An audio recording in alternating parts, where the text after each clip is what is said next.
Good morning. This is a video and audio test. Good morning. I can hear and see you.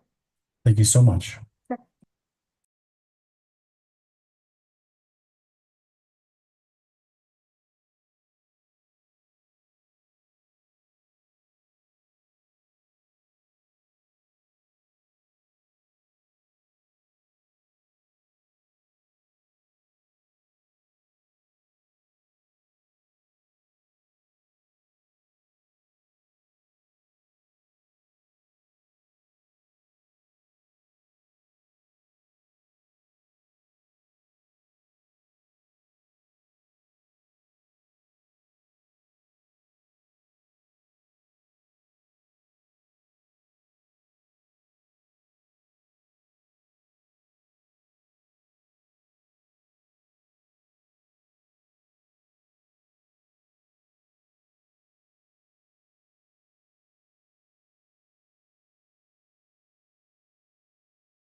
Morning. Can you all hear me? Yes, I can hear and see you. Thank you.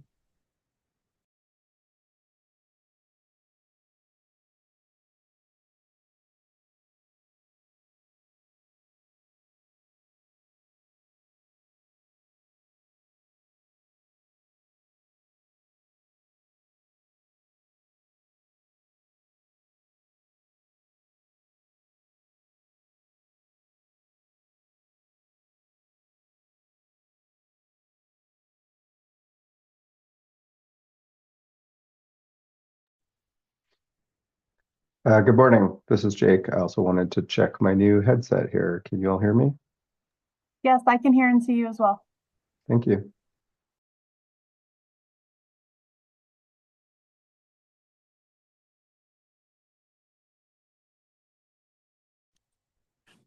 Good morning. This is Kurt Boehm. I just wanted to do a sound check. Can everyone hear me? Good morning. I can hear you and see you too. Thank you.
Good morning, Ms. Belay.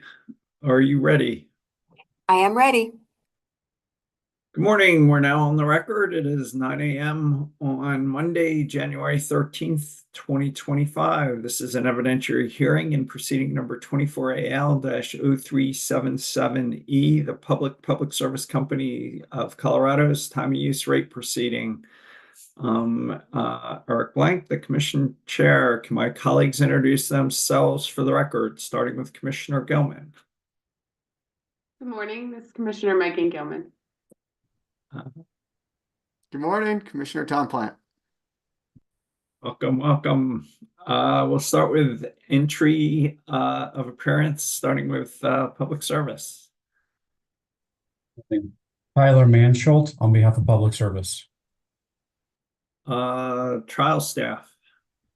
Good morning, everybody. Assistant Attorneys General Katie McLaughlin, my co-counsel Jennifer Hayden. UCA. Good morning. This is Assistant Attorney General Patrick Wittershine on behalf of UCA. COSASEA. Good morning, Commissioners. Jake Schlesinger with the law firm of Keys and Fox on behalf of the Colorado Solar and Storage Association and the Solar Energy Industries Association. City of Boulder. Good morning. This is Veronique Van Giem, Assistant City Attorney on behalf of the City of Boulder. ESC. Good morning, Gabriela Stockmeyer of the law firm of Dietza and Davis on behalf of Energy Outreach Colorado. I also am entering the appearance of Daniel Rubin and Mark Detsky. Thank you. Thank you. Kroger. Good morning, Kurt Boehm, appearing on behalf of Kroger. Western Resource Advocates. Good morning, Parks Broso on behalf of Western Resource Advocates, or WRA. Welcome. And finally, Commission Counsel. Good morning, Assistant Attorney General Wyatt Foreman on behalf of the Commission. I would also like to enter the appearance of my colleague, Assistant Attorney General Alex Acera, and I believe there might be one more party, Chairman. Yeah, I think I skipped Crest. Sorry, Mr. Calvano. No problem. Good morning. This is Vincent Calvano on behalf of Crest. Thank you. Did I miss anyone else? All right. Before we jump into this and take the first witness, I'd like to address the motion for leave to file sir rebuttal testimony pre-marked as hearing exhibit 602 filed by EOC on January 8th, 2025. Do any parties want to respond to the motion? We have a brief response. Thank you, Chair. So first, staff would like to respond to certain remarks that EOC made in their motion because we feel it's necessary for the Commission to have the full context, and the timing of their motion would not provide for a response otherwise. I'd like to point out that EOC's motion unfairly mischaracterized a revision that we made to staff witness Hagelin's answer testimony. We found a minor error in his answer testimony, and we filed a correction as soon as possible. This correction occurred well before the corrections deadline, well before the cross-answer deadline. It pertained to an error on one page of his testimony, and it did not impact our overall recommendations, our broader analysis. We just felt that it was important to respond to that mischaracterization here since EOC just filed this motion just a couple of days ago. We would not have been able to do that otherwise. With that being said, and turning more to the substance of the motion, we understand that EOC is asking for either the introduction of what's been marked as hearing exhibit 602 or for the opportunity for Mr. Nussbaumer to provide live direct testimony. We find the timing of this very troubling as EOC is kind of just bringing this forth at the 11th hour in this proceeding. And we would be foregoing any opportunity to issue discovery whatsoever on the new testimony. But it is our position that live direct testimony would impose a significantly greater due process concern, and we would not oppose the admission of what's been marked as hearing exhibit 602. All right. The response is duly noted and part of the record. It sounds like there is no objection from trial staff to the motion. Does anyone else object to the motion? We're not going to admit it quite yet. All right, let's keep moving. We're going to conduct this hearing using electronic exhibits. A spreadsheet marked as hearing exhibit 1100 lists the latest versions of the pre-filed testimony and attachments. With that, any objection to the omission of hearing exhibit 1100? Right now, we're just omitting the spreadsheet listing all the exhibits. Hearing none, so omitted. Is there a stipulation among the parties omitting all the items listed on hearing exhibit 1100? Or if not, any objections to admitting these documents? Public Service is not aware of a stipulation among the parties, but it is not opposed. Any opposition? All the documents listed on hearing exhibit 1100 are now admitted. Just one final check. Any objection to admitting hearing exhibit 602? 602 is admitted. Let's do witness excusals before we get into any other preliminary matters. Commissioner Gilman, any questions for witnesses Lehrman, Sinton, or Bieber? I do not. Commissioner Plant, any questions for witnesses Lehrman, Sinton, and Bieber? Lehrman, I do. Lehrman. Okay.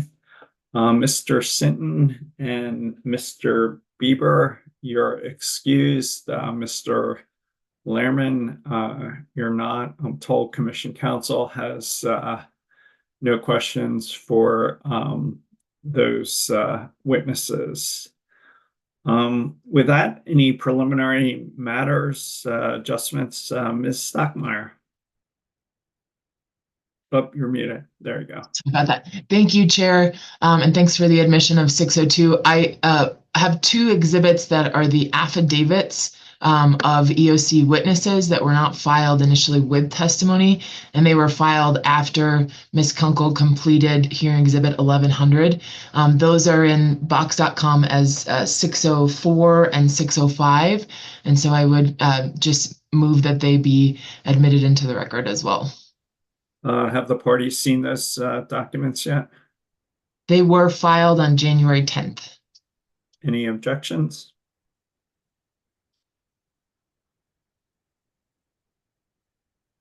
Mr. Manshaw, have you seen those documents? I am just taking a very quick review again. Apologies, just 1 second. No objection here. So moved. Thank you, Chair. Anything else, Ms. Stockmeyer? Nothing further. Thank you. Any other preliminary matters before we jump into our first witness?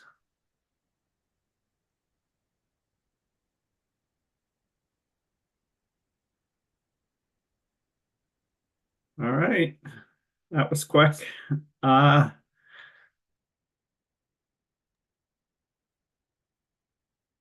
Mr.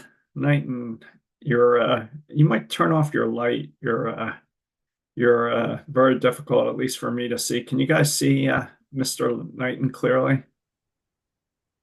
No, he's kind of hazy. I am seeing the same thing. I'm trying to figure out how to get the better camera to work. If you give me a second. Chair, I'm going to go to the witness's office just to assist him real quick. That'd be great.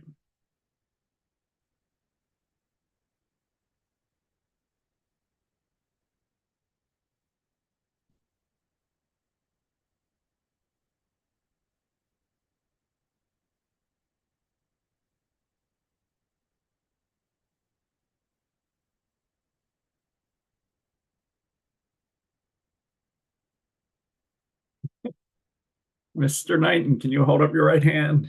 Do you swear to tell the whole truth and nothing but the truth? I do. Hey, put your hand down. Other than Mr. Manshaw, who's got you adjusted, is anybody communicating with you or assisting you in any way? No, and Mr. Mansholt is no longer in this office with me. If that changes, you'll let us know. I will. Back to you, Mr. Manshaw. Good morning, Mr. Knighton. Good morning. Can you please state and spell your name for the record?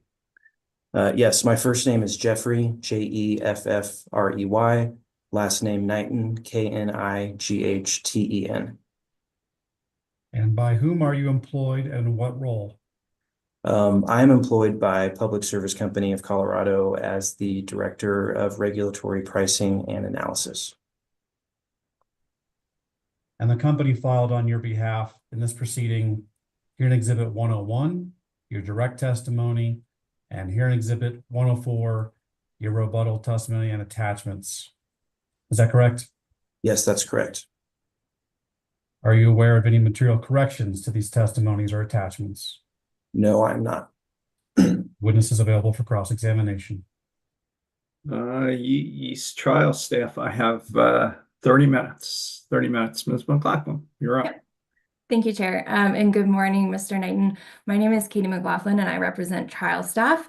I have several questions for you this morning, but I want to start off talking to you about the company's proposed prices for on-peak and off-peak residential rates. So the company is proposing different price ratios for summer and winter months, right? Yes, that's correct.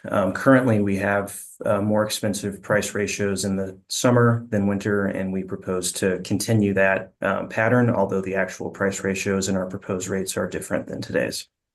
Okay, and the proposed price ratio for summer that you have in this proceeding is 2.25 to 1. Is that right?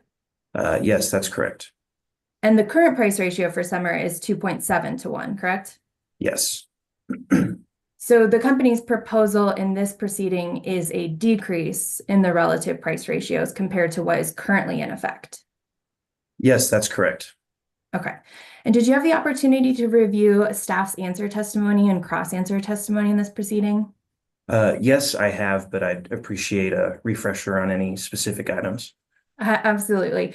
So would you be familiar that staff recommended a price ratio recommendation of 3 to 1? Yes, I am. Okay. And so you know that staff recommended that this price ratio remain constant during the summer and the winter months. Yes, that's correct. Okay. And you'd agree with me that staff's recommended price ratio of 3 to 1 compared to the current summer price of 2.7 to 1 is a stronger price ratio. Yes, I would agree. Now, I touched on a little bit, or my apologies. Would you agree that staff's recommendation of 3 to 1 is also a stronger price ratio than what the company proposed in this proceeding of 2.25 to 1? Yes, I would agree. And then you touched on this a little bit earlier, but the company has proposed to change the residential price ratios for winter months to reflect a 1.38 to 1. I don't recall the exact number, but that sounds about right. Okay.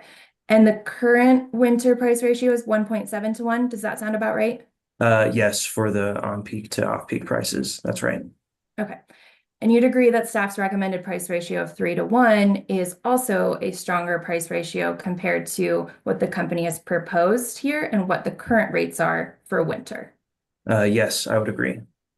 And you'd also agree with me that the stronger the price ratio, the stronger the price signal would be to incentivize load shift. Yes, I agree. It's a stronger incentive for load shift. We have a little concern about if the price ratio is too high, that there may be some customer acceptance issues, which could cut at the benefits of a higher price ratio. Understood. Now let's break that down a little bit. Do you have any evidence to show at what price ratio customers would be concerned? I don't have a specific study of price ratio to, level of concern. No. Do you have any evidence to show that a 3 to 1 ratio would be perceived as punitive to customers? I believe the 3 to 1 price ratio results in an increase to the on-peak rate to what the current on-peak rate is. And we have reviewed many of the customer comments that came in this proceeding, where a lot of customers perceive this change as an average rate increase, even though it is revenue neutral on average. So I am concerned that an actual increase in the off-peak rate would be viewed as punitive by customers who are not able to make major load shifts. Would you perceive that the current summer ratio of 2.7 to 1 is punitive? I think some customers may see it that way. Mr. Murphy has some data on customer surveys and current perceptions of the rate. But I don't know specifically what number of customers see it that way. Okay, but isn't it the company's position that the TOU rollout has been successful? Yes, we believe it's been successful. We have seen load shift as a result, and we have had a very low opt-out rate throughout the process. And that opt-out rate is 1.2% of customers, right? I know it's 1 point something. I don't remember the exact number. Okay, yeah, understood. So I want to follow up on something that you just said about price neutrality. So the company designed their proposed rates so that the average ratepayer would experience no bill impact. Does that sound right? Yes, that's right. Okay, and staff did that as well. Do you recall that from staff's testimony? Yes, and I've reviewed and verified that for some of staff's proposals. Now, Mr. Knighton, are you familiar with EOC's cross answer and the SIR rebuttal that was just admitted earlier today? Yes, I have reviewed it. I haven't gotten into all the details of the calculations, but I'm generally familiar with it. And I'm not going to be asking you whether you agree with it or to check their numbers by any means, but I just wanted to ask whether you're aware that their analysis concluded that approximately 75% of residential ratepayers would experience a bill decrease or no change whatsoever under staff's rate proposals. I don't recall that, but I don't have any reason to dispute it. So would the company consider a rate that decreases bills or keeps them the same for most customers to be punitive? I would need to understand the full range of bill impacts under the company's proposal. I think it's the vast majority, 99% of customers would have no greater than plus or minus, I believe it's $7 per month in bill impacts. I'm not sure what the comparable number is for staffs. I'd expect it would be a little bit higher given the higher price ratio. Okay. But wouldn't you agree that the perception of what would be punitive is more of a challenge of customer education? I believe customer education could help address that, but for customers who, do have higher bills or see that higher on-peak rate, I don't know that education could get customers completely on board with the proposal. If ratepayers were informed that most of them would see a decrease or no change at all, do you think that they would perceive a rate as punitive? I think those who see the decrease or no change would not view it as punitive. Okay. And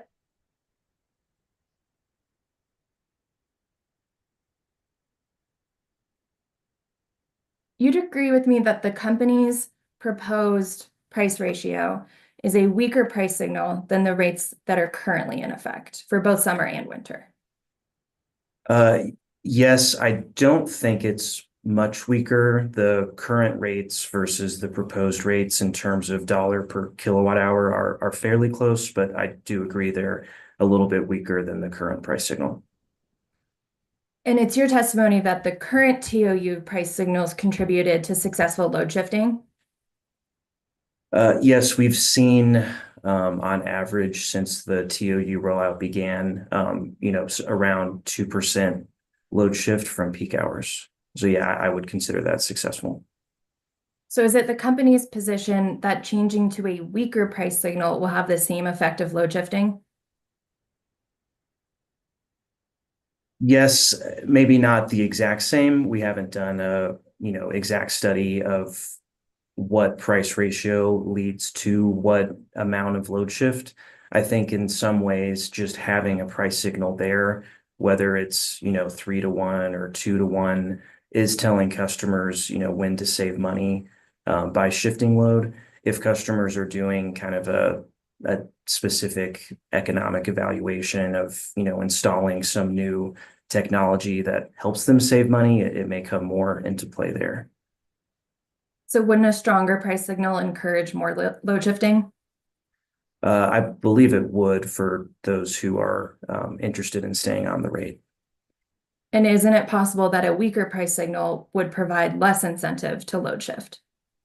Yes, it's possible.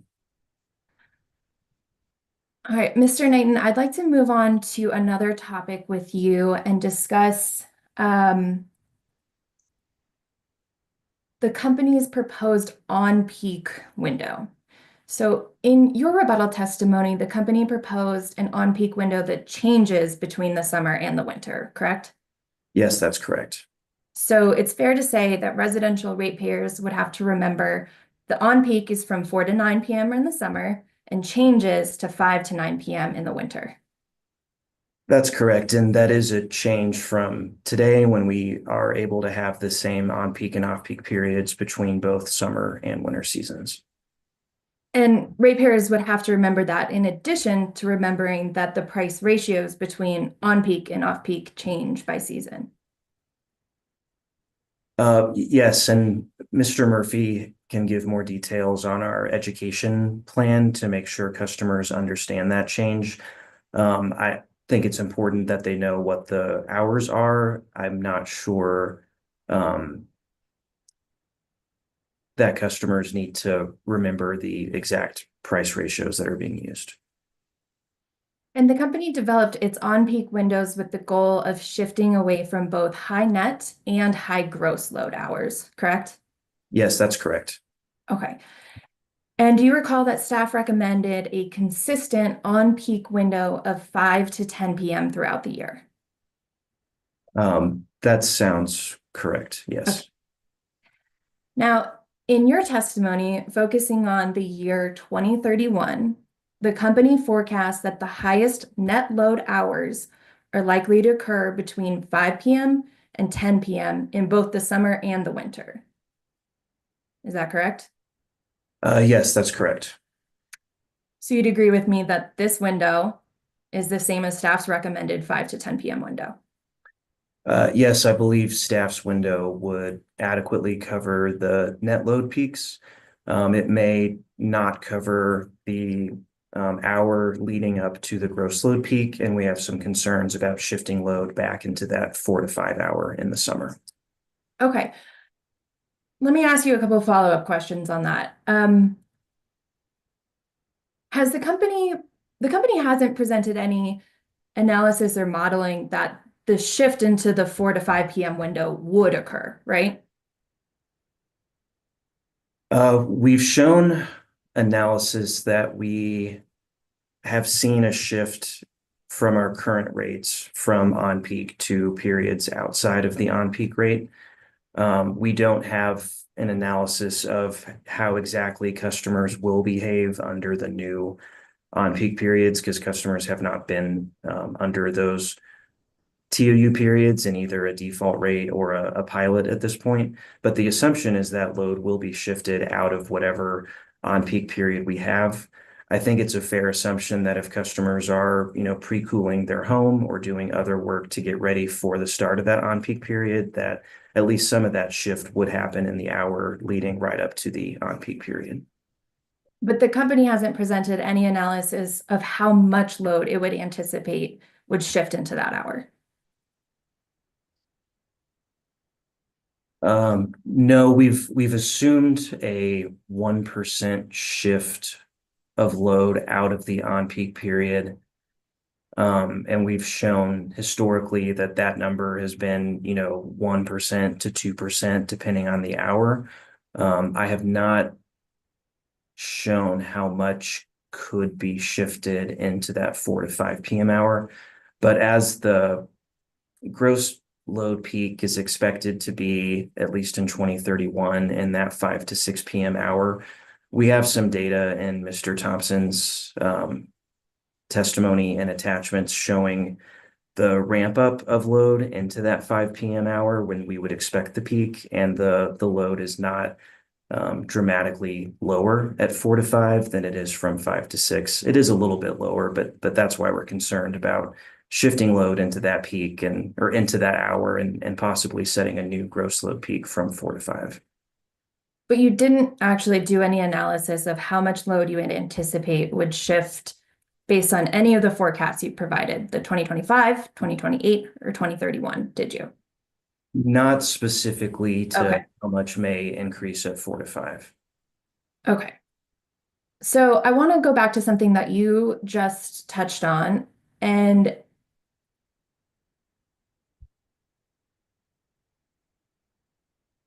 let's see.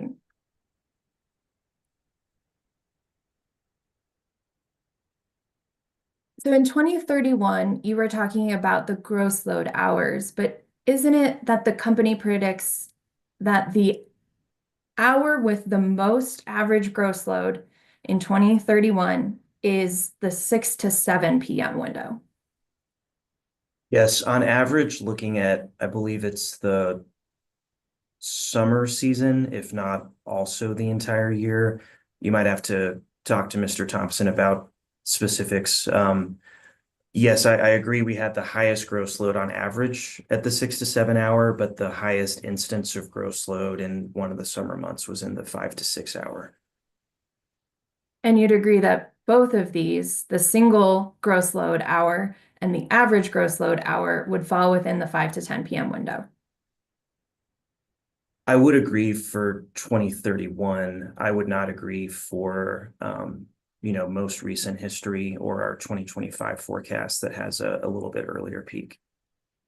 Okay, let's talk about the earlier forecast, so the 2025 forecast.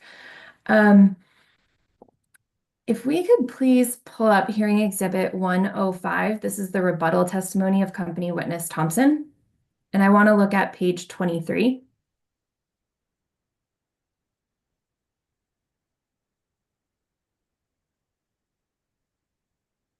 And if we could look at the second table. Thank you. This is the company's forecasted 2025 peak load. Is that an accurate description?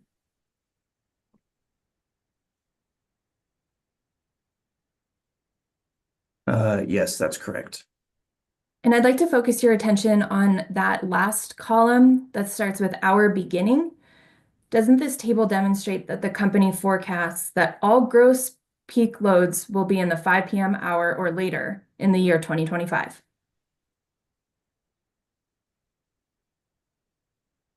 Yes, that's correct.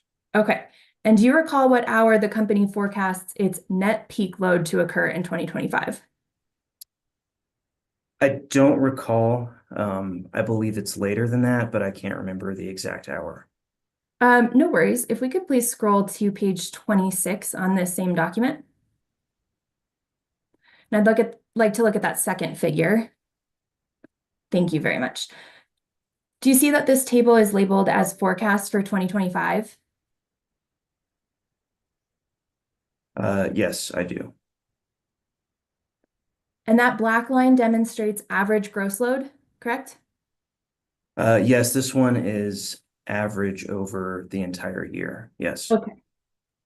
And what does the blue line depict? The blue line is the net load, so it's the gross load minus the renewable generation in each hour. And in which hour does your colleague predict to be the highest net load hour for the year 2025? It looks like it's either 6 or 7 p.m. Those are pretty close in the chart, though the 7 p.m. line is circled, so it may be that one. Okay.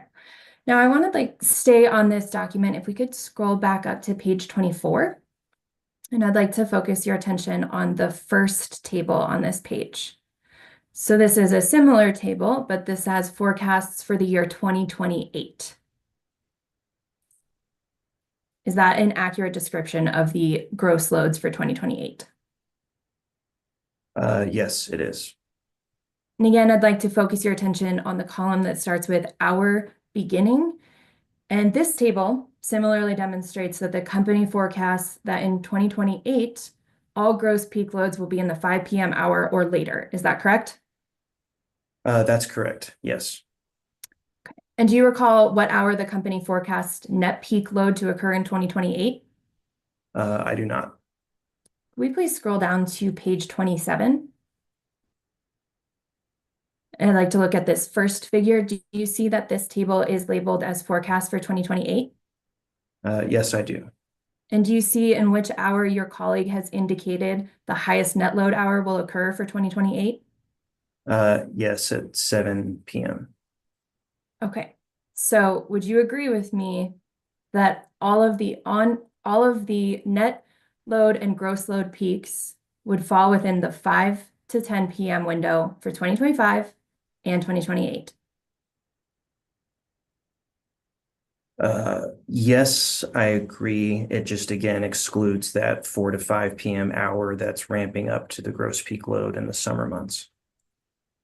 But your forecasts demonstrate that it would fall within the 5 to 10 p.m. window. Objection asked and answered. Okay. Thank you so much, Mr. Knight, and I have no further questions for you. Thank you. Thank you, Ms. McLaughlin. UCA, I have 45 minutes for you, Mr. Wittersheim. Morning, Mr. Knighton. Can you hear and see me all right? Yeah, I can. My name is Patrick Wittersheim. I'm representing the Office of the Utility Consumer Advocate in this proceeding. It's nice to meet you. You too. Now, your direct testimony, it discusses some time of use policy considerations, and that's what I'd like to ask you a few questions about today. So you testified that TOU rates better match cost recovery to the costs that a customer's electric usage imposes on the utility system, correct? Yes, that's correct. And that TOU rates incentivize desirable customer behaviors, right?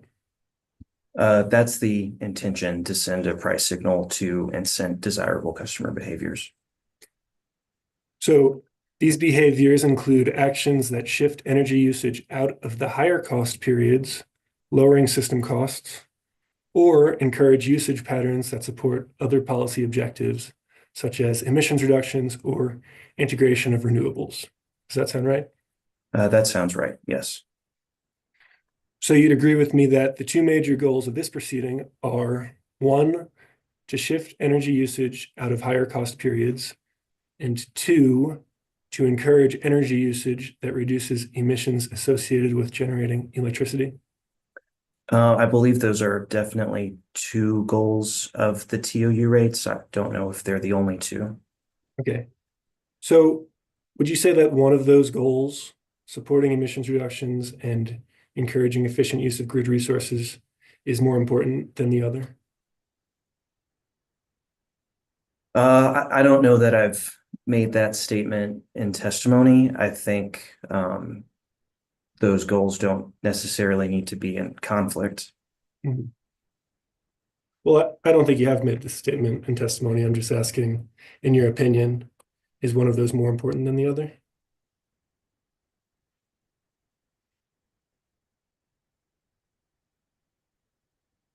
Not necessarily. I haven't, I guess I haven't seen a conflict and a need to make a determination of which is more important. Okay. So you also testified that in order to be effective, TOU rates need to be understandable and manageable by customers, right? Yes, that's right. So how would you define an understandable rate? I think the simpler the rate, the more understandable. In this proceeding, we've proposed to eliminate the shoulder period or the mid-peak that has a moderate price in between the on-peak and off-peak. I'd say all else equal, eliminating that and just focusing on 2 periods is simpler and more understandable than having 3 periods of pricing. Mm-hmm. And how would you define a manageable TOU rate? I think there's different factors depending on the customer. We have rates here that affect residential customers and business customers. A couple issues that we and other parties have raised in this proceeding about making rates manageable are keeping those periods as short as possible without sacrificing some of the policy objectives. And then we've recognized, and I believe customer comments and other interveners in the proceeding have recognized that the later evening on-peak period may be more difficult for at least some residential customers to manage. Mhm. And you testified that the company considered this customer acceptance and understanding in determining what the TOU rate proposal should be, right? That's correct. And kind of tied to those two measures of manageability, we have some net load data in the proceeding that could, support having an on-peak period that goes through 10 p.m. for all classes, but we've determined or proposed to limit the on-peak window to end at 9 p.m. to make it shorter and to make it not extend, all the way to bedtime for a, typical residential customer. And your testimony identified that problem specifically, right? That if the rate is overly restrictive, then customers may be unable to adjust their usage to conform to that rate. Yes, that's correct. So why would an overly restrictive rate have that impact on a customer? If the customer is or perceives the rate as overly restrictive, doesn't believe they can take sufficient action to make a sizable difference in their bill, they may choose to ignore it or opt out of the rate. So they're unable to respond to the incentive with the intended desirable behavior. Is that right? Some customers may be, and I don't believe it's all or nothing. There may be some activities that are limited by the new window and some activities like EV charging that are not as limited. So if overly restrictive rates are unmanageable by customers, what do you see as the problem with overly complex rates?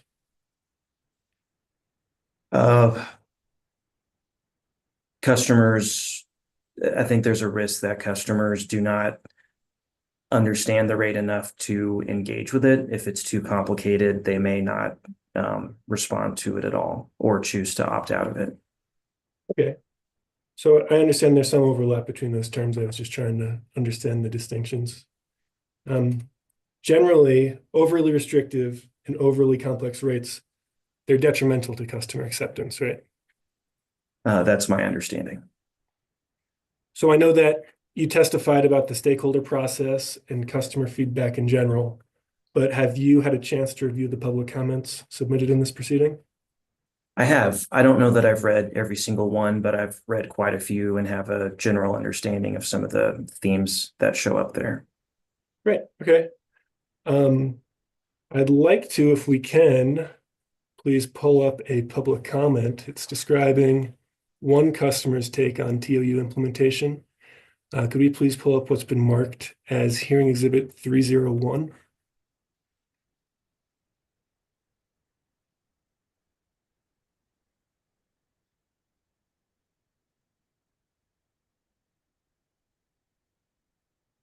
Thank you.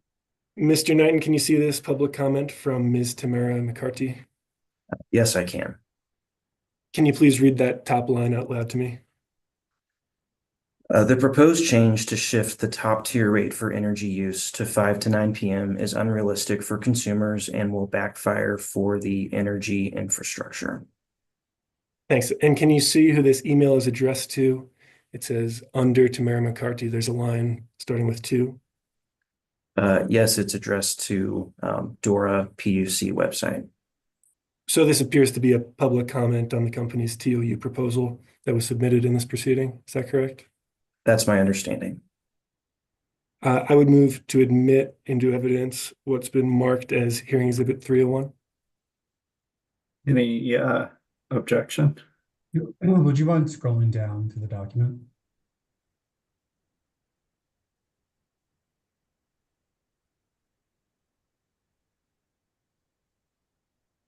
Is there anything after the signature there?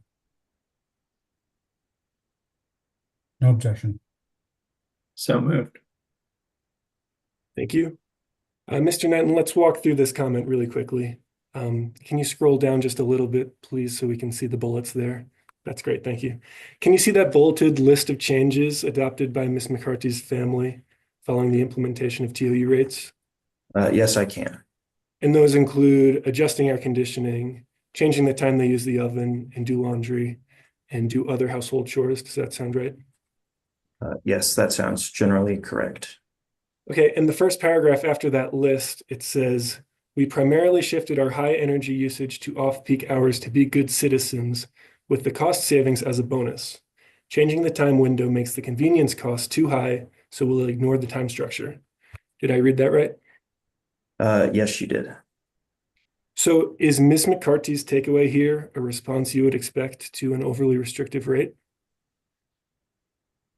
It seems that she views it as overly restrictive. I think there's some ways to address some of these concerns in our customer communications plan, however. Okay, so her conclusion that we'll ignore the time structure, that's a response the company was trying to avoid in its effort not to propose an overly restrictive rate. Is that correct? Yes, I believe, some customers may have these opinions regardless of what the period is or what our outreach is. We hope to do outreach and have a TOU period that minimizes these type of responses and still gets us as much of the policy objectives as we're able to get. Okay. We can pull this down for now, please. Thank you. So as far as stakeholder feedback, you testified that a theme from stakeholder meetings was that TOU rates need to be understandable and workable for customers, right? That sounds generally correct, yes. So was the company aware of this theme prior to the TOU stakeholder meetings? The theme of keeping rates understandable and manageable? Yes. Yes, we were aware of that theme prior to the stakeholder meetings. Because it's sort of an obvious takeaway, right? That rates should be understandable and workable for customers. I believe so. It makes sense to me. And the company generally tries to achieve those goals with its rates? Yes, at least our default rates that are applicable to all customers. There's certainly room for more complicated rates on an opt-in basis for customers who are able to understand and participate in that more complicated rate. But generally, with rates being understandable and workable is sort of a minimum characteristic. It's certainly an important characteristic. I don't know exactly what you mean by minimum. So continuing with some stakeholder information, you testified that stakeholders recommended that the period of elevated pricing be kept as short as possible so as to enhance customers' ability to manage their electricity usage. Is that right? Yes, I know that was a general takeaway from the stakeholder meetings. And in response to this feedback, the company omitted the 9 to 10 p.m. hour from the on-peak period for non-EV rate schedules, right? That's correct. I believe we had proposed periods through 10 p.m. in the stakeholder meeting. Was this because the company saw the 9 to 10 p.m. hour as overly restrictive or unmanageable for customers? I'd say we, in looking at the gross load and net load peak data, there's certainly many high net load hours in the 9 p.m. to 10 p.m. hour. After the stakeholder meeting, we reevaluated our analysis and proposal with the lens of, is there anything here that we can cut? And because of gross load concerns, we weren't able to make cuts at the earlier end of the period. So then we looked at the 9 to 10 or even 8 to 10 hours and noticed that from 9 to 10, although it is still a higher net load hour, net load is decreasing at that time. So that was the one place we felt we had a flexibility to make a reduction in the on-peak period while still maintaining the objectives of the TOU rate. So instead of proposing an on-peak period of 4 to 10 p.m. in the summer and 5 to 10 p.m. in the winter, the company is proposing an on-peak period of 4 to 9 p.m. in the summer and 5 to 9 p.m. in the winter. Does that sound right? For the non-EV rate schedules, yes, that's right. Okay, thank you. And currently the on-peak period is from 3 to 7 p.m., correct? That's correct, with 2 hour shoulder before that for residential customers and before and after for non-residential customers like CTOU and SGTOU. Okay. So you testified that the TOU revision proposals from the company, that they're consistent with decision C240117. That's the decision from the 2023 Phase 2 in proceeding number 23AL-0243E. Does that sound familiar? Yes, I can't remember exactly what's in the decision, but I believe that's what required us to make the filing on this timeline and definitely encouraged the shift to a later evening on-peak period. So you recall the language then where the commission said they would expect the peak period to shift later, closer to 6 p.m. to 9 p.m. weekdays for TOU rates. Does that sound right? I haven't reviewed the language in a while, but that sounds reasonable. And a word that you used, and a word that's also in the decision, is shift. And so that expectation, it was described as a shift, right? And not as an extension or an augmentation of the peak period, correct? That's my understanding of the word shift, and I do believe our proposal is a shift from the current rates. So it's also true that stakeholders proposed implementing a super off-peak period into the rate design prior to the company's initial proposal, correct? That's correct. I discussed that in my direct testimony and certainly acknowledged it as a proposal that was made by stakeholders and gave some reasons there and in my rebuttal why we don't recommend implementing that as a default rate, especially at this time. And you testified one of those reasons was that if this is incorporated into future TOU rate designs, customers' ability to effectively respond to the price signal would need to be taken into consideration. Does that sound familiar? Yes, that sounds familiar. So was customers' ability to effectively respond to the price signal of the company's proposed rates taken into consideration by the company in this proceeding? Yes, and I think the commission has kind of two major priorities to weigh here. I mean, there's keeping the rate as simple, as understandable as possible, but also not wanting to sacrifice the policy objectives that the rate's designed to create or to meet. So if you have a period that's too short or not at the right time, it may be easier to understand or manage by customers, but it may not achieve the policy objectives that are intended by the rate. So we're trying to balance both of those. Okay. Moving back to the super off-peak period here, you testified that to maintain a revenue neutral rate design that includes a super off-peak period, the rate structure would require offsetting increases during the on-peak or off-peak hours. Is that right? That's correct. And I believe you see that in the general super off-peak proposals in this proceeding, that they have higher on-peak and or off-peak rates than our proposed rate. But you still don't recommend implementing a super off-peak rate at this time? Not at this time, and not for a default rate applicable to all customers. The concerns we have about customers being able to manage around 5 to 9 p.m., I believe, are exacerbated here, where if you're a customer who, goes to work or is otherwise not home during the day, you return home at 5 or 6 p.m. into on-peak pricing, it may not be helpful to you that there was an opportunity for a discount when you were, away at work or otherwise away from home. So have you reviewed any public comments related to the super off-peak rate proposal? I remember it being discussed. I don't remember specifics about what was raised in public comment. Can we please pull up what's been marked for identification as hearing exhibit 302?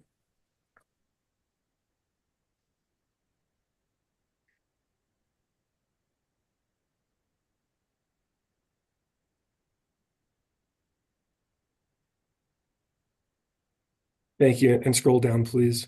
So certain public comments have been redacted from this document just to simplify our review of it. But those redacted comments are still available in the e-filings if you're interested. Does that make sense, Mr. Knighton? Yes, it does. Okay, so let's take a look at DC Dworatz's comment. Can you see that? Yes, I can. Can you please read the date that the comment was submitted? It should be towards the top there. Looks like December 10th, 2024. And it was submitted in proceeding number 24AL-0377E, correct? Yes, that's correct. I would like to move to admit what's been marked as hearing exhibit 302 into evidence. Any objection? And why don't you scroll down so we can see the whole thing?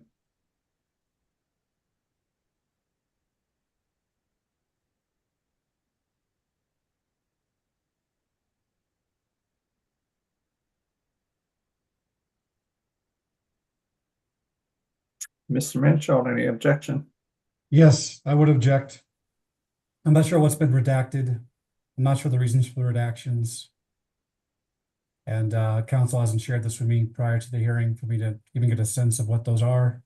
So I would object that this is an incomplete portion of public comment filed with this proceeding. And Mr. Wittersheim, is the redacted portion part of this comment, or is it redacted because it's other people's comments? The redacted portions are comments from other customers on the TOU proposals. All of these comments are available in e-filings in this proceeding.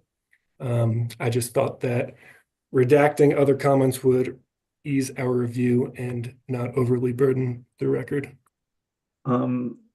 Subject to Mr. Manshaw confirming that representation is true, it's admitted. But Mr. Wittersheim, will you send over the unredacted portion to Mr. Manshaw? And Mr. Manshaw, on redirect, if you have an issue, we'll take another look at this. But it's admitted, subject to your ability to review it. I can certainly do that. Thank you, Chairman. Keep going, Mr. Wittersheim. Thank you. Mr. Knighton, can you please read out loud the title of the comment? It's right underneath the proceeding number there. The title appears to be Argument Against Xcel Energy's Proposed Time of Use Rate Change. Thank you. And can we please scroll down to paragraph number 2? It's labeled number 2. Thank you. And what's the title of this section, Mr. Knighton? Limited savings opportunities for customers. Thank you. So the second sentence of that section says, unlike the alternative plans suggested by UCA and WRA, Xcel's proposal fails to introduce a meaningful super off-peak rate to incentivize customers to use energy during periods of surplus renewable energy production, such as mornings and early afternoons, correct? That is what it says, yes. And the last sentence of that section says, Xcel's omission of a super off-peak period underscores the lack of customer-centric incentives in this proposal. Did I read that right? Yes, you did. So does it appear that this customer generally understands the concept of TOU rates and provides customer feedback on their opinion of a super off-peak period? They certainly provide feedback on the super off-peak period. I haven't read the entire comment, however. Okay, thank you. Well, that's available for you. We can take this down now. Thank you. Mr. Knighton, would you say that the company's current TOU rates have been implemented with customer acceptance?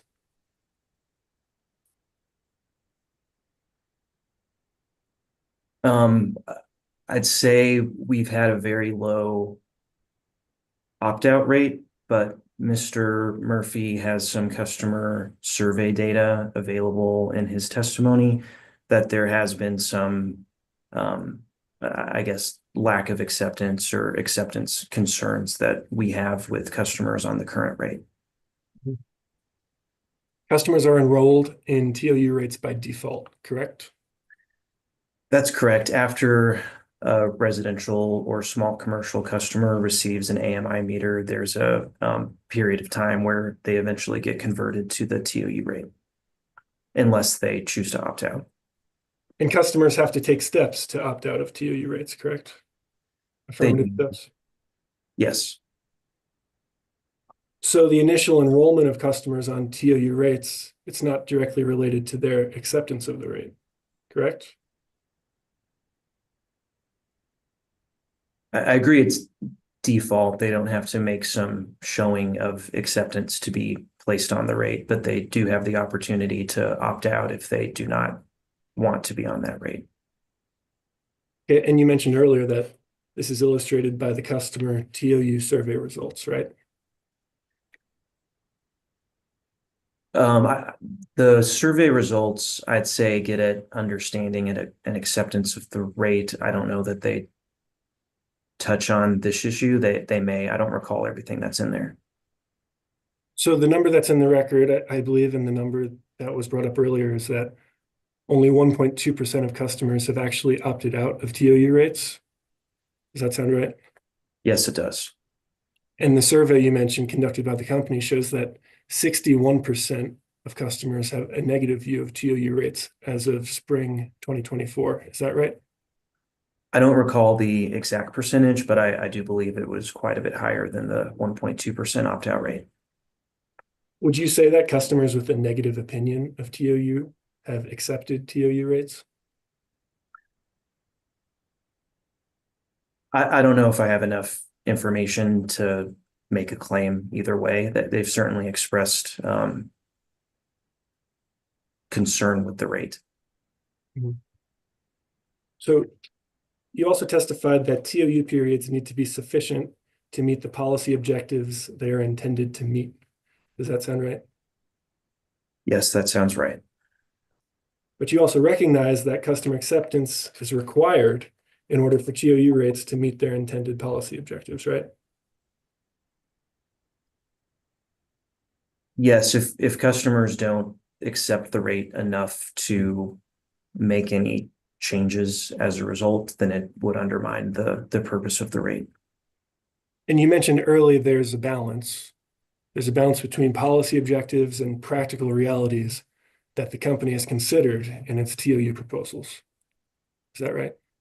That's correct. And I believe it's one of the major considerations for the commission in a decision here is balancing how do we achieve those objectives the best way we can.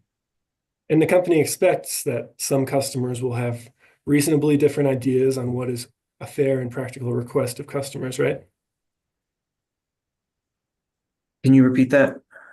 So the company expects that customers will have a reasonably different idea on what is fair and practical request of customers. So there might be some disagreement between customers and the company. Yes, I think, again, we're looking at, not only residential customers, but also business customers who all have different, home habits, different businesses. Some have EVs, some do not. So I believe there will be a range of customer opinion and ability to respond to the rate. In this range, it's illustrated in some of the public comments that have been filed in the proceeding, right? I don't know if the comments reflect the full range of opinions, but I believe there were over 300 pages of comments when I reviewed them. Can we please pull up what's been marked for identification as hearing exhibit 303?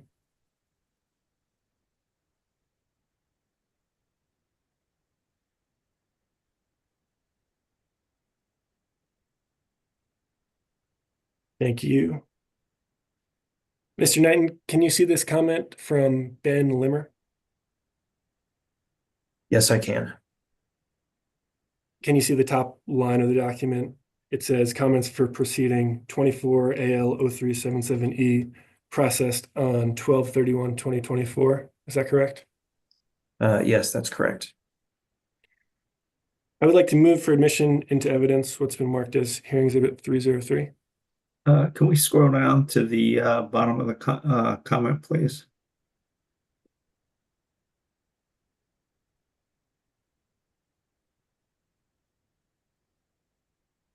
Mr. Mitchell, any objections?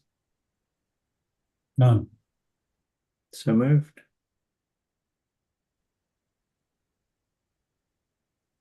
Please scroll up so we can see the third paragraph there. Thank you.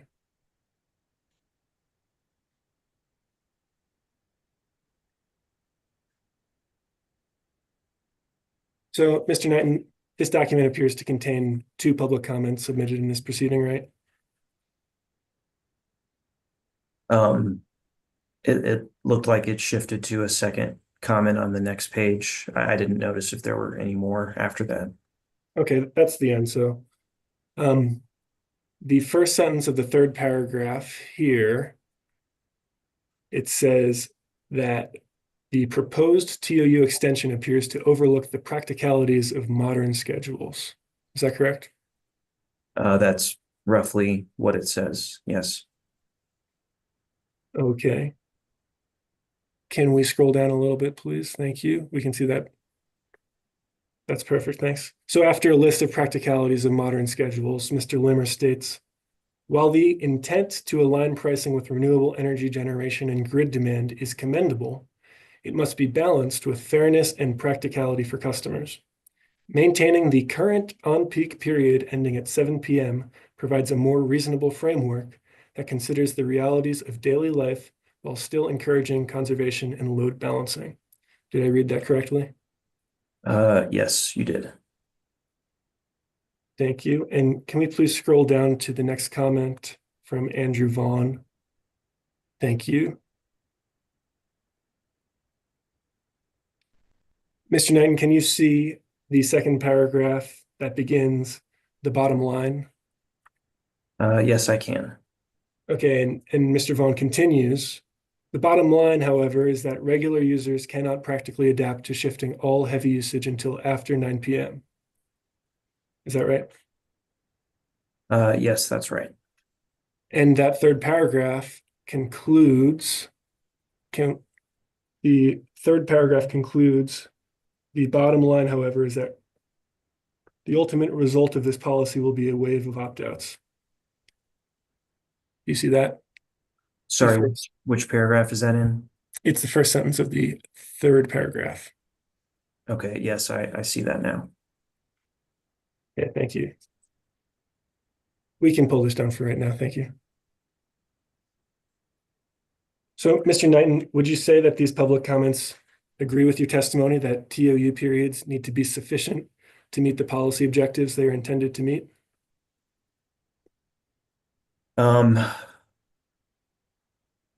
I don't recall much discussion in them of the policy objectives other than one of those comments saying they're commendable. I'd say the main theme of those comments is that the evening window on-peak window ending at 9 p.m. is difficult or impossible for these customers to manage around. So essentially they're recommending a different TOU rate structure than the company proposed, right? I don't recall what they're recommending. I believe they were opposing our specific proposal or other proposals in this proceeding that go later in the evening. So would a TOU rate design that pushes more customers to opt out and leaves remaining customers with fewer opportunities to shift their electric usage achieve the policy objectives you discussed in your testimony? Yes, I think it's more important to have load shift out of the proper hours for cost reduction, both near term and long term. The new on-peak period certainly could result in higher opt-out rates from residential customers in particular. We hope to avoid some of that through customer education and making sure customers understand it's not all or nothing. If they shift load out of 5 to 7 or 7 to 9, they're still having savings, they're still getting benefits. They don't necessarily have to meet that entire window to have a dollar of savings. So you testified that an incentive only works if it can be acted upon. Is that right? Correct. If there's no action,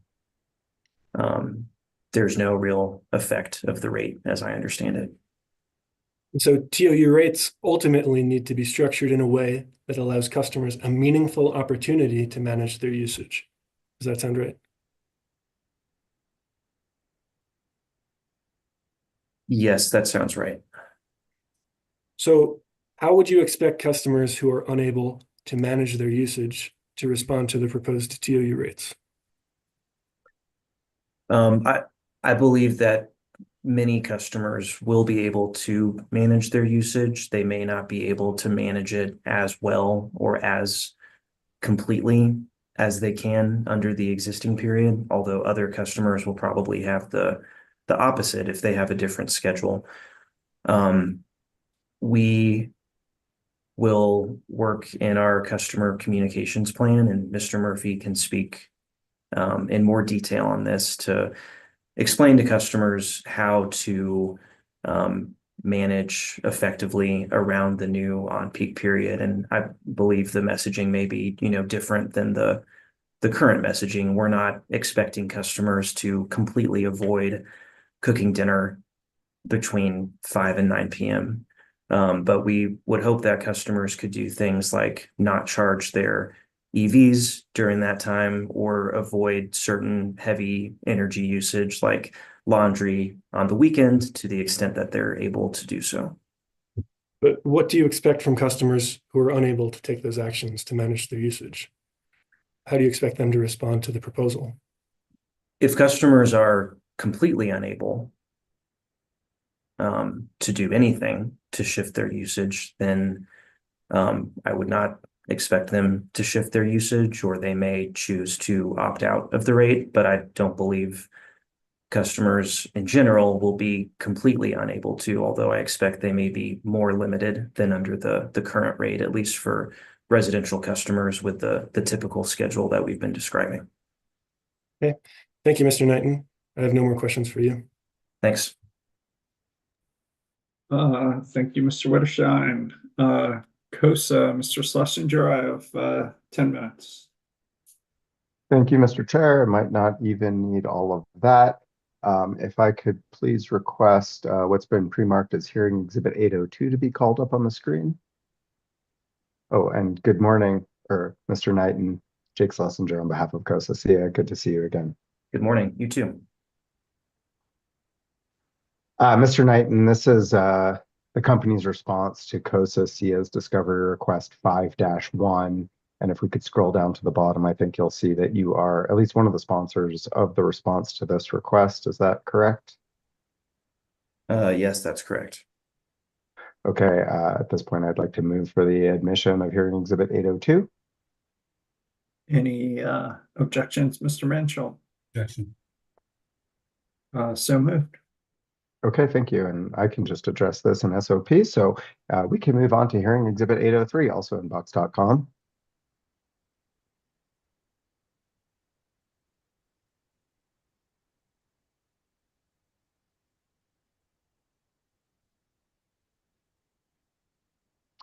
And thank you. Same question for you, Mr. Knighton. Are you the sponsor of the company's response to COSA SIA's discovery request 5-4? Yes, I am. And we would move for the admission of hearing exhibit 803. Any objection? No objection. So moved. Thank you. And we will address this in statement of positions as well. And I have no other questions. Thank you, Mr. Schlesinger.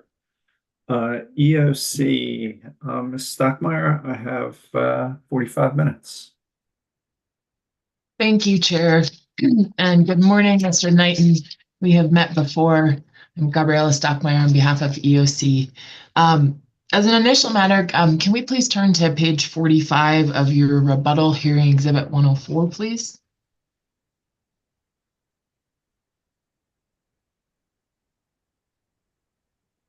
And starting at line 6, here you're discussing or responding to concerns that parties have raised regarding extending the on-peak period for too many hours, which could lead to customer dissatisfaction or inability to manage usage.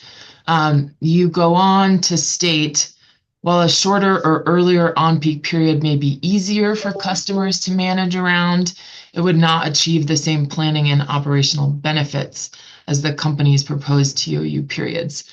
So, and this and your discussion earlier today, am I correct that the company is attempting to balance the potential benefits of time of use rates, including the planning and operational benefits to the system, with the potential costs such as customer dissatisfaction or confusion?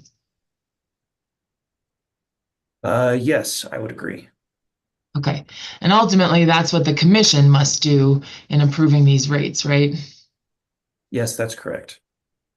And Mr. Knighton, the company has not attempted to quantify in this proceeding the savings that customers will receive from the planning and operational benefits that you're striving for with these proposed rates, have you?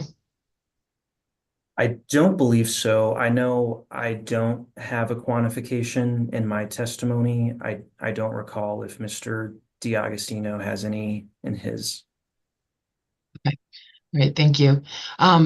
If we could next pull up your rebuttal, hearing exhibit 104 to page 49, please. And here at the top of the page, you are responding specifically to EOC's testimony. And you talk about a few points I want to work through. You state, from the company's perspective, there are a few more global concepts that are important to keep in mind in responding to IQ and community customer interests, right? Yes, that's right. Okay. As an initial matter, in your direct testimony, the company didn't provide any specific analysis for income qualified customers or customers living in disproportionately impacted communities, did it? No, I know we added an IQ customer bill impact analysis in discovery and then included that for our rebuttal proposals in my rebuttal testimony, but I agree it was not in direct. And so let's talk about the few items you point out here. First, you talk about how it is important to maintain an opt-out rate if customers are not able, for example, to change their use to adapt to RETOU. So would you agree with me that customers must be informed about their right to opt out? Yes, I would. And then Mr. Murphy would address that in more detail on the customer's communication plan out of this proceeding. Okay. All right. So I will raise that with Mr. Murphy then. Scrolling down at the bottom of page 49, you then talk about that you presented a bill impact analysis from an average customer perspective. So I'd like to talk a little bit about that. You've testified that the bill impact for the average customer to the company's proposed RETOU change is $0, correct? Yes, the rate's designed for no bill impact for the average customer by class. I also included in the kind of customer by customer bill impact analysis that shows the range. The average of those customers, I believe, is a slight bill decrease, and that just has to do with differences in that historical data versus the test year that the rate was designed around. So the test year data shows zero bill impact. The different set of customer data shows a slight decrease that is close to zero. Okay, thank you. And I'm going to get to that analysis, but just to clarify, what you mean by an average customer is the customer that has the average load profile of the residential class, right? Yes, for residential customers, and then similar concepts for the other rates like small commercial that are at issue in this proceeding. Right. So let's go ahead and scroll down to the next page, which is where you were, excuse me, sorry. I think it was early in your testimony, at page 37 is where you show the range. So there'll be a range of monthly bill impacts for customers if they're switched to this new rate and are unable to make any changes, right? This is what this graph shows. That's correct. This assumes no change in usage from the study period here. And this individual customers may experience a bill increase in some months and bill decreases in other months, right? Yes, that's right. This, I believe, is done on an annual basis. I don't think I have charts with the monthly information in my testimony. Okay. And that's helpful because here it says average monthly bill impact. So just quickly, are you assuming an annual bill impact and then taking that average over 12 months? Yeah, so the study period was 12 months, which would give us an annual bill impact. This is dividing that by 12 to get the monthly view. Typically, our bill impact analyses we present in proceedings are on a monthly dollar basis. So that's the most common way that I look at that data. Let me, and I'll get into that, but the data that you're using here is based on past energy usage of individual customers recorded through AMI meters, right? Yes, I'm sure I described the period in my testimony. I believe it's a recent 12-month period for customers that have AMI meters and data over that 12-month period, but I don't recall the exact period. Okay. And scrolling down to the next chart, the table, this is where you show an average monthly bill impact of negative 73 cents, right? A reduction of about 73 cents a month for the average customer, right? That's correct. Yes. Mr. Knighton, in his testimony, EOC witness Mr. Nussbaumer also used past energy usage data. Are you familiar with his analysis and rebuttal and cross answer? I've reviewed his analysis. I haven't reviewed every single detail of the calculations, but I believe the kind of average or median impacts are similar in that analysis. Okay, and we can pull it up if you need, but subject to check. Do you recall that he concluded in his cross answer testimony that only about 26% of customers would experience an annual bill increase under the company's proposed schedule RETOU from its direct case? Do you recall that? I don't recall the specific numbers, but generally that sounds correct. And then do you recall that in his rebuttal testimony, he found that actually closer to 79% of customers would expect to see an annual bill increase under the company's rebuttal RETOU. Do you recall that? I don't recall the exact numbers, no. Okay, and we can pull that up if you'd like. Hearing Exhibit 602 on the top of page 8, please, Ms. Kunkel.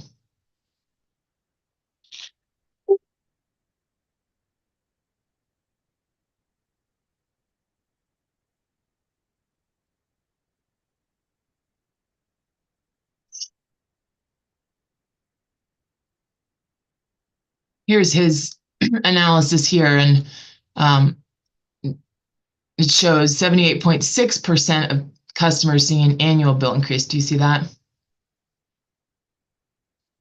Yes, I do. So my first question is, do you dispute that a majority of customers will see an annual bill increase with the shift from the current RETOU to the rebuttal RETOU you proposed? I don't recall having that metric in my testimony. I know the chart, the histogram showing the bill impacts from, -1 to 0, 0 to 1, I think was looked to be weighted more to the bill savings side. And I know on average, we had a slight bill reduction. So I'm not sure, though, what my exact percentage was for increase versus decrease to compare to this. And again, we just said how your analysis was for the average monthly bill impact, but you didn't provide an annual bill impact for comparing the current RETOU with your rebuttal TOU, have you? My analysis was the annual dollars divided by 12 to get to monthly. So the attachments or work papers, I believe we could get to annual data, but I presented it as a monthly number in my testimony. Do you know whether the rebuttal time of use proposal will increase bills as compared to the direct, your proposal in direct?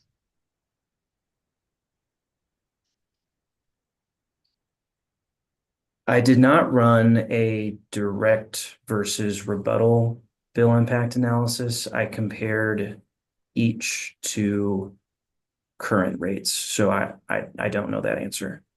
Okay, thank you. Mr. Nussbaumer also analyzed monthly bill impacts for residential customers. Do you recall that in his testimony? I do. And we to 602, bottom page 8, top of page 9, there's a figure labeled figure EN1, and it's titled percent difference, sorry about that, in median, sorry, Ms. Kunkel, could you, percent difference in median monthly bills between current and proposed rates. So let's go ahead and look at that. Are you aware that in his analysis, Mr. Nussbaumer used or aggregated all of the energy profiles of approximately 1 million customers using AMI data from 2023, identified the median monthly bill impact by month? You aware that that's what he did? I am aware that he used a median number, whereas my number was looking at the average. I don't recall all the specifics of his methodology. Okay. And would you agree that using a median instead of an average can be helpful where data is skewed in one direction or another to remove the effective outliers?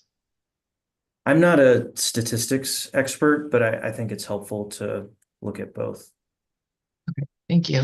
And here, Mr. Nussbaumer, who has a lot of background in statistics, he here found that the median bill impact would actually be a bill increase for 9 months out of the year. Do you see that?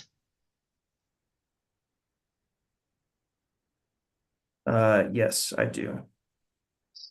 And he also found that the rebuttal TOU, on the rebuttal TOU schedule, customers would see a decrease in the summer months, June to August. Do you see that? Yes, I do.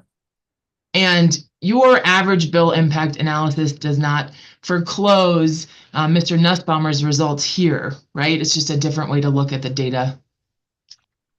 Yeah, my analysis was looking at the average or the total annual divided by 12 rather than breaking it up by month. I think the other difference is I showed a slight savings of, I want to say, 73 cents or so on average, whereas this appears to be a slight increase on average. Right. Let's thank you for that. Let's go back to your rebuttal, page 37. There's a table 6. And this, I think, is what you raised too, that you calculated an IQ customer average of a reduction of about $1 a month as compared to the average. It would actually be a slight decrease below the bill reduction, right?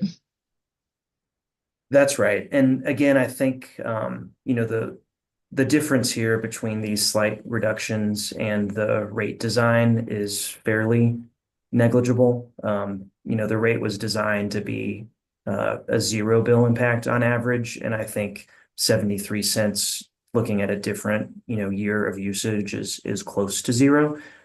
So I agree the IQ average is a little bit more favorable for those customers, but these differences are all very small, so that it's not a major difference to me, but we did want to look at the IQ customer average for comparison.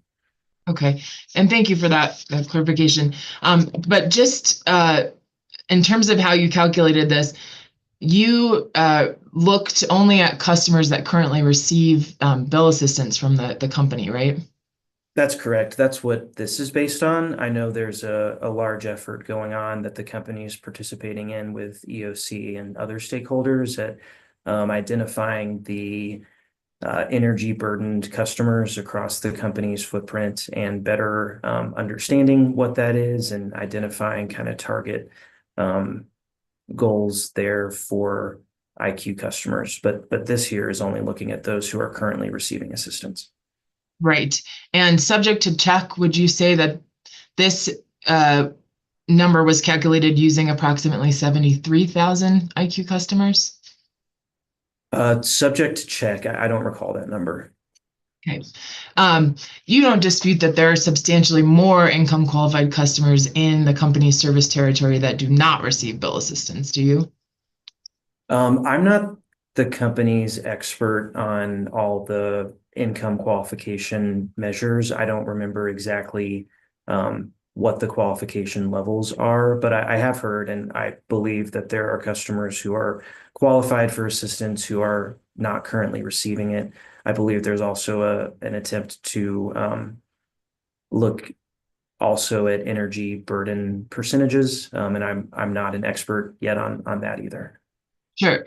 And if we flip back to page 49, that was one of the last points you raised in your testimony with regards to EOC's initial feedback. If we scroll down, apologies, actually to page 50,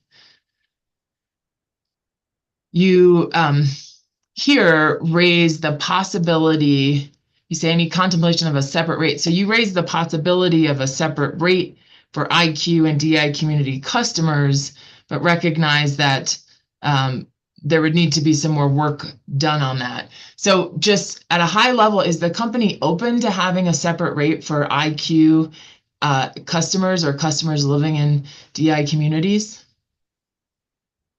And I'll start by commenting on this proceeding before the broader view of looking at the Energy and Security Working Group. In this proceeding, we have not proposed any separate rates for IQ and DI customers. I viewed this proceeding as a somewhat narrow focus of just adjusting the current TOU rates, although I understand the discussion of IQ and DI issues in this proceeding.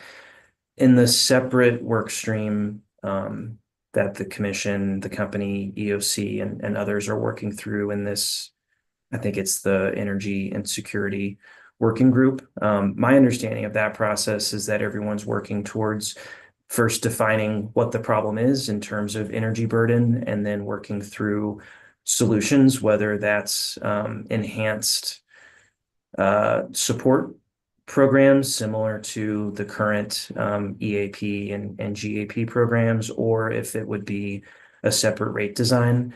I don't know that the company's determined, which of those tracks or both of those tracks is the right solution, but that work is, as I understand it, going on in this separate process that the company's engaged in.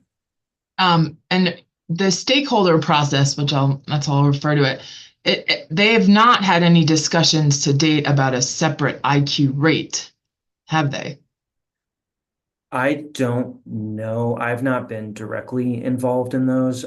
My understanding is they're generally looking at, defining the problem and coming up with the solution, but I don't know whether or not an IQ rate was raised there. Great. And let me go ahead and just have us pull up hearing exhibit 606, please. And this is the company's response to EOC request 4-14. And you can scroll down here Mr. Knighton, is this the discovery response that was prepared by you or at your direction? Yes, I'm the sponsor of this discovery response. Okay, great. And so I would move to admit hearing exhibit 606, please. Any objection? Just want to understand, there's no attachments being provided here? Not here. Nope. No objection. So moved. Thank you, Chair. And if we go down to the response to 4-14C, here you state that the Energy and Security Working Group has not specifically addressed whether revisions to Schedule RETOU are appropriate. And again, this is for IQ customers, correct? I know the focus includes IQ customers. I don't recall if it also includes, DI customers as well. In your rebuttal, you also cite to the May 7th, 2024 report of that working group. Could we go ahead and pull up hearing exhibit 607, please, Ms. Kunkel?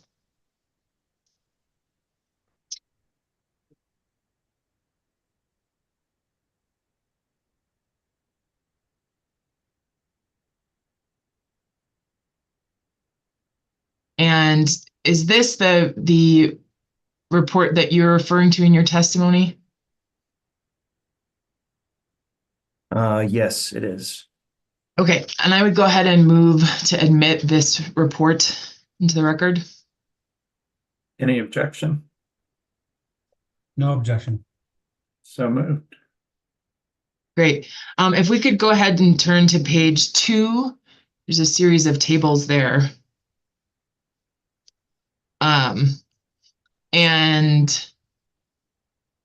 Excuse me, page 9, table 2.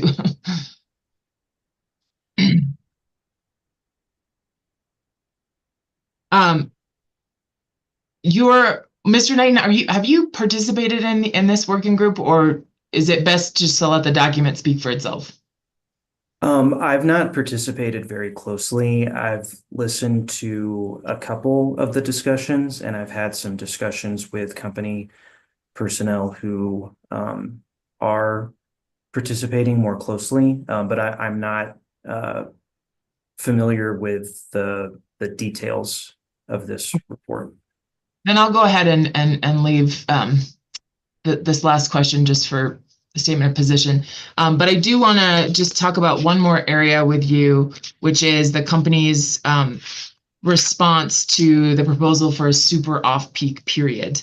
And as I understand your testimony, both pre-filed and what you gave earlier today, the company does not support implementation of the super off-peak here, and not as the default rate.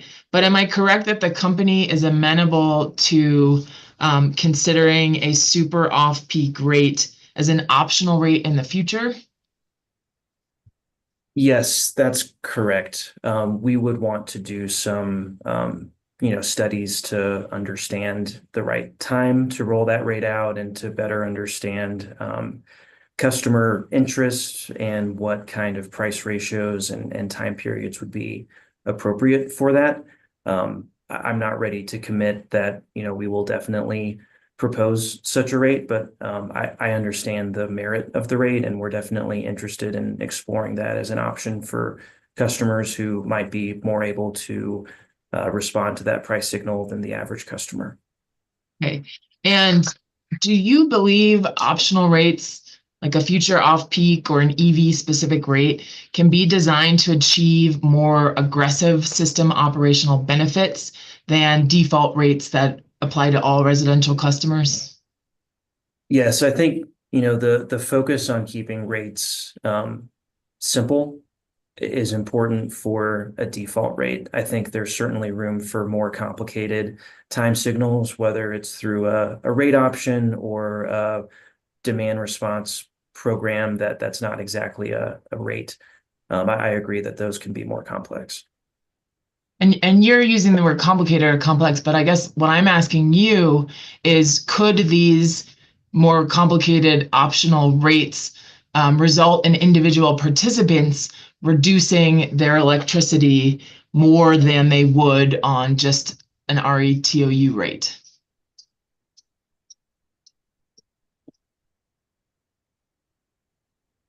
Yes, I think they could, and I'd say that what's more in my mind when I think of optional rates is, targeting a different or specific goal, like a super off-peak rate. I haven't given much thought to whether it results in, more load shift than the RETOU rate. Likewise, do you think that a customer's participation in a demand response program, for example, could result in higher reductions? So, for example, reductions above 1 to 2% during on-peak hours? I think it could on a customer by customer basis. I haven't reviewed the kind of individual customer response to a demand response event versus rate price signal. I do think in particular the DR programs can be more targeted than the RETOU rate, which is, designed in this case possibly, years in advance around, average system conditions. Okay. All right. Thank you, Mr. Knighton. I have no further questions for you at this time. Thank you. Thank you, Ms. Stockmeyer. Why don't we take a 12-minute break till 10:50. 12-minute break till 10:50, and we'll come back with Kroger at 10:50. Thanks.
All right, let's keep going with the cross-examination of Kroger and then Western Resource Advocates. Mr. Baum. Thank you. Good morning, Mr. Knighton. Good morning. I want to refer you to hearing exhibit 104, page 45. The same Q&A that Ms. Stockmeyer asked you about earlier. The beginning on page 6, you state essentially that the parties some of the parties to this case expressed concern that the company's proposed on-peak periods are too long and may lead to customer dissatisfaction.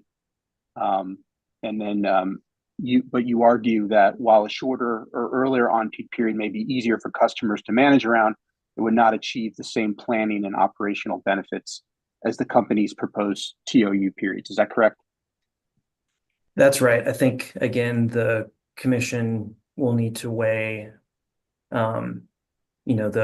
the periods that we need to shift load away from versus what customers can do. I believe our proposal strikes a good balance between achieving those objectives, or at least setting up a rate that can achieve those objectives while not being overly burdensome for customers. To the extent that the commission determines that it's that these parties have a good point and that it's important to shorten the time of use periods to relative to the periods proposed by the company, in order to make it easier for residential customers to respond, would it be reasonable for those shortened periods to only apply to residential, and for the commission to approve the time of use periods proposed by the company for non-res customers? Yes, I think so. I'd prefer if we had consistent TOU periods as much as possible, just for ease of understanding if we have a customer who manages their use at home and at a business. But I believe the specific concerns about the evening period in particular are targeted mostly for residential customers. And residential customers and business, everyone's different, obviously, but as a general matter, residential customers and business customers might have different usage patterns, and what might be a concern for the majority of residential customers may not be a concern for business customers. Would you agree with that statement? Yes, I would. Thank you. Those are all the questions I have for you, Mr. Knighton. Thank you, sir. Western Resource Advocates, I have 30 minutes. Mr. Barissa. Thank you, Mr. Chair. For the record, Mark Sproso, representing Western Resource Advocates. It is still morning. Good morning, Mr. Knighton. How are you? Good morning. I'm good. Thank you. Great. I'd like to spend now just a few minutes discussing the net load and the gross load peaks on the company's system. And Mr. Knighton, in both your direct and your rebuttal testimony, you stated that shifting usage away from higher net load hours is expected to reduce fuel costs, reduce carbon dioxide emissions, and yield more efficient use of system resources, which includes reduced curtailment of renewables. Does that sound right? Yes, that does sound right. And would you also agree that marginal energy costs generally align with the company's load net of renewables? Generally, I don't believe we have any marginal energy cost data in this proceeding, but I would expect us to have the highest marginal cost generally when our dispatchable resources are, mostly all running during high net load hours. Thank you. And have you reviewed WRA witness Ms. Valentine's testimony in this proceeding? I have, but I would like a refresher on any specific items. Certainly. If we could pull that up, that's hearing exhibit 900. And when you get there, turn to page 21, please.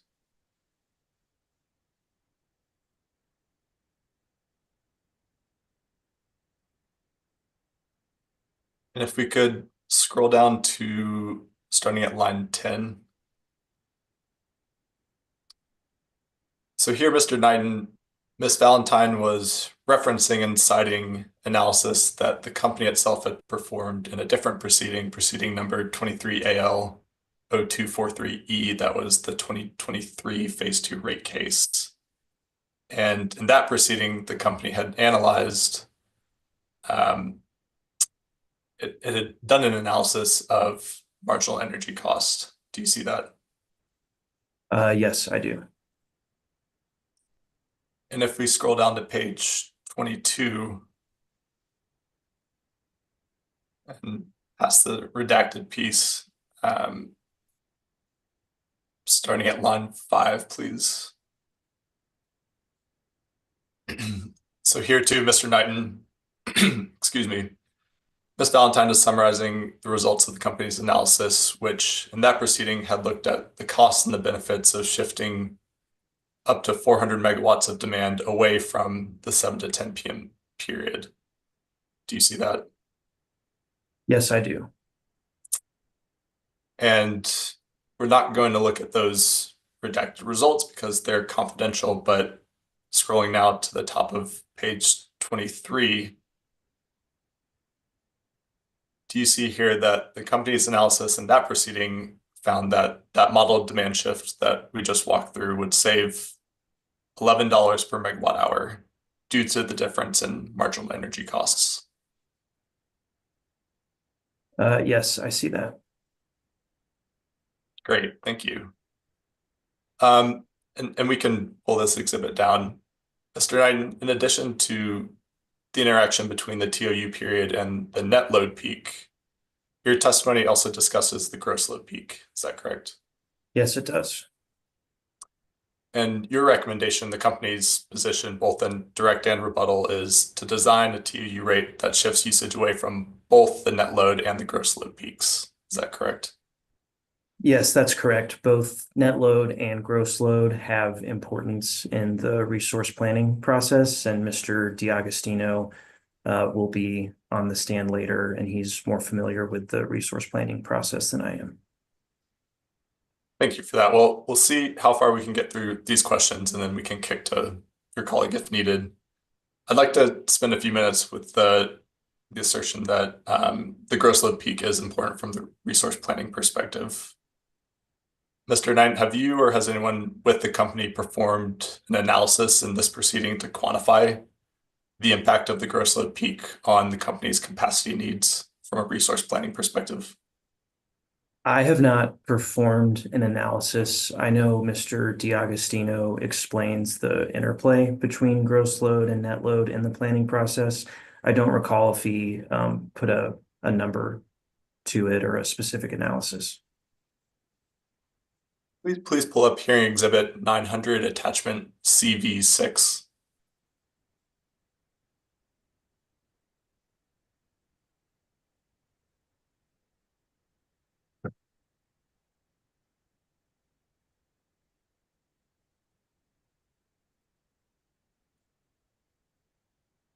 And just scrolling to the bottom quickly, I think we'll see, Mr. Knight, that you were the sponsor of this response, which is already in the record. Going back up to the question in subpart A, here you are asked whether reducing the gross load peak always results in a lower overall capacity need. Do you recall that? I do, and when I sponsored this response, it was before we brought Mr. DiAgostino, the planning witness, into the proceeding. He's a better person to speak to these details than I am. Okay. Well, let's stick with you for now because we're going to look at the response that you did provide here, and scrolling down to the response in subpart A, which I think runs across 2 pages. Here you stated in part that gross load is one of several factors that leads to required system capacity, and it is not certain that lower gross load would necessarily result in lower needed capacity. However, increases to the gross load peak can certainly increase the company's need for capacity. Did I read that correctly? Yes, you did. So just to summarize that, is it fair to say that moving customer demand out of the gross load peak might or might not reduce the company's capacity need?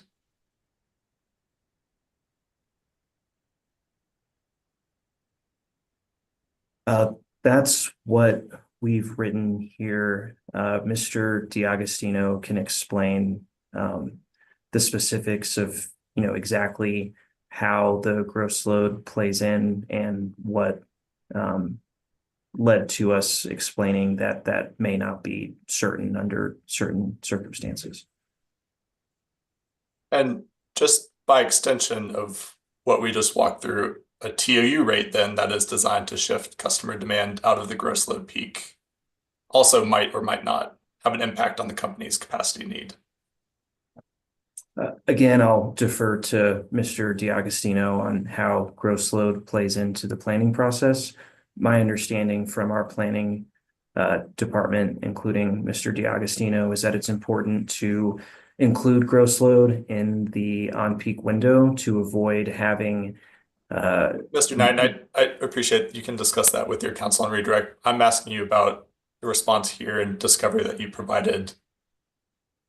And my question is simply, we've agreed that moving a customer's demand out of the gross load peak might or might not reduce their capacity need. And so the question for you is whether a TOU rate that's designed to shift customer demand out of the gross load peak also might or might not impact the company's capacity need. Yeah, I will let Mr. DiAgostino explain the gross load impacts on planning, but if the gross load impact on system capacity need is not certain, then I agree that the inclusion of the gross load peak in the on-peak period would be similarly uncertain as to its impact on resource planning. And so, Mr. Knight, shifting gears a little bit here, but in a similar vein, the company has performed an analysis of the load shift under the current RETOU rate. Is that correct? Yes, that's correct. We did an analysis included in my testimony looking at both average load shift over a period back to, I think, 2022, and then specifically an analysis on a peak day. Thank you. And let's go ahead and pull that up. That was hearing exhibit 101 at pages 30.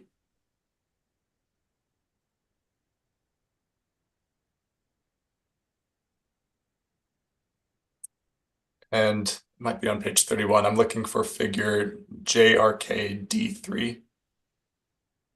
Perfect, thank you. Mr. Knight, just in your own words, could you explain what this figure is showing? Yeah, so this looks at for a period from April 2022, which I believe was the first RETOU conversion after the initial TOU pilot, through July 2024. And it shows that on average, the load shape of RETOU customers is lower during the peak afternoon hours, and then higher, which is the red bars in the positive portion of the chart, during off-peak hours.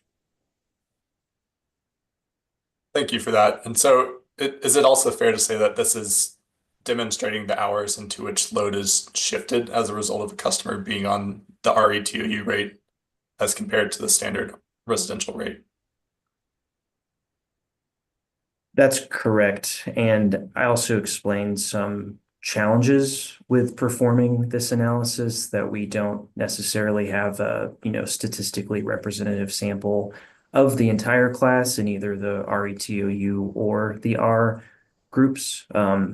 But, at a high level, it does show load shift, out of that on-peak period into other periods. And just staying at that high level, would you expect this trend to continue with a revised TOU rate approved in this proceeding? In other words, would you still expect to see load that's shifted away from the peak period to be distributed throughout the day? I would definitely expect load to continue to be shifted out of the high price periods. I don't know that it would follow this exact trend. I think there could be some differences in, first the presence or absence of a shoulder rate, which is included here and is not included in our proposal in the 1 to 3 p.m. hours, the 2 hours leading into the peak. And then just customer load shapes being different. Let me say it differently. The residential customer load shape having, different load from hour to hour may result in a different distribution of the load that gets shifted out of the peak period under the later evening peak.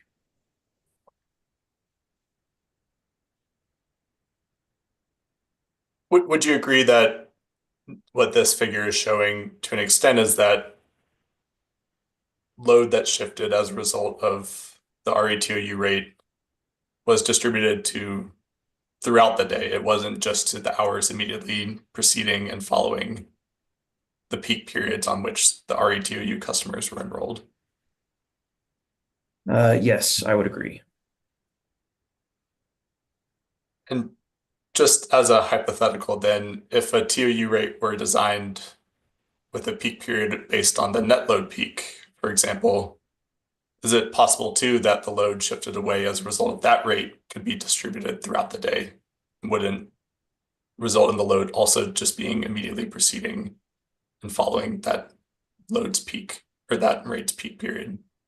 Yeah, it certainly could be shifted throughout the day. I wouldn't expect all that load to hit the 1 hour leading into the peak, but I, would expect some pre-cooling load in that hour leading into the peak, at least in the summer months with air conditioning.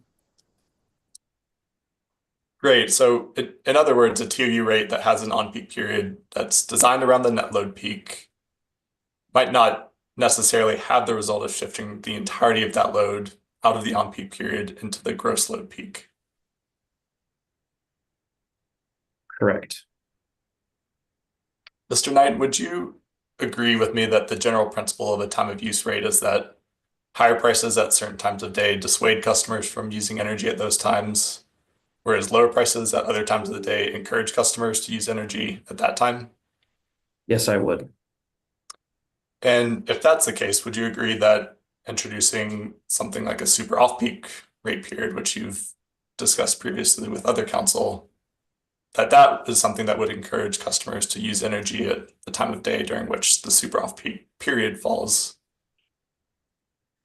Yes, I think the major difference between the super off-peak and then our simpler just on and off-peak rate is both are looking at that afternoon period and have a lower price signal there relative to the on-peak. It's just the super off-peak is really focusing on that, I think, 10 to 3 window or 9 to 3, and trying to shift usage, there relative to the overnight hours. And so I think you captured this in your response, but just for clarity, are you saying it's reasonable to assume then that a super off-peak period would encourage customers to use energy earlier in the day instead of at hours that are coincident with the gross load peak? Can you repeat that question? Sure. Is it reasonable to assume then that a super off-peak period, like the one that we've been talking about, would encourage customers to use energy earlier in the day rather than using energy at hours that coincide with the gross load peak? As long as the super off-peak period does not include the gross load peak and was earlier than it, then I would agree. Thank you, Mr. Knight. I'm just double checking, but I have no further questions. Thank you so much, sir. Thanks. Thank you, Mr. Burris. I'm told Commission Council does not have questions. Commissioner Gilman, questions for Mr. Knight? Yes, hi. Good morning, Mr. Knighton. Good morning, Commissioner. As I understand in your rebuttal, you indicate you don't want to send price signals reflective of the 2031 system conditions, as you're worried in 2025, as you're worried they could cause you issues in 2025. Is that fair representation? The way I describe it is we focused our study on 2031, looking forward to what those conditions are likely to be at that time. And then we tested those by looking at 2025 or other years leading up to them. If there's kind of perfect alignment, like there's general alignment that the highest net load hours are going to be between 5 and 9 or 5 and 10 p.m. both today and in the future, it's an easy decision to include those hours in the proposed on-peak period. If there are price signals that would come from only looking at the 2031 data that would create reliability concerns or other concerns on the current system, that's where I would question more how to weigh the current system versus 2031. But for the most part, there's good alignment between the 25 and the 2031 data in terms of when the highest loads are occurring. Okay, got it. So I was trying to, as I understand it, the company would prefer to wait for implementation of these rates until after the 2025 cooling season or summer. Is that accurate? We're prepared to implement them earlier as long as we have a 4-month window from the final decision to implementation to make sure we've got sufficient time for not only customer communication, but all the billing system changes. It's a pretty significant change going in and changing the time periods for all the rates at issue in this proceeding. I agree. I think commission staff and maybe some others have preferred that the implementation wait till after the summer. And I don't have an issue with that, but we're prepared to do it before as long as we have that 4-month window from a final decision. Okay, and that would be a final decision after any RRR phase, conceivably. Yes, the concern is if we try to get ahead of it and there ends up being a change before the final decision, our billing folks will have gone down and spent, months working on solutions to have to throw it out and start over. So to meet the 4-month target, it would need to be after the final decision in this proceeding. Okay. And if 4 months lands us in the middle of the summer, towards the end of the summer, do you think it's advisable to wait out the summer, or would you think it's advisable to enact it at exactly your 4-month preparation mark? Yeah, I don't have a strong opinion on it. I'd say I think the customer communication and experience would be easier if we waited until the summer was concluded. So from that perspective, I would prefer to wait until the summer's over. But in terms of starting to send the price signal today, I understand the commission's interest in getting that price signal out as soon as possible, but it could create some customer angst having that change in the middle of the cooling season. Okay. Ms. Kunkel, I wanted to look at Mr. Knighton's rebuttal on page 40.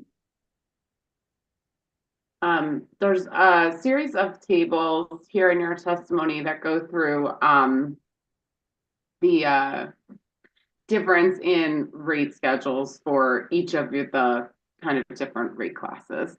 And this page shows on table JRK R8, it shows for SG, below it's for CPP. And I just wanted to understand, so in several of these, like you'll see in the SPP, which is table not CPP, sorry, which is table 9. There was a GNT demand line, which is the third one down, $8.02.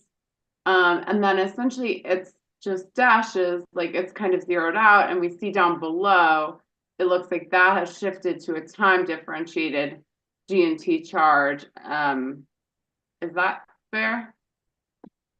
Yeah, and looking at these two side by side, I could have continued the $8.02 for the direct and the rebuttal like I did for the SG rate above it with the $15.14. The proposal for SG and SGCPP goes back to the phase 2 rate case where I believe the commission generally approved the transition of SG and SGCPP from a flat to a time differentiated demand charge. That's going to be contingent on AMI rollout, much like the RETOU and CTOU conversions have been, staged depending on when customers get their advanced meter.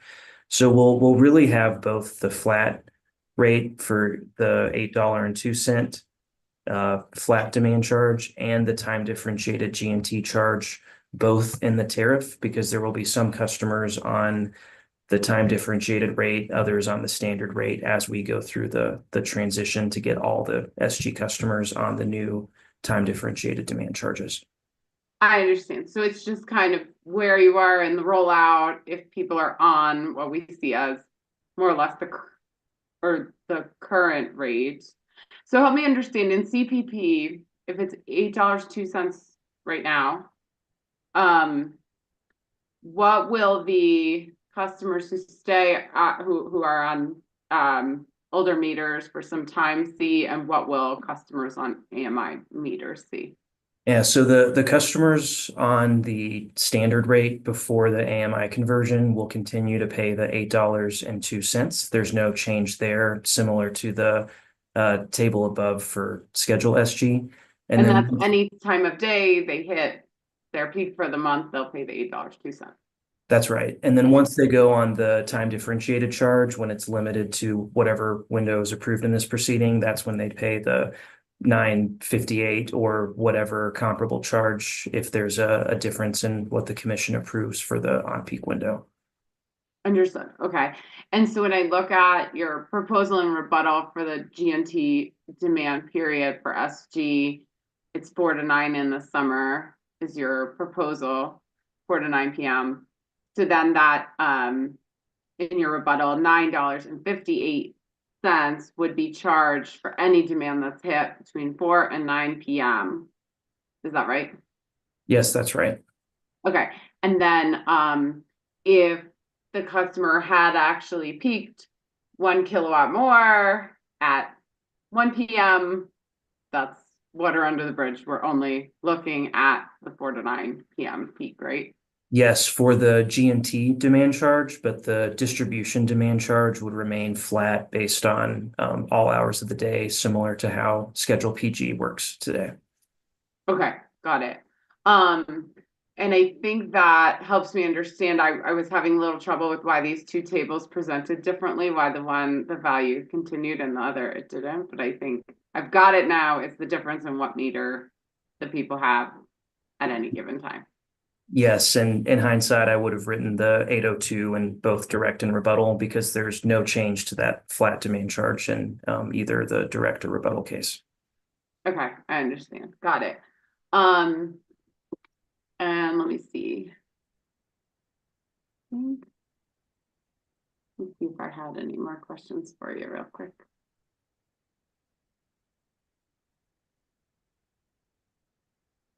I think that's all I have for you. Thanks, Mr. Knighton. Thank you.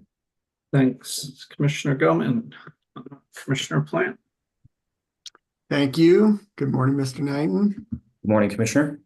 I just had a couple of real quick questions. I was wondering about, well, first of all, I guess, what's the what is the opt-out rate currently?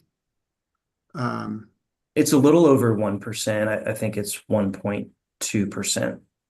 Oh no, I mean I'm sorry, the electric rate if somebody opts out of TOU. I don't have it in front of me. It's going to be the kilowatt hour weighted average of the TOU rates. It's in our tariff. I don't remember off the top of my head exactly what it is. I want to say the off peak is close to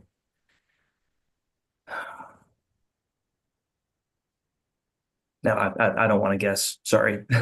If you're, but what I guess what I'm right now, there's a flat rate, right? If you're not if you opt out of the TOU.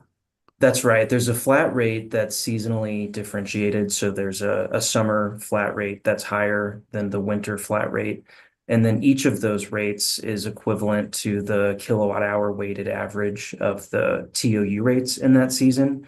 So Okay. if you had the average customer usage on TOU or the opt-out rate, your bill would be no different. Okay, so it kind of falls in between your off-peak and your on-peak. There's the customer would see basically a net potential benefit moving to off-peak that would be about equal to their net potential cost of using on-peak. Can you repeat that part again? Just that the differential between your off-peak and your flat rate and your on-peak are about the same.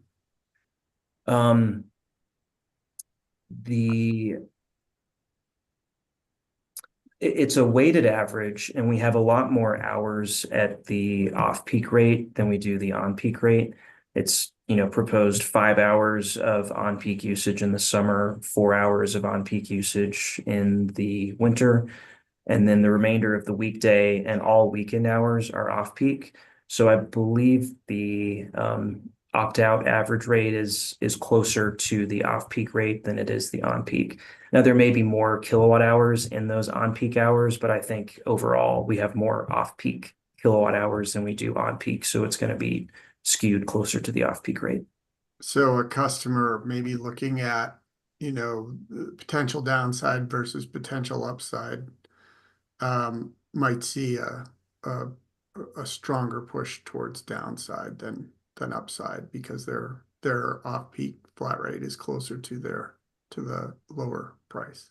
Yeah, they could. And Mr. Murphy has some testimony about measures that we'll put in place to help customers understand which rate is better for them. So he can address, how we would deal with that issue in terms of customer communications, but that does sound correct. Is what you have in your modeling, the 2025 estimates of the curves, and then the 28 and then 2031. Do you know what level of TOU or load shifting adoption is assumed as you're looking at 2028 and 2031? In terms of the planning modeling or in terms of the rate calculations? In terms of the planning modeling. So as you're looking at your load curves in 2028, do you know what percentage of load shift is assumed using the TOU, which goes into effect in 2025, in order to arrive at those numbers?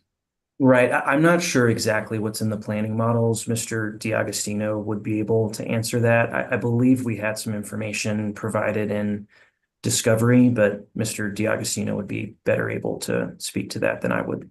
Okay, fair enough.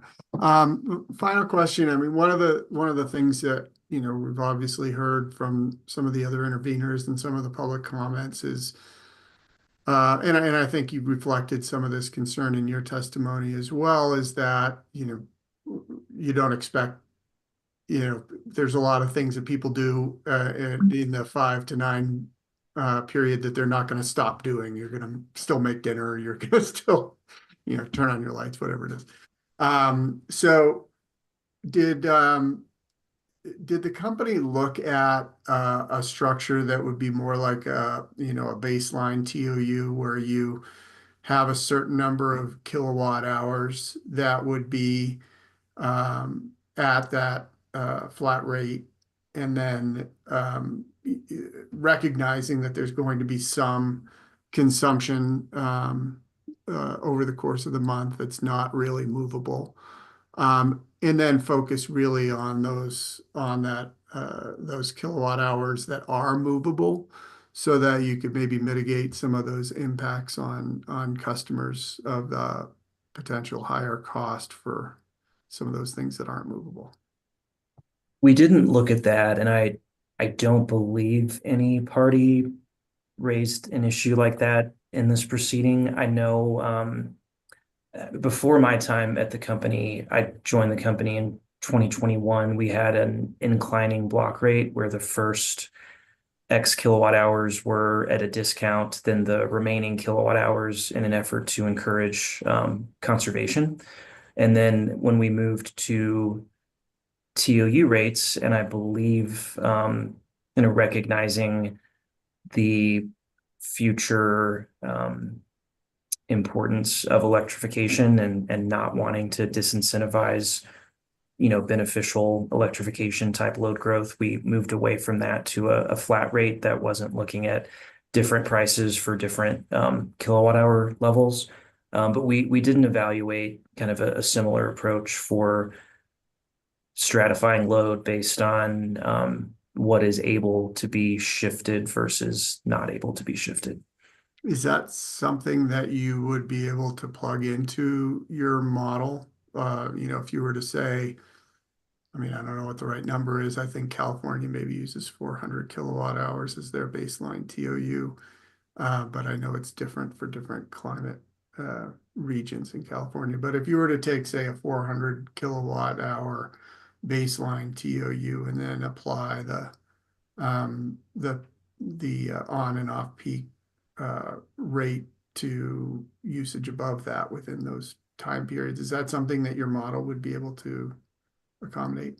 I'm sure we could calculate the rate. I don't know of any studies of our customers' load, the right way to break that out. That's not something I've looked into before. Okay. Thank you very much. Appreciate it. Yeah, thank you, Commissioner. Hey, just wanted to follow up on Commissioner Plant's last question. I think he mentioned California might have that sort of block rate structure. Are you aware of any other states within Excel, the holding company's service territory or elsewhere that do a purchase like that? Not that I'm aware of, no. In terms of customer, so I guess to implement it, it would be tough to do on this record, but if we wanted to follow up on something like that, we'd ask for it in the next phase 2 rate case or next time we had customer class allocation in front of us. Right. I don't believe that issues come up in this proceeding at all. So we don't have studies on that or party response to that proposal. Okay. In terms of customer education, do you have a sense of how much value there is in keeping the same peak demand period in both summer and winter? Is that worth doing? I can comment some, and Mr. Murphy may have more to add to it from his customer education lens. We definitely thought about it, especially in rebuttal where our summer and winter on-peak periods narrowed and they're only different by an hour now. It's still important to us to capture that 4 to 5 gross load peak hour or ramp up in the summer period. We debated whether we should have that 4 to 9 year round, including the winter. But given the very strong testimony and stakeholder feedback about keeping those windows as short as possible, we elected to go with different periods from summer and winter because we really didn't have the gross load or the net load data to justify needing a 4 to 5 peak hour in the winter. So I don't have a quantification. I think it could be valuable to ease customer understanding, but I believe many interveners, if not all in this proceeding, would have opposed it.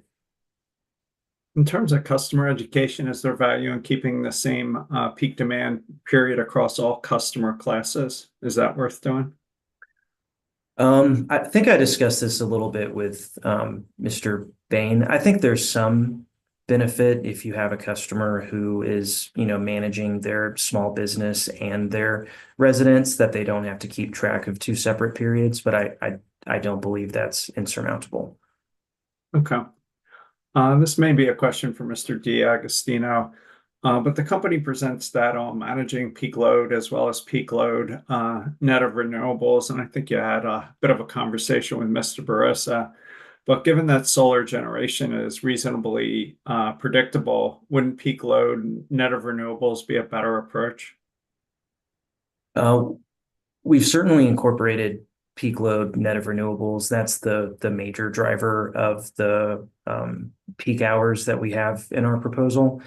And again, Mr. DiAgostino can explain this in a lot better detail than I can, but there's some concern that if we were to increase the gross peak load, we may have some planning benefits from a reduced net load, but then that would be partially, if not wholly, offset by increasing the gross load.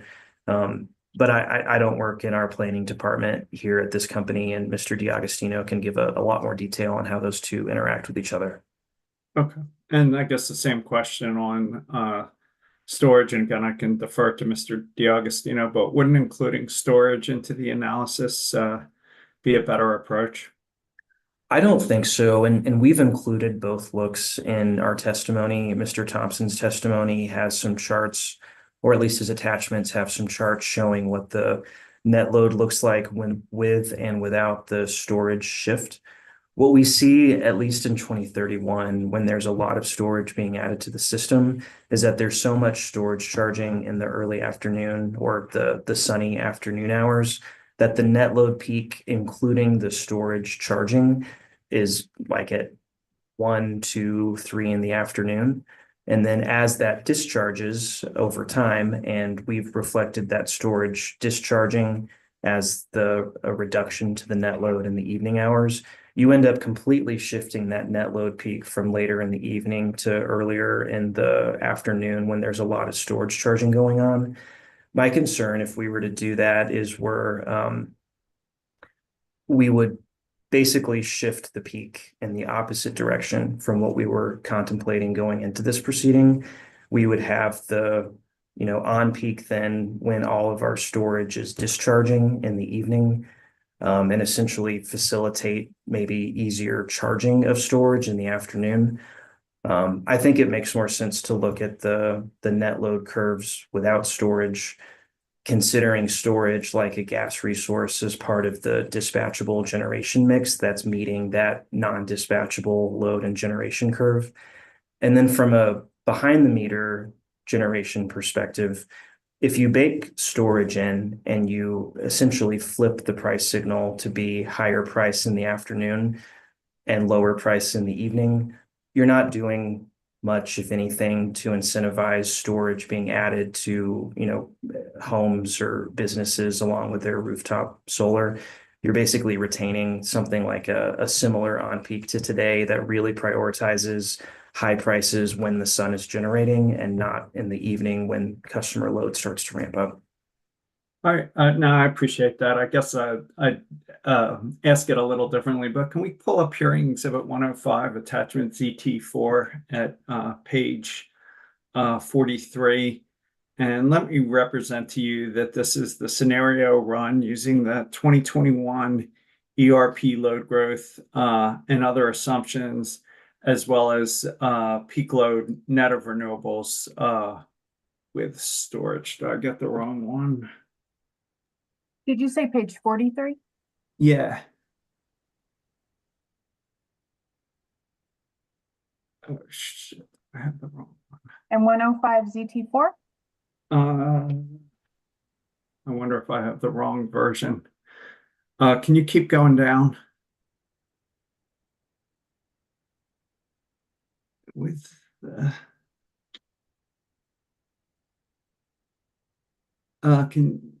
keep going down. Oh no, I'm sorry. Can you go up? I know what I want. Go up 2 more. 1 more. Sorry. Can you go down? All right. Yeah, it's the graph I want. Can you just scroll down a little bit? Oh, so it's page 42. I guess if you look at the blue line, isn't that what we should be using to pick the peak demand hours? It's sort of where we're going to spend a bunch of money on storage, and if we could reduce demand as against those blue hours, doesn't that tell us the hours we're looking for? because this is sort of based on optimized dispatch. So for me, it looks like 6 to 10 is what we should be shooting for. And I agree with you. We shouldn't be looking at the red. We should be looking at the blue and trying to manage it down towards the red. So for me, this looks like 6 to 10 is the best hours. Do you think about this different, or would you disagree with that? So No, I mostly agree. I'm glad we're on the same page about using the blue line rather than the red, and those look more different when you get into the JTS scenarios that we had in rebuttal. From the load shape, yeah, it looks like doing 6 to 10 would capture the highest net load peak based on this average load profile here in 2028. What I look at a little bit differently is wanting to include the gross load peak in that on-peak period, which helps to pull the on-peak period a little bit earlier, starting at 4 p.m. in our proposal for the summer. And then we also looked at just the instances of higher net load by hour, how many of the 5 to 6 hours or 6 to 7 hours occur in the top 100 or top 1,000 net load hours. And there is still substantial net load peaks included in the 5 to 6 hour. And then my other thought on the 9 to 10 p.m. hour is, in addition to making the on-peak period a little more difficult for residential customers to manage, it's also a period where the net load is declining. It's no longer ramping up at that period. It's, below the peaks at, 7, 8 o'clock and starting to decline. So for all those reasons, we thought it made sense to do the 4 to 9, 5 to 9 today, and then continue to monitor how the load growth and resource changes occur on the system. And if we see that 9 to 10 hour becoming more important for reliability, I think it's on our list of things that we would consider adding in the future. But I would prefer to not include that 9 to 10 hour today and get over this kind of major change of the on-peak period to be later in the evening. It works well with today's system. It works pretty well with the 2031 system, recognizing that 9 to 10 hour may need to be added in the future. So, and Mr. Hagland's suggestion to skip 2025 doesn't change your view of that. Yeah, if we skipped 2025, we would still, on the early side, want to start the on-peak period at 4 p.m. in the summer, 5 p.m. in the winter, make sure we're capturing that gross load peak in the summer. I think skipping 2025 gets you closer to the time when 9 to 10 is more critical on the system. I think if we're just going to 2026, I'd support the same proposal we have today. But I do understand the interest in 9 to 10 based on the net load data. Our thought is that with the net load declining in those hours, that we could omit that hour to improve the customer experience and still meet the policy objectives that we're trying to meet here. So again, can you just explain why we care about gross load, given that the solar and the storage is fairly predictable? I just don't get why we'd focus on gross load. Is that a question for Mr. D'Agostino, or can you answer that? I just don't get it. Yeah, I can explain at a very high level, and then Mr. D'Agostino would be able to entertain a lot more questions on it.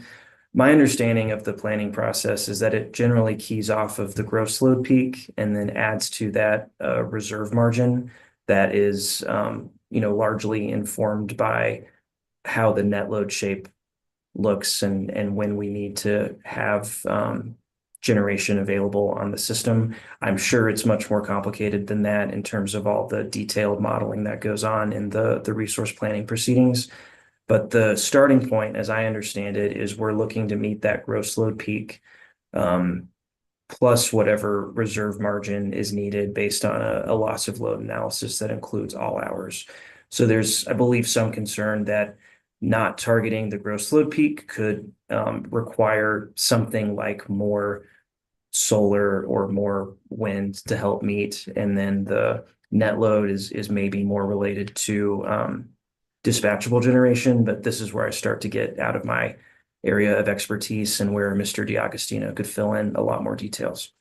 I'll ask him. I didn't quite follow all that, but I'll ask him. Just one follow-up question on that. You mentioned loss of load probability analysis. Isn't that the right way to do this? Aren't we really looking at gross load net of renewables and looking at this with storage, just a proxy for loss of load probability? Should we be asking the company to submit that next time rates are in front of us? Mr. DiAgostino has, I believe, some discussion of loss of load in his testimony and can communicate a little more on that. I think it's, generally aligned with the net load, although not exactly. And I'm not an expert at this moment on loss of load analyses, so I'm not ready to jump to say that that's the right way to look at this. I think this net load and gross load metric has been beneficial in our current and past rate designs, and it helps us understand on average when the highest loads are going to occur on the system. And I think all the storage additions do result in some changes to the loss of load, where you start to see some later loss of load events as that storage has completed discharging. But again, Mr. DiAgostino is a lot closer to those studies than I am.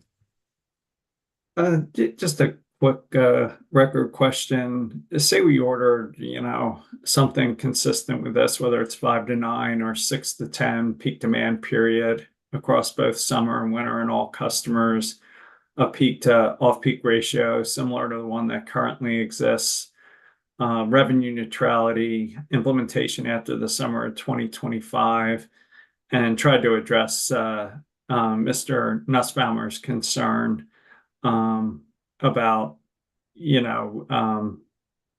impacts for customers that don't switch. It sounds like the company could do all that on this record and in this case. Is that fair? With the usual caveat of me not being an attorney, I believe there is a lot of information in the record on 5 to 10 or 6 to 10.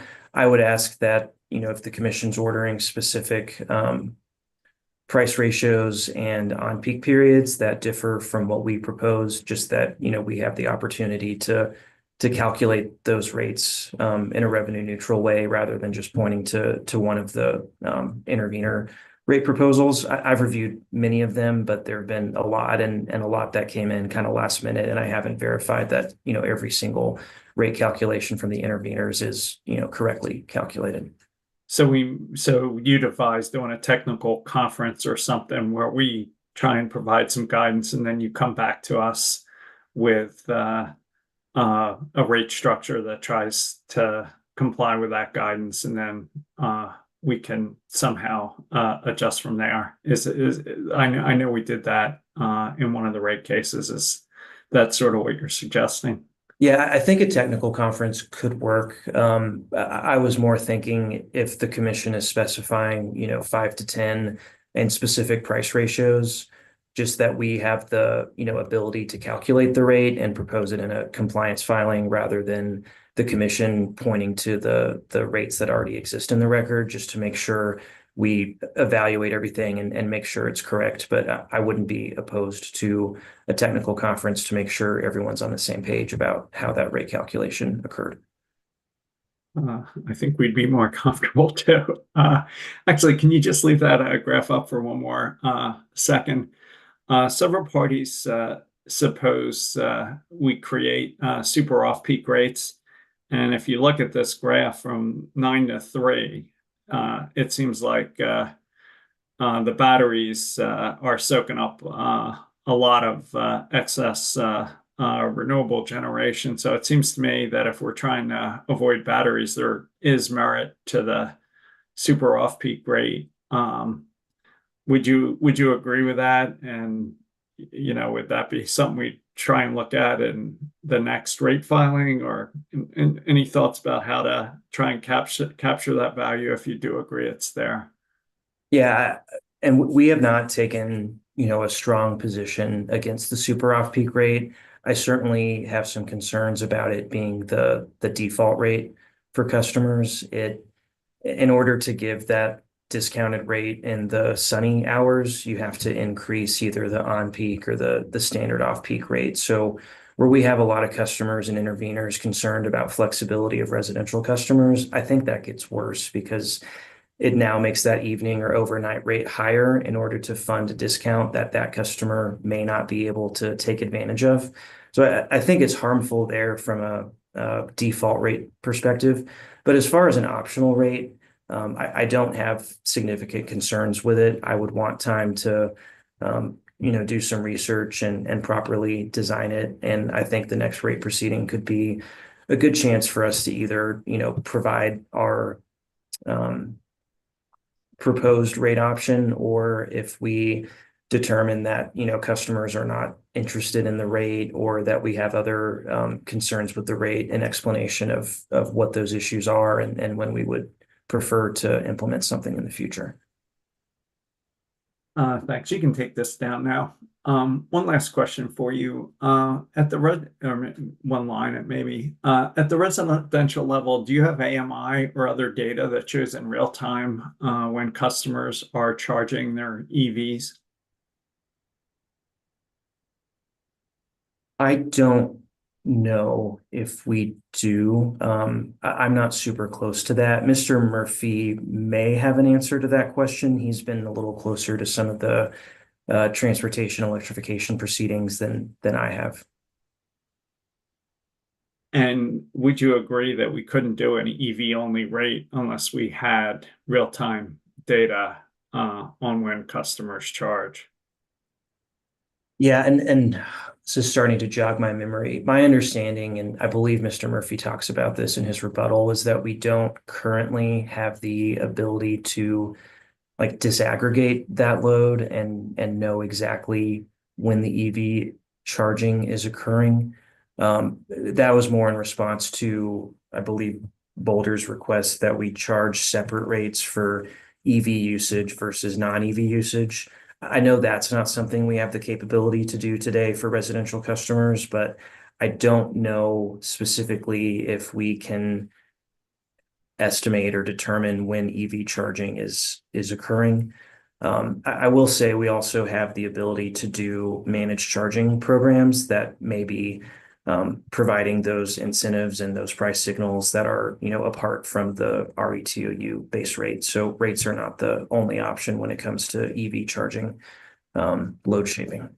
And just so I understand, so the AMI data could show a bump of 5 or 6 kilowatts when someone's charging their EV, but you couldn't tell if that was a hot tub or something else kicking on.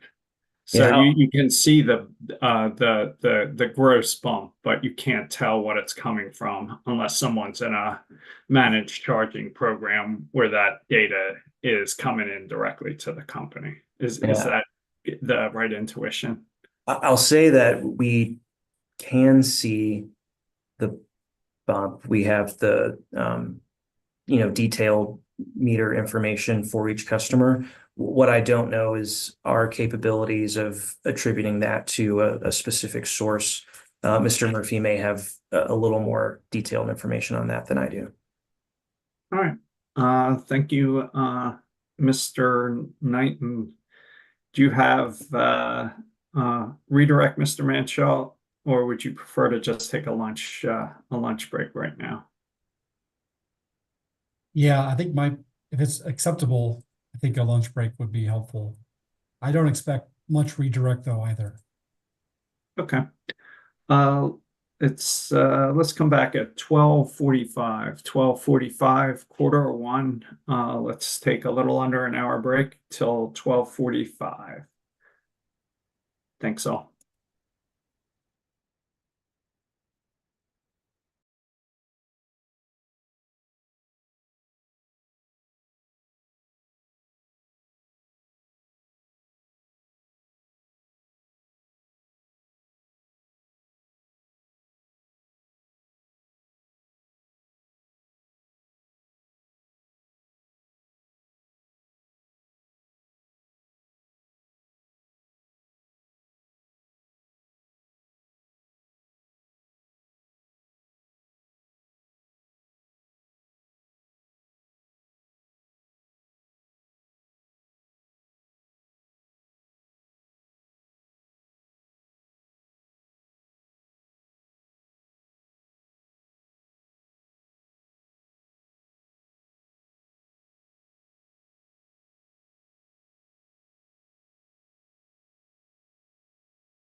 Mr. Minchell, you out there? Yes, There you are. Any preliminary matters before we jump into redirect? All right, Mr. Minchell, redirect. and yes, redirect will be very brief. Can we please pull up hearing exhibit 105? The rebuttal testimony of Zach Thompson, please.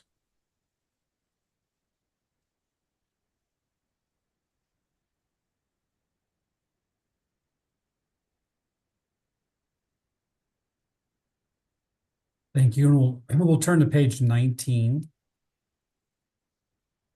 Towards the bottom of the page. There's a section there on line 16, top 100 net hour loads by season. And just for context here, onto the next page. There are several figures, and we can just show these two figures on the screen. Several figures of net load hours, both here on page 20 and 21. But for my redirect question, Mr. Knighton, you recall your discussion with the chairman about potential options the commission may consider for approving updated TOU use rates for this proceeding? Yes, I do. I believe he suggested either 5 to 9 or 6 to 10 p.m. as options for a year-round on-peak period. If the company was to recommend one of those two options only, does the company have feedback on which one it would prefer? Yes, the company would prefer 5 to 9 over 6 to 10 at this time as an on-peak period. If you look at the charts here for the actuals for a recent 12-month period ending June 2024 and the forecast for 2025, we still have a lot of important high net load hours in the 5 to 6 p.m. hour. And then as we move forward to 2028 and 2031, 5 to 6 p.m. is still expected to be the time of the gross load peak. So if we are unable to capture the ramp up to that time from 4 to 5, it's still important to us that we capture that actual gross load peak at 5 to 6 p.m. As Mr. D'Agostino will explain in more detail. We just turn to the next page. Just want to make sure you've got no further comments from your recommendation there based upon these other forecasted years. This chart shows that, although 9 to 10, does become more important in later years, 5 to 6 p.m. is still a pretty high net load hour, particularly in the winter months. Okay. No further questions. Thank you very much for your participation here today. Thank you.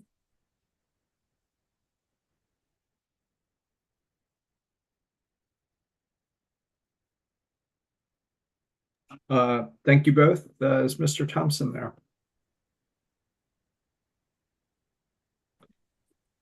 Mr. Thompson, can you hold up your right hand? Do you swear to tell the truth, the whole truth, and nothing but the truth? I do. You can put your hand down. Is anybody with you or communicating with you in any way? No. If that changes, you'll let us know? Yes. And you might move your camera a little bit one way so you're more in the center. You're all the way off on the right side of my, oh, there you go. Or move yourself.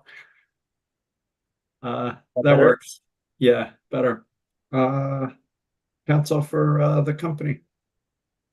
Before commencing just a few initial questions, Mr. Thompson, would it be helpful for us to change what camera you're using on your monitor, or are you comfortable where you are? This works. Okay. Please state and spell your name for the record. Zach, Z-A-C-K, Thompson, T-H-O-M-P-S-O-N. And by whom are you employed and in what role? Public Service Company of Colorado as a principal pricing analyst. And the company filed on your behalf Hearing exhibit 102, your direct testimony attachments, as well as hearing exhibit 105, your rebuttal testimony attachments. Is that right? Correct. Are you aware of any material corrections to these testimonies or attachments? No, I am not. The witness is available for cross. UCA, I have 45 minutes. Mr. Wittershine. Good afternoon, Mr. Thompson. Can you hear and see me all right? I can. Great, thank you. My name is Patrick Wittershine. I'm representing the Office of the Utility Consumer Advocate in this proceeding. It's nice to meet you. Nice to meet you as well. So your direct testimony supports the company's determination of the proposed on-peak and off-peak time windows for TOU energy charges. Is that right? That is correct. And the company's proposals are also supported by the company's updated TOU studies, right? That is correct. So these studies, they analyze 1 year of actual load and generation data. That's from June 2023 to June 2024, and 3 forecast years, 2025, 2028, and 2031. Is that right? Correct. I believe the actuals though was July 23 through June 24. Okay, thank you.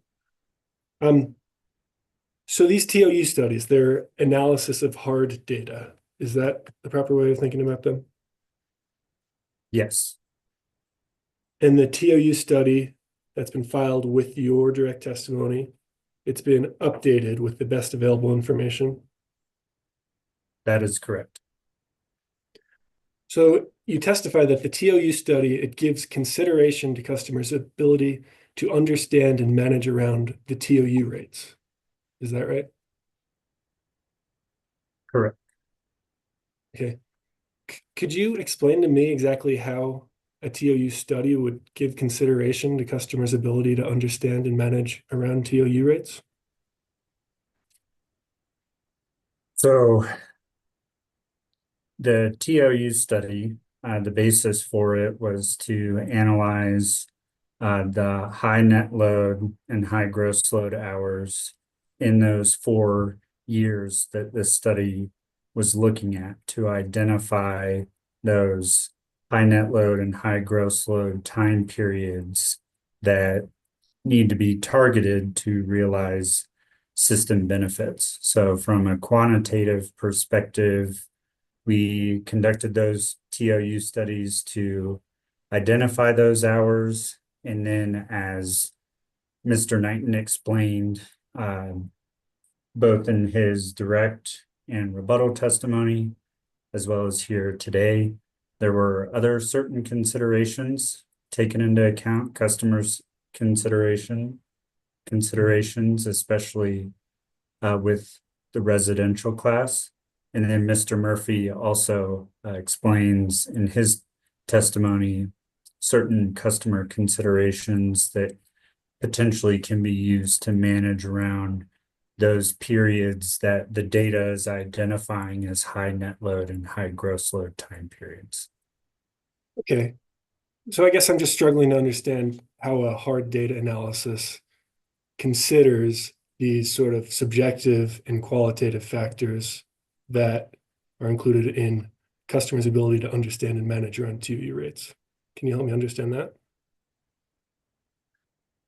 I would just say that the process we took was to take that hourly load generation data, curtailment data, CO2 intensity data, analyze it and present it in the studies that we have filed in this case. And our methodology took that kind of hard quantitative data analysis to identify what those high net load and high gross load time periods were. And that was kind of the starting point where you could potentially cover all of those hours or some of those hours. So I would say the hard data analysis kind of set the parameters for then other considerations in determining the time periods. Okay. And these considerations we're talking about, am I right in understanding that they've been included through underlying assumptions in the data? Or is it just the framing of the study that you just mentioned? Sorry, repeat the question. So are these customer considerations, are they baked into the TOU studies through underlying assumptions in the data? They are not. No, they were applied afterwards based on customer and stakeholder feedback that Mr. Knighton discussed here today, as well as his direct and rebuttal testimonies. Okay, so the considerations gave input to how the company framed the parameters of the study. That's what I'm hearing from you. Is that right?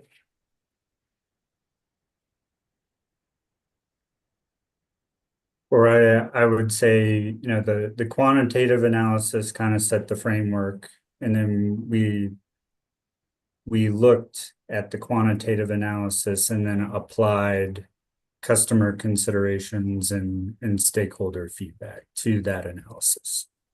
Okay, thank you, Mr. Thompson. You also testified that if TOU periods are too long in duration, it may discourage customer participation or limit the load shifting activities that are able to respond to TOU price signals. Does that sound correct? Yes, it does. And that the company asserts that residential customers should have an opportunity to use their appliances before going to bed outside of the on-peak period, and that the company's proposal supports that result. Does that sound familiar? Yes, it does. Have you reviewed the public comments filed in this proceeding? I have. Okay, let's pull one up and see if the commenter agrees with the company's assertion. Can we please pull up what's been marked for identification as hearing exhibit 304?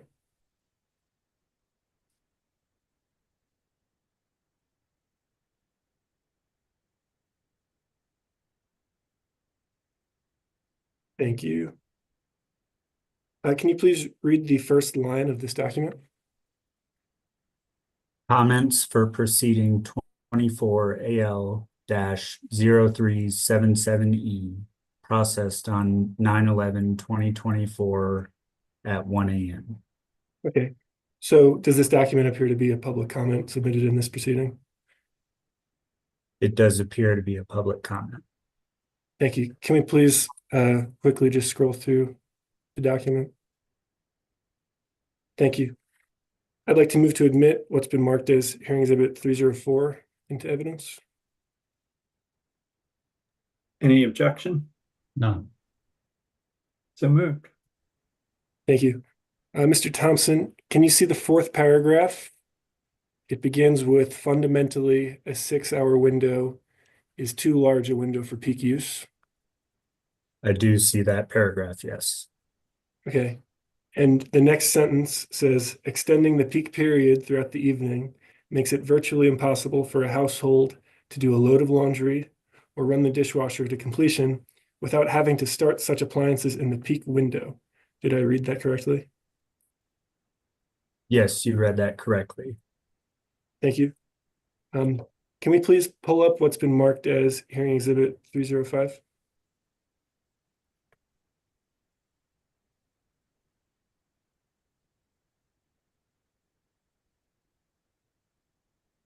Thank you, and scroll down past the redaction. Mr. Thompson, can you see this comment from Grant Baker? I can. And this was submitted on December 19th, 2024, correct? That is what it says, yes. Okay, the first line discusses the proposed TOU period, right? Correct. So this appears to be a public comment filed in this proceeding as well? That's what it appears to be, yes. Okay, I would like to move to admit what's been marked as hearing exhibit 305 into evidence. Subject to Mr. Mansholt being able to look at the blacked out redacted versions. Any objection to that approach here, Mr. Mansholt? No. And I would share that counsel did share with me the other versions, and I've removed my objections to it. So admitted. Thank you.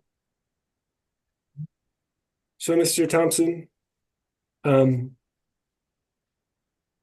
Baker's comment here is that the company's TOU proposal does not incentivize consumers to shift their electric usage to off-peak hours like the current TOU rates, and that 7 p.m. is a reasonable time for most people to wait to use high-load appliances, while 9 p.m. is not.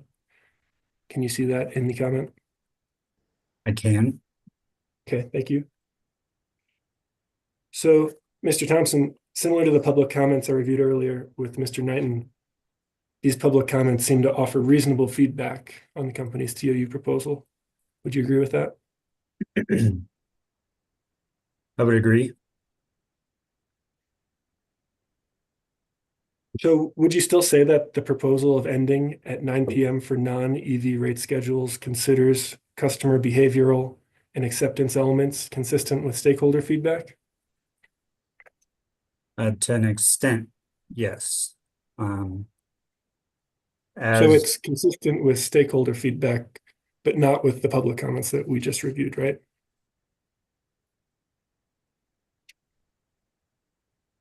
sorry, say that one more time, please. So the proposal of ending at 9 p.m. for non-EV rate schedules, it's consistent with some stakeholder feedback, but not consistent with the public comments that we just reviewed, right? Not with the public comments that we just reviewed. That is correct. We could take this exhibit down, please. Thank you. So, Mr. Thompson, you testified that moving the non-EV rate schedules on peak hours to later in the day to 9 p.m., as the company proposes here, is a step in the right direction and will provide customers a greater ability to shift load to lower cost time periods and save money. Is that correct? Yes, I believe that that's what I said. Okay, so by a step in the right direction, are you saying the company could see the on-peak period extending to 10 p.m. in the future? Yes, given the data analysis, 10 p.m. Could be a potential hour for TOU rates in the future. And so customers, they'll have an opportunity to save money because the company's TOU increases off-peak hours following the elimination of the shoulder periods. Is that right? That is correct, yes. Do you think that word opportunity is more accurate than ability in talking about customers saving money?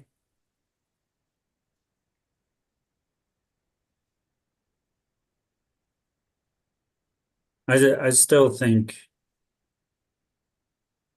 with the company's proposed on-peak timeframes, there's still an opportunity for customers to shift load.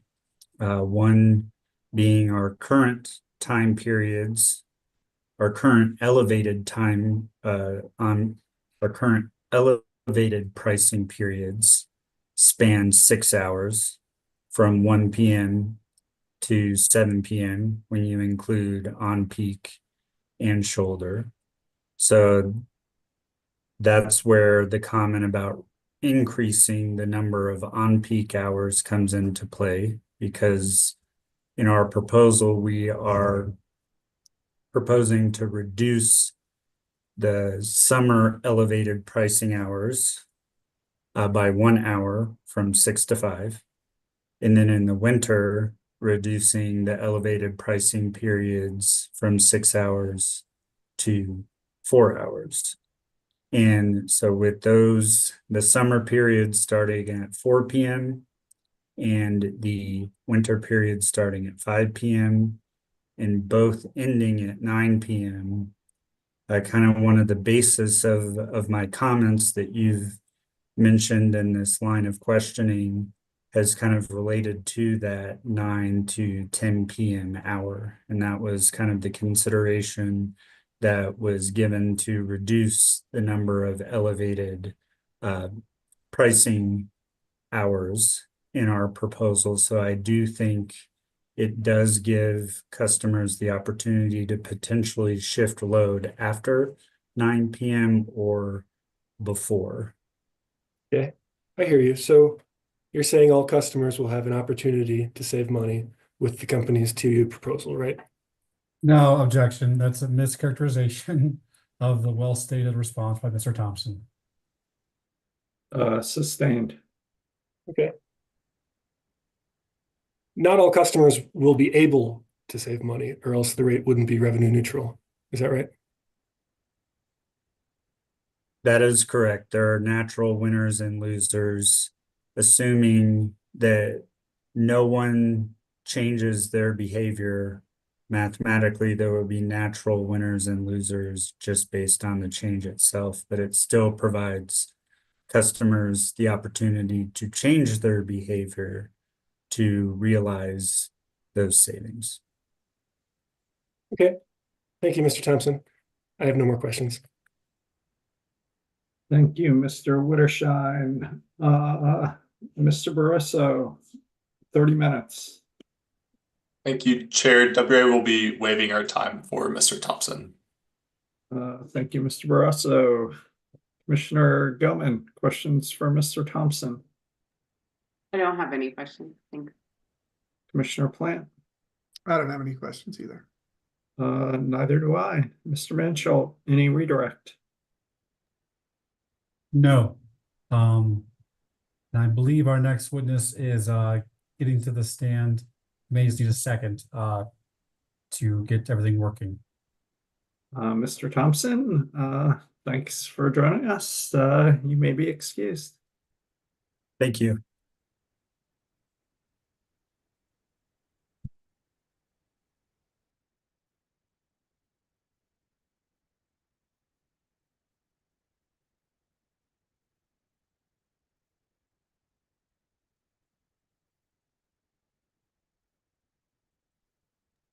Apologies, we just didn't see the waves coming in as quickly. So just bear with us one more minute.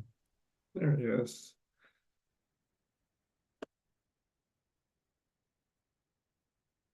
Mr. Murphy, can you hold up your right hand?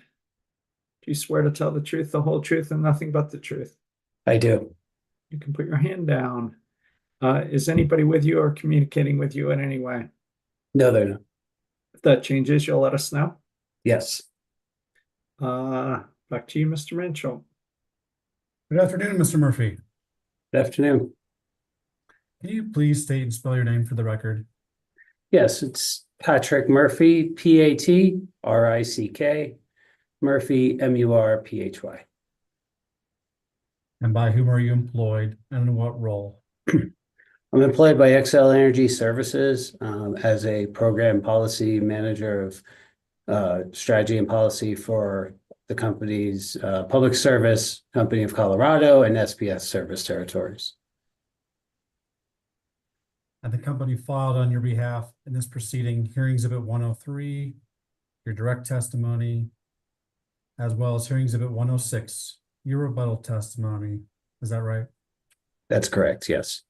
The company also filed a revised version of your rebuttal testimony, hearing exhibit 106, Rev 1.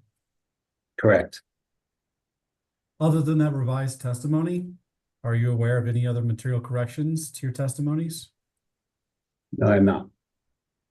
The witness is available for cross. I have 45 minutes for UCA, Mr. Wittershine. Mr. Murphy, can you hear and see me? I can. It's good to see you. Sorry for the rush and the unexpected order. We know each other, but I'll introduce myself for anyone that I haven't met yet. My name is Patrick Wittershine. I'm an attorney for the UCA. Thank you for joining us, Mr. Murphy. Nice to see you again, Mr. Wittershine. Thanks. So your direct testimony primarily supports the company's customer engagement strategy to support effective understanding and successful implementation of the company's proposed TOU rates.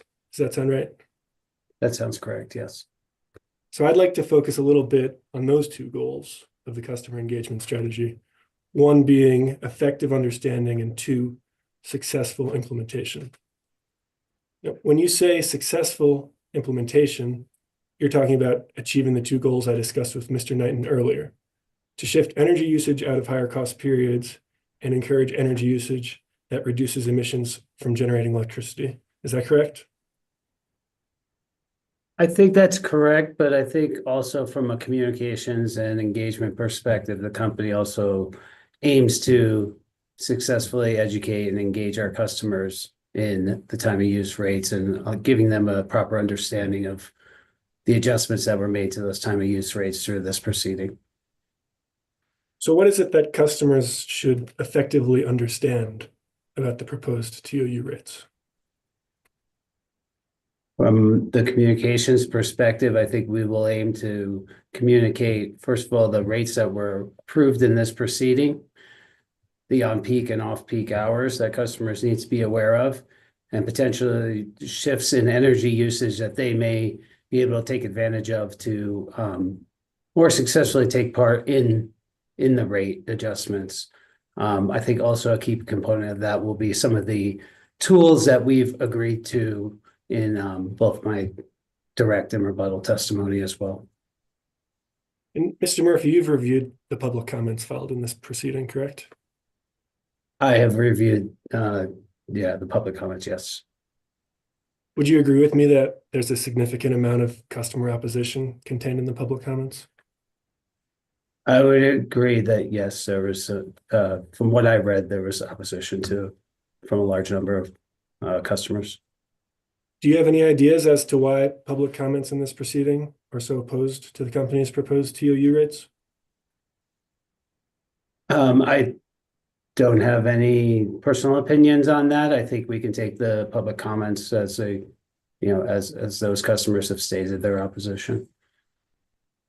Do you think this opposition is rooted in customers misunderstanding the benefits and opportunities of TOU rates?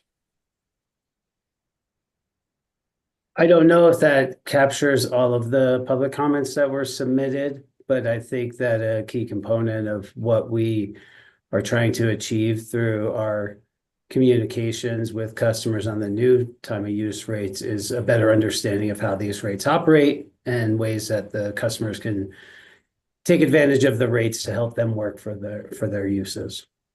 Okay. So is it correct that TOU rates have been rolled out to the majority of the company's customers at this point? Yes, that is correct.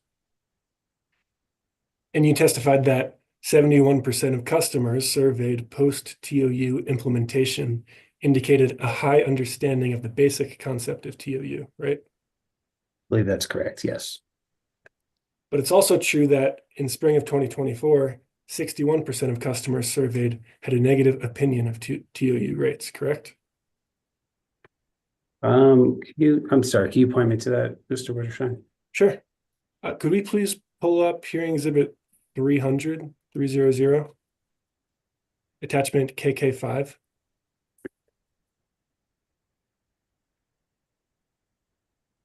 Mr. Murphy, you might remember this was provided in a discovery response attachment. And please scroll down to the last page, I believe. It should be a PowerPoint slide. Thank you. Yes. Okay, so that farthest right column indicates 61% negative opinion of TOU in spring 2024. Is that right? That's correct. Thank you. We could pull this down for now. Thank you. So you testified that parties appear to find that the company has been successful in communicating to customers regarding TOU rates, as evidenced by the low 1.2% opt-out rate of residential customers. Does that sound familiar? Yes, it does. Could this low 1.2% opt-out rate also be evidence of the company's failure to communicate the availability of an opt-out rate? I'm sorry, would you restate the question, Mr. Wittersheim? Sure. So you testified that parties appear to find the company has been successful in communicating to customers regarding TOU rates, and the evidence they cited was 1.2% opt-out rate. Could the 1.2% opt-out rate also be evidence of the company's failure to communicate the availability of an opt-out rate? I think that could be a portion of it, yes. And the 1.2% opt-out rate could also be evidence of how difficult it is for customers to opt out of TOU rates. Is that right? I don't know that we have any survey results that point to that. But I think myself, I've expressed in testimony that we understand that we need to do better as far as communicating the ability for customers to opt out of the rate. And that is certainly something we plan on doing as we implement the new rates going forward. Can we please pull up what's been marked as hearing exhibit 306?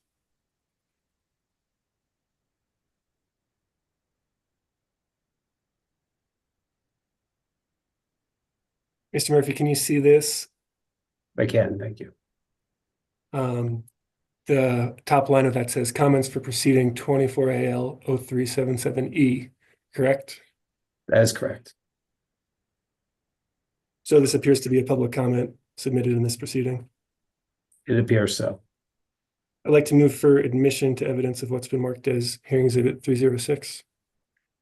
Can you just scroll down to the whole thing?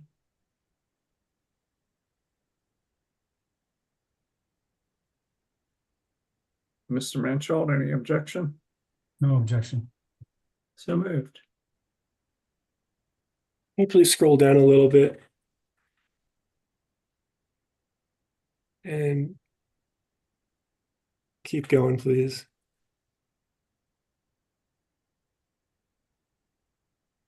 The next paragraph right there. Thank you. Mr. Murphy, can you see the second full paragraph there? It starts with the sentence, the timing of this proposed change so soon after the initial implementation of TOU rates is irrational at best. Did I read that right? You did. Okay. And a few lines down towards the middle of the paragraph on the left side, there's a sentence that starts, aside from emotional realities, the economic reality is that consumers are now just getting used to the new TOU regime. Can you see that sentence? I can. And he follows that with, changing consumer behavior takes time, particularly when electricity bills come so long after actual consumption. Did I read that right? You did. Mr. Murphy, do you think that the timing of the company's TOU changes will have a negative impact on customer acceptability? The timing of these rates that we are currently contemplating? Yes. I think as far as the timing of these rates, I think we have several competing priorities that are part of this proceeding. We've heard from the commission very clearly that they would like to see rates in place for the next summer cooling season. We've also heard from several parties on different proposals that they think are appropriate for when these rates should be rolled out. The company has taken the position that we need at a minimum 4 months to successfully roll out these rates from both a communications and engagement perspective to make sure that customers are fully aware of the changes that are going to be taking place and opportunities they may have to have the rate work positively for them. But also to be able to set up the billing structures that we need to internally. Okay. Oh, we could pull this down for now. Thank you. I guess what I'm trying to understand here, Mr. Murphy, is the relationship between the company's customer engagement strategy and actual customer opinions of TOU rates. So a major part of the company's engagement strategy is customer education, correct? Right. But it's also true that negative opinion on TOU rates from customers has increased as TOU rates continue to roll out. Is that right? I think that's a fair assessment, yes. And that the number of customers opting out of TOU rates, it's been increasing over time? I think that's accurate, but I would still say, and as you mentioned earlier, we are still seeing right now about approximately 1.2% opt-out rate on their current rates, which is still fairly low. Mm-hmm. Mr. Murphy, are you familiar with the concept of buy-in, BUY-IN? generally, I guess, in what context are you talking about it, Mr. Mershon? So the way I've heard it used is sort of as a sports cliche. A struggling team will hire a new coach who wants to institute a winning culture, but he notes that he needs buy-in from players in order to change things or turn things around. Merriam-Webster defines buy-in as acceptance and willingness to actively support and participate in something. Do you agree that public comment and customer opinion surveys indicate a lack of buy-in from customers for TOU rates? I would say that there is certainly, based upon the public comments that we've received in this proceeding, and also survey results, that customer feelings about TOU rates that are currently in effect skew negative for sure. I think that also tells the company that we need to do a better job informing our customers on their abilities to take advantage of these rates once they do go into effect. And not only the benefits that the customer can achieve, but also some of the part that they can play in providing benefits to the system in its entirety. Okay. And that's why you testified that the company recognizes the need to rebuild trust and improve customer satisfaction by emphasizing transparency and empowerment through ongoing education. Does that sound right? That's correct. Do you agree that another way the company could rebuild trust and improve customer satisfaction is by incorporating customer feedback and public comment into its proposals? Yes, and I think that that's what we try to do when we engage with our customers, is try to understand what customers, what they're feeling, how they're reacting to some of these rates, understanding that we also, we have a proceeding before us that we were, ordered to take part in, and so we are doing what the commission requested of us. And also trying to incorporate some of the customer feedback that we've heard from the original rollout from the time of use rates, and updating our engagement and communication efforts appropriately.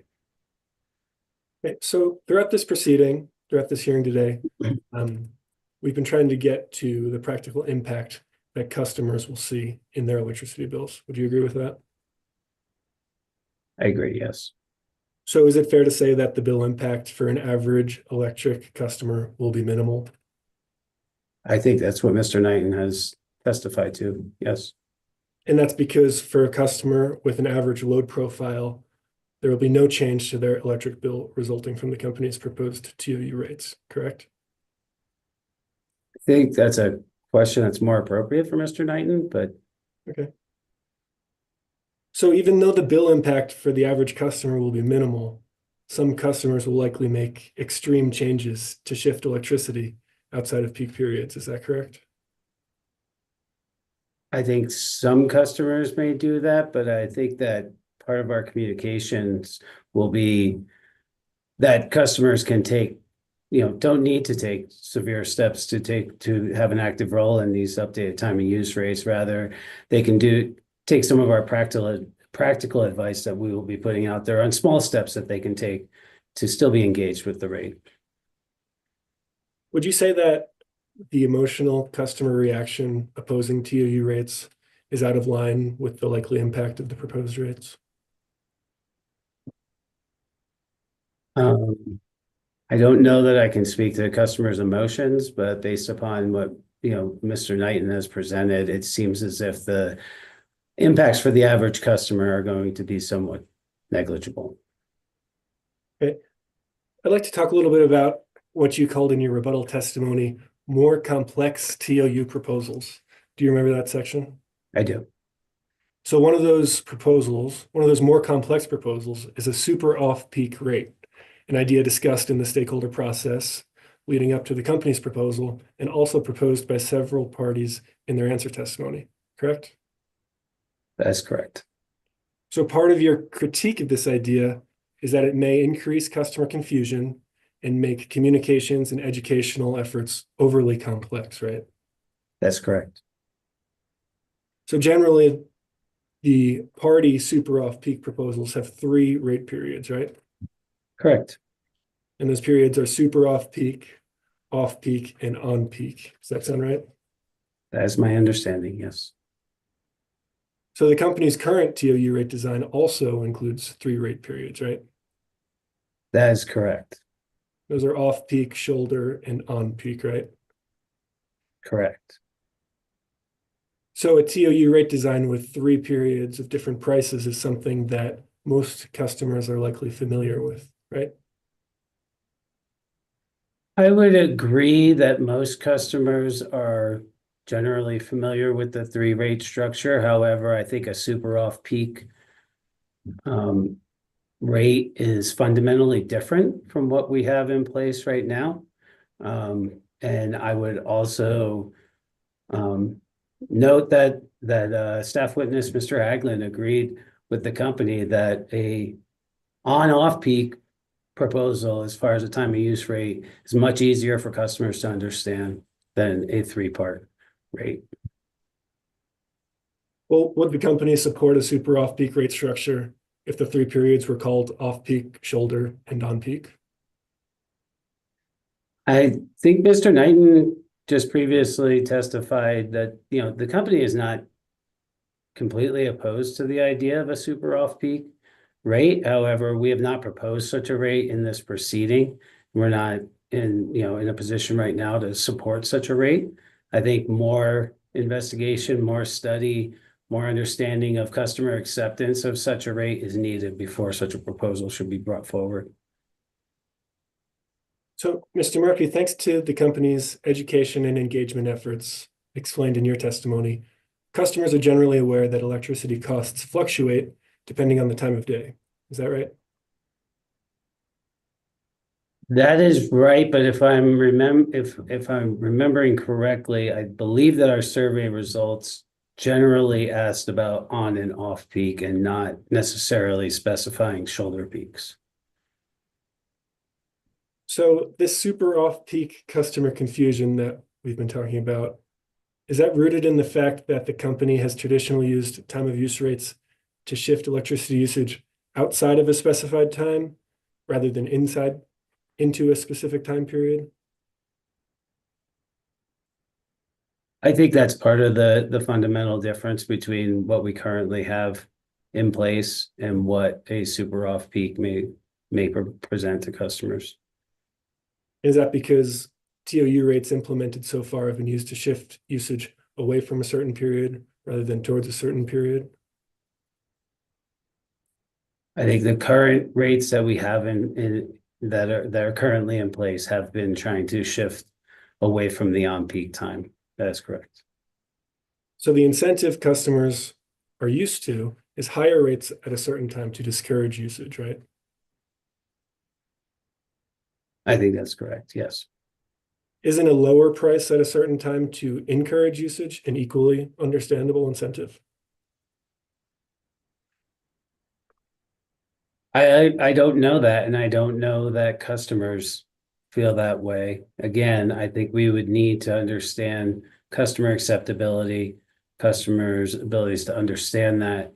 And also, there is the potential, at least from what was proposed in this proceeding, that many customers may not be able to take advantage of some of those time periods that have been proposed, causing greater frustration amongst that customer group.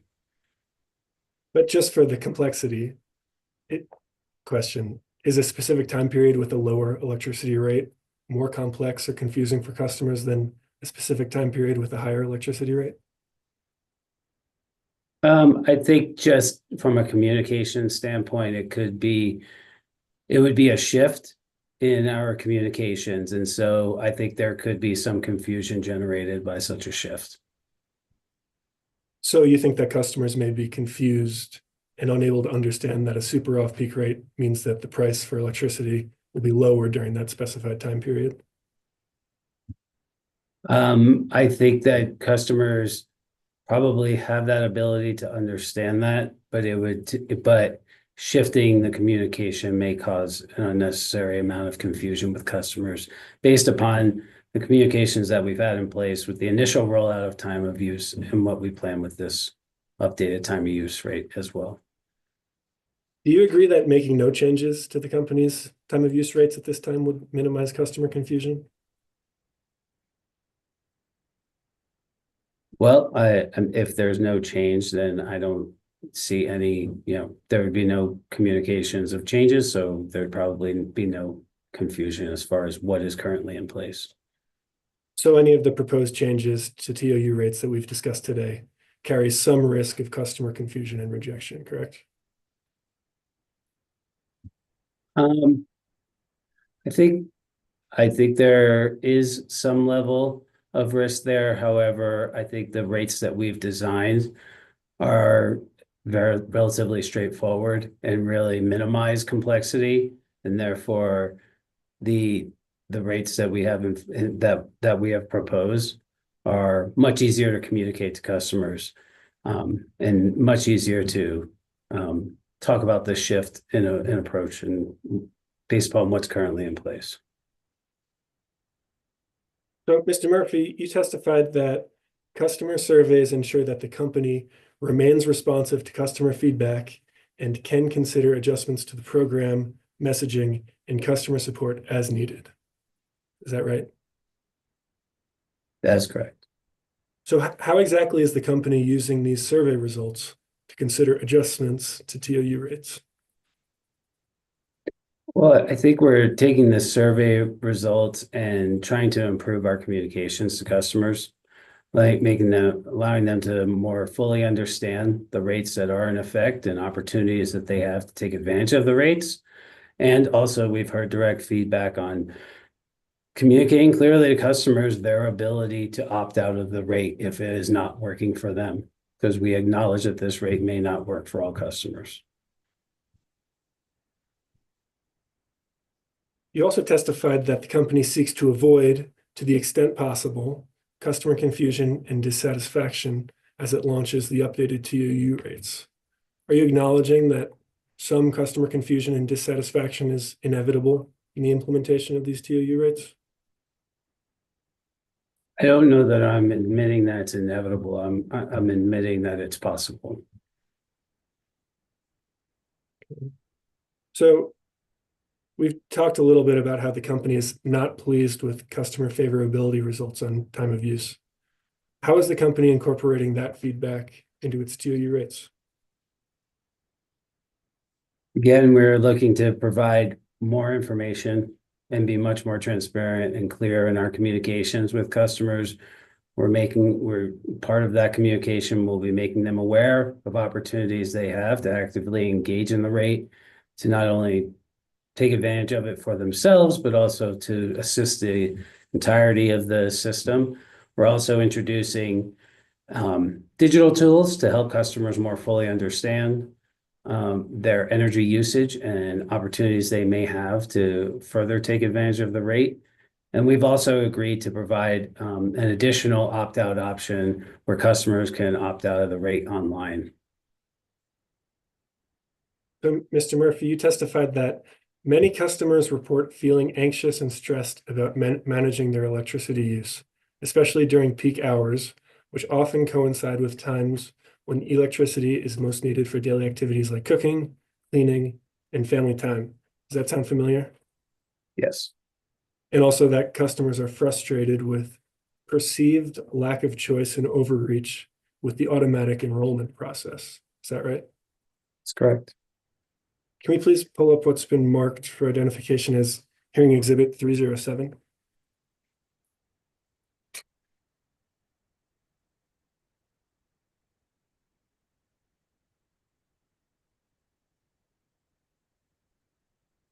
Thank you.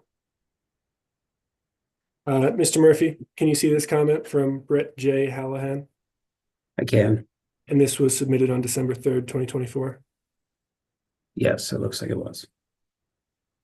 Can you please read the first line of the comment?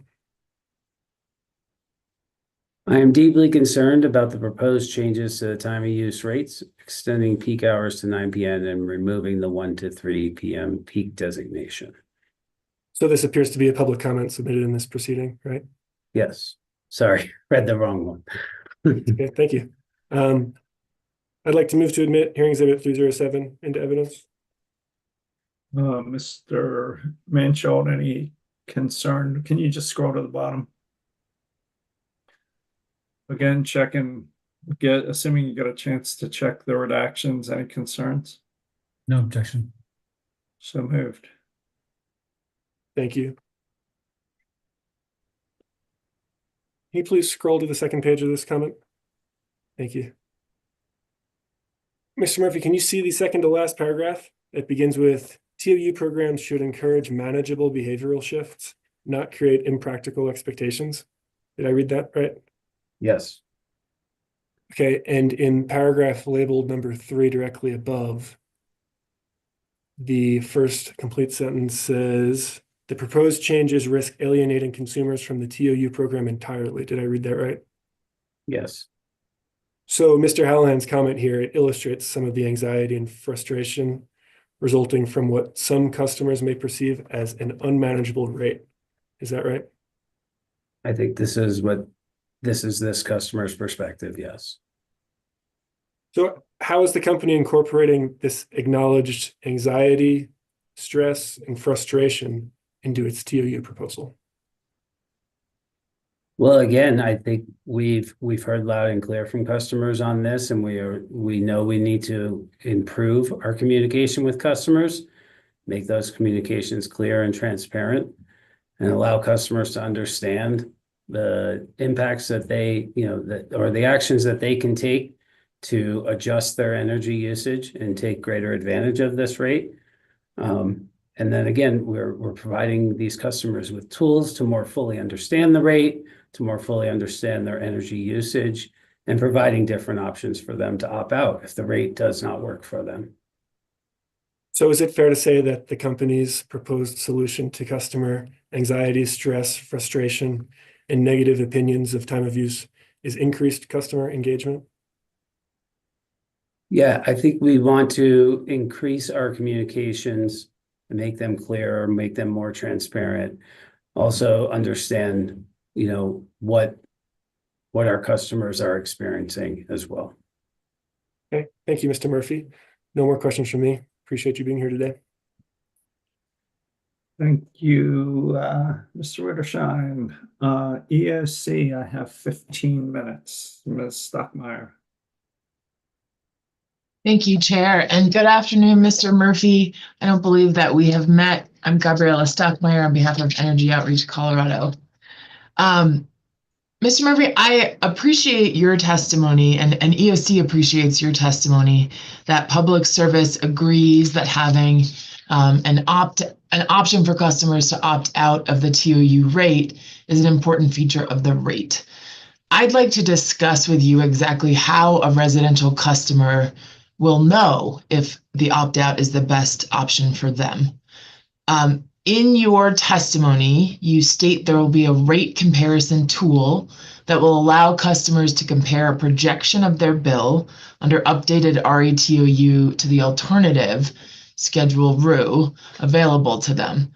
Can you please explain exactly what a customer will see if they access this rate comparison tool? My understanding, and the tool is still under development, so what that final tool looks like, I don't have in front of me right now. But my understanding is that a customer will be able to compare energy usage that they are currently taking under the RETOU rate and be able to compare that to the same energy usage if they were under the ROO rate, and understand the charges that would impact that customer accordingly. You're saying compare the energy usage, or are you saying compare their bill? The bill, but using the energy usage as a comparison to look at their bill impacts of what it would be under RETOU versus ROO. Yes. Okay, so you referred to this projection. Will you point customers to their actual usage? I know many customers are not super familiar with how many kilowatt hours they're using in any given month. Sure. I mean, the company currently has the My Energy Connection app available for customers that can show their energy usage in real time. We also have the Xcel Energy application that can compare customers' usage monthly or yearly between like prior years, prior months, things like that. So yes, we will certainly be pointing customers to the availability of those additional tools as well. And I appreciate that, and I'll get to those tools in just a minute, but I guess will the company consider in its tool that you're still developing, pointing companies to their bills as well, their paper bills, as a reference point to access their energy usage? So to understand their energy usage based upon the bill that they're receiving? Yeah.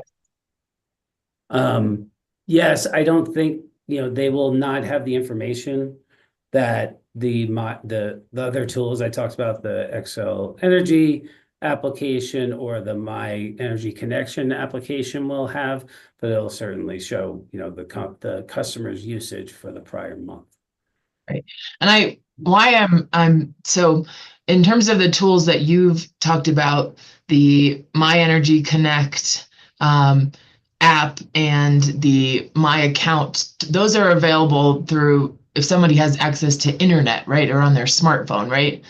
That is correct. And you would agree that not all customers have readily available access to the internet or use the internet for their to pay their energy bills, right? Yes. Okay. And in fact, the My Energy Connect app has a very small percentage of customers that are currently enrolled, right? Correct.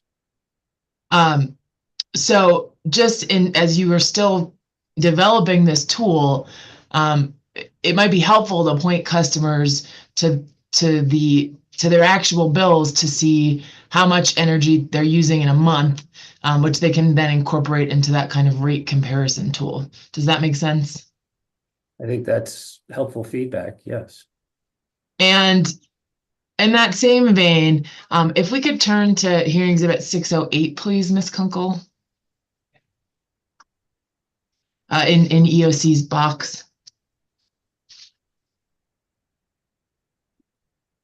Mr. Murphy, this is a filing that the company, and if you need to scroll down to see the date, so it's Public Service Company Notice of Compliance Customer Notification of the Rate Comparison Tool. This is a filing that the company made. I don't actually have the month, but if we can scroll down to the signature line, you can see the date. Oh, sorry about that. Made in June of this year in the phase 2, the company's last phase 2 rate proceeding. Are you familiar with this filing? I am not. Okay, so you weren't involved in the preparation of this or the attachments? I was not. Okay. I would like to move for the admission of this exhibit on the basis of administrative notice, or request that the commission take administrative notice of this, which is a pleading in the commission's files in a related public service case. And it's the notice as well as 2 attachments. Mr. Mansholt, any objection? Just a clarification question.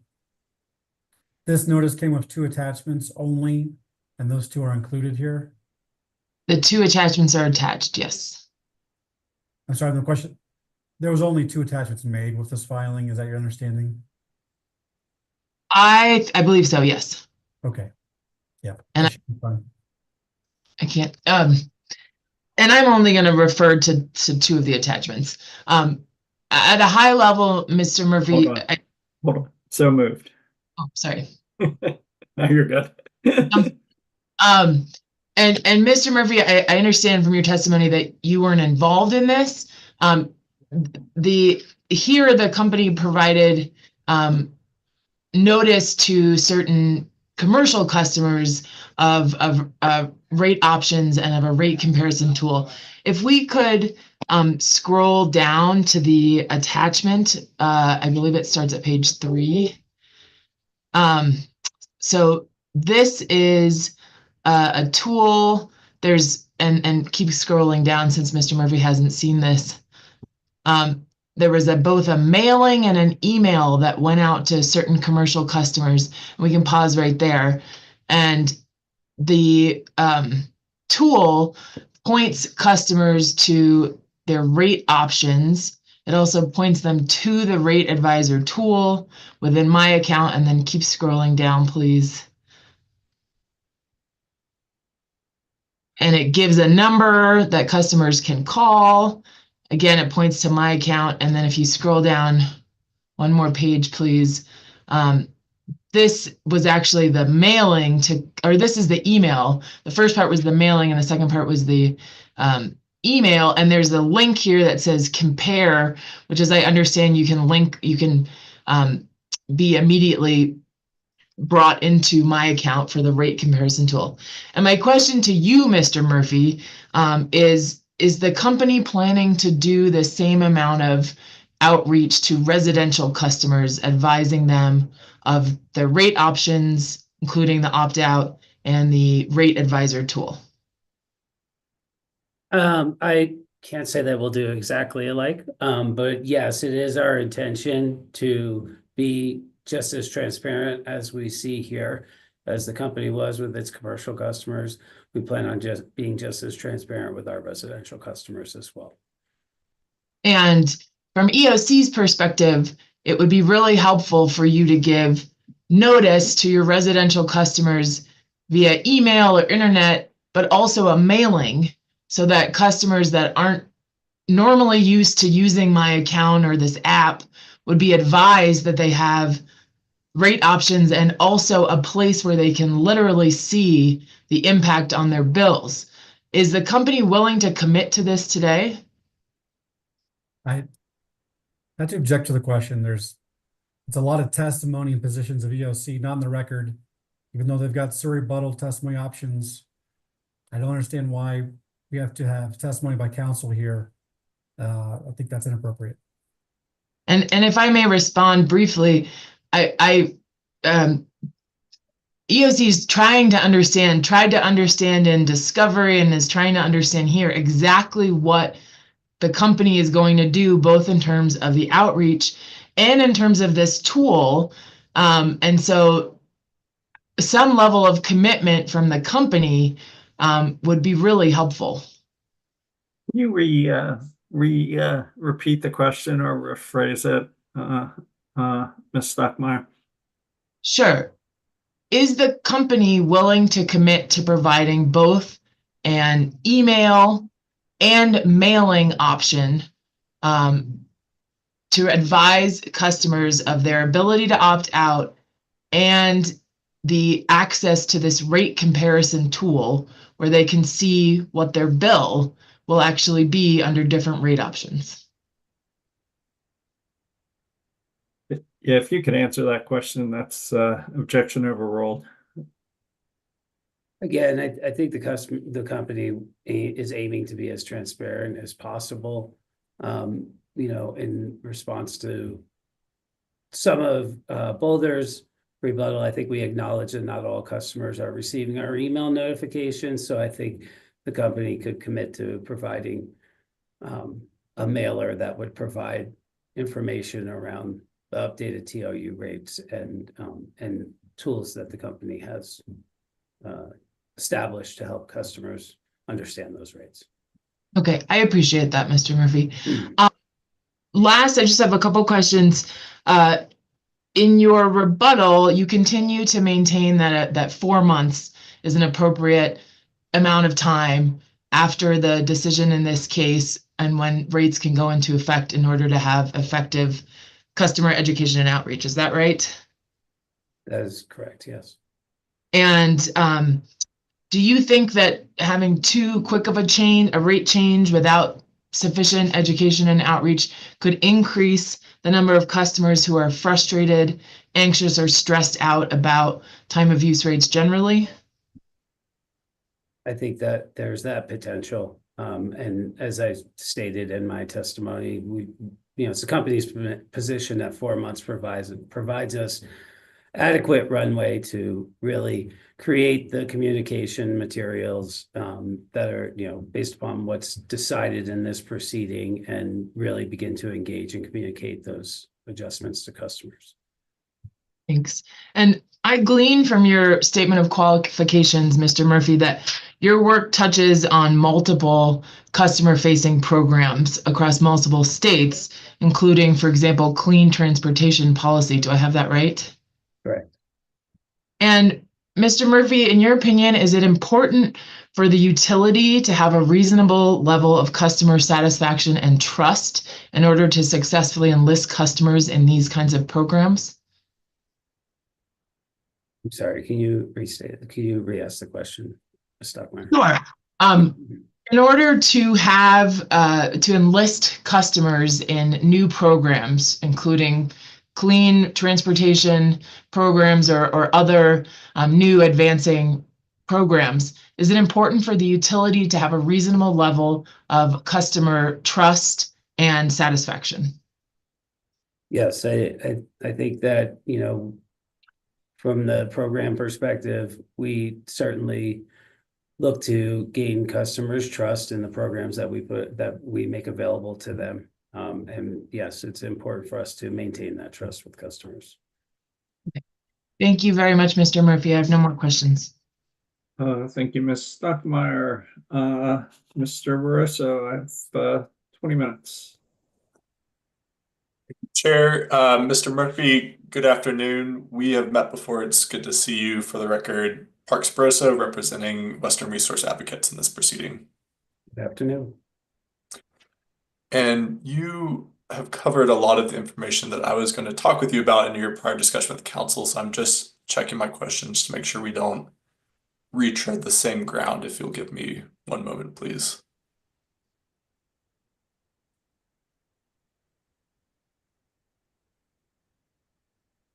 All right, Mr. Murphy, I think just one line of questioning for you here. Do you recall the discussion that you had with counsel for UCA about parties' proposals for a super off-peak rate? I do. And in that discussion, do you recall stating something to the effect that some customers may not be able to take advantage of those time periods referring to the ones in a super off-peak rate structure? Generally, I think I was referring to some of the proposals that have been put forward in this proceeding.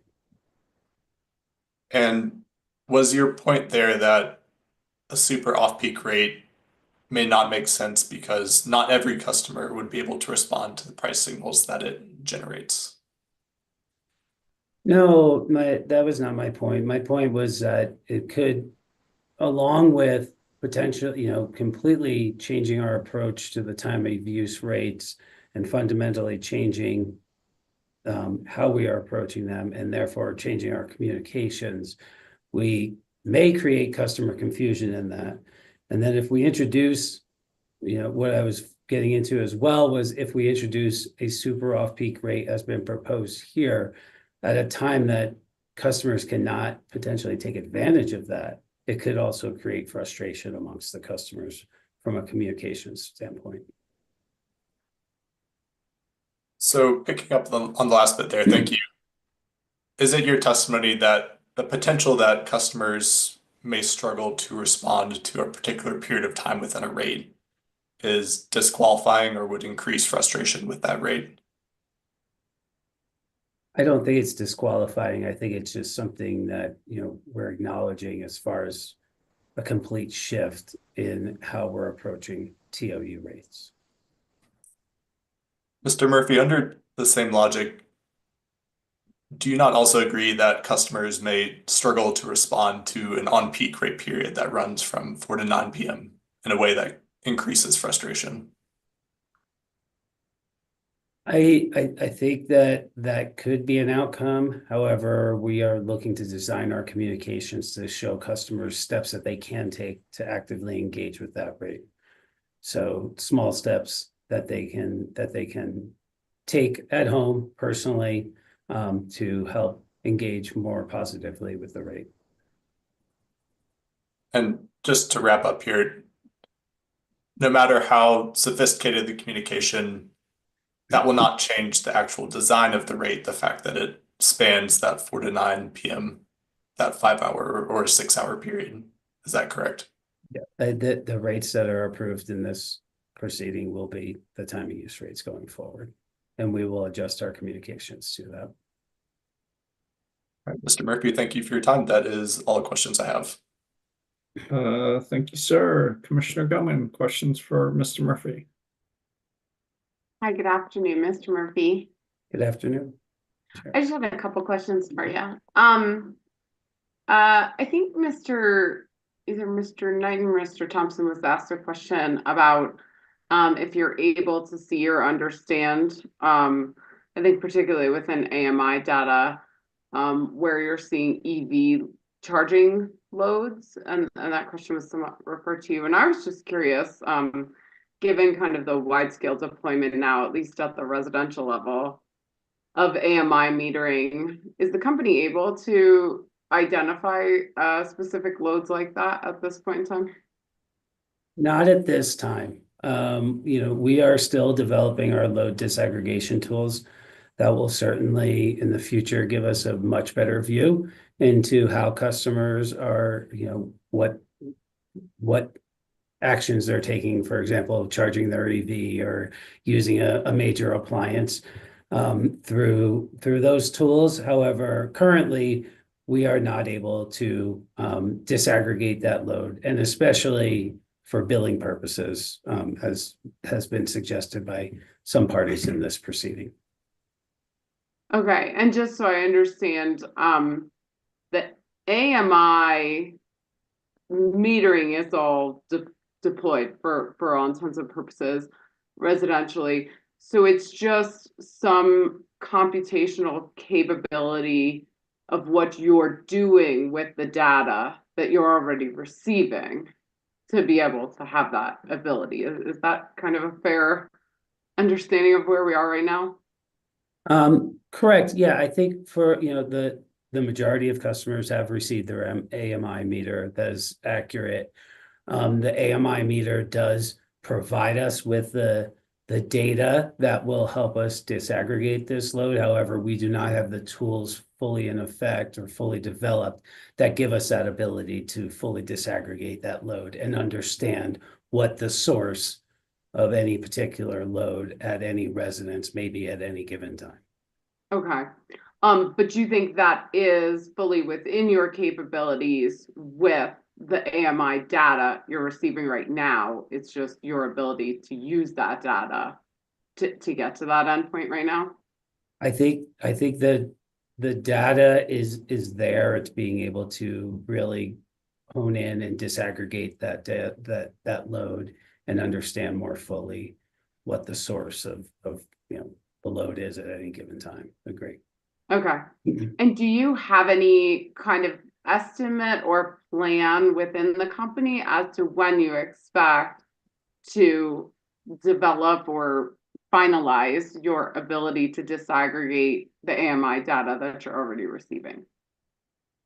I don't have an estimated timeline today. I know that those efforts are underway, and we certainly recognize many of the benefits that this could provide from a communications perspective with our customers. It could also in the future help with planning efforts more from the company's perspective. How refined are your plans to gain this ability? Do you expect this is something that's going to be done in-house, or are there third-party tools already available that the company expects they could use to get to this disaggregation? I think I'm not entirely involved in all of those efforts, but my understanding is it's a combination of both in-house efforts and evaluating external tools that may be available. Okay. So at this point in time, is there any expectation of when the commission could understand the company to gain or finalize these abilities? Again, sitting here right now, I do not know what the estimated timeline for when we could be confident in a tool that could really provide us the disaggregation ability that we need. And again, like in this instance, when we're talking about it for billing purposes, I think that gets even a little bit more complex. Okay. Are you aware at all of the current kind of update on timeline of AMI deployment to commercial customer classes? Generally, but not fully aware of, I know that we're looking at a 2020 timeline or 2025 timeline for completion of all AMI rollout is my understanding. Okay, and primarily that's commercial that is left to do. Yeah, that's my understanding. Okay. In terms of customer acceptance, I know we're all kind of walking this tightrope. I feel like between not, I guess in my description, not changing the rate too soon, such that we kind of confuse or alienate customers who are just getting used to the time of use rate, but also in not, I think in my description, ingraining behavior in customers that we, in the very near future, already understand we want to change to a different time schedule. And so that, I think, in this proceeding is most acute to me, potentially in the commercial customer class, where these customers have not yet been trained on a time schedule. And so I understand that the company is looking for a 4-month window from the finalization of this, which could potentially put us at an awkward time in the summer. And I guess one of my real concerns with customer acceptance on the commercial side is to introduce a timetable that we do not intend to stick with even for another year for commercial customers right at the implementation of their AMI metering and like when they will be changed over to the time differentiated demand rates for a lot of commercial customers. So I'm curious from your perspective in terms of customer acceptance, what's the best move here? If we intend to change them to a different timetable, should we just delay deployment of any time differentiation for commercial customers until we are on the proper time schedule? Or should we really introduce a time schedule to them and then change it in potentially a matter of months? I think from a communications perspective, it would probably be easier to do these things at once rather than creating, mixed messaging over a period of a couple of months.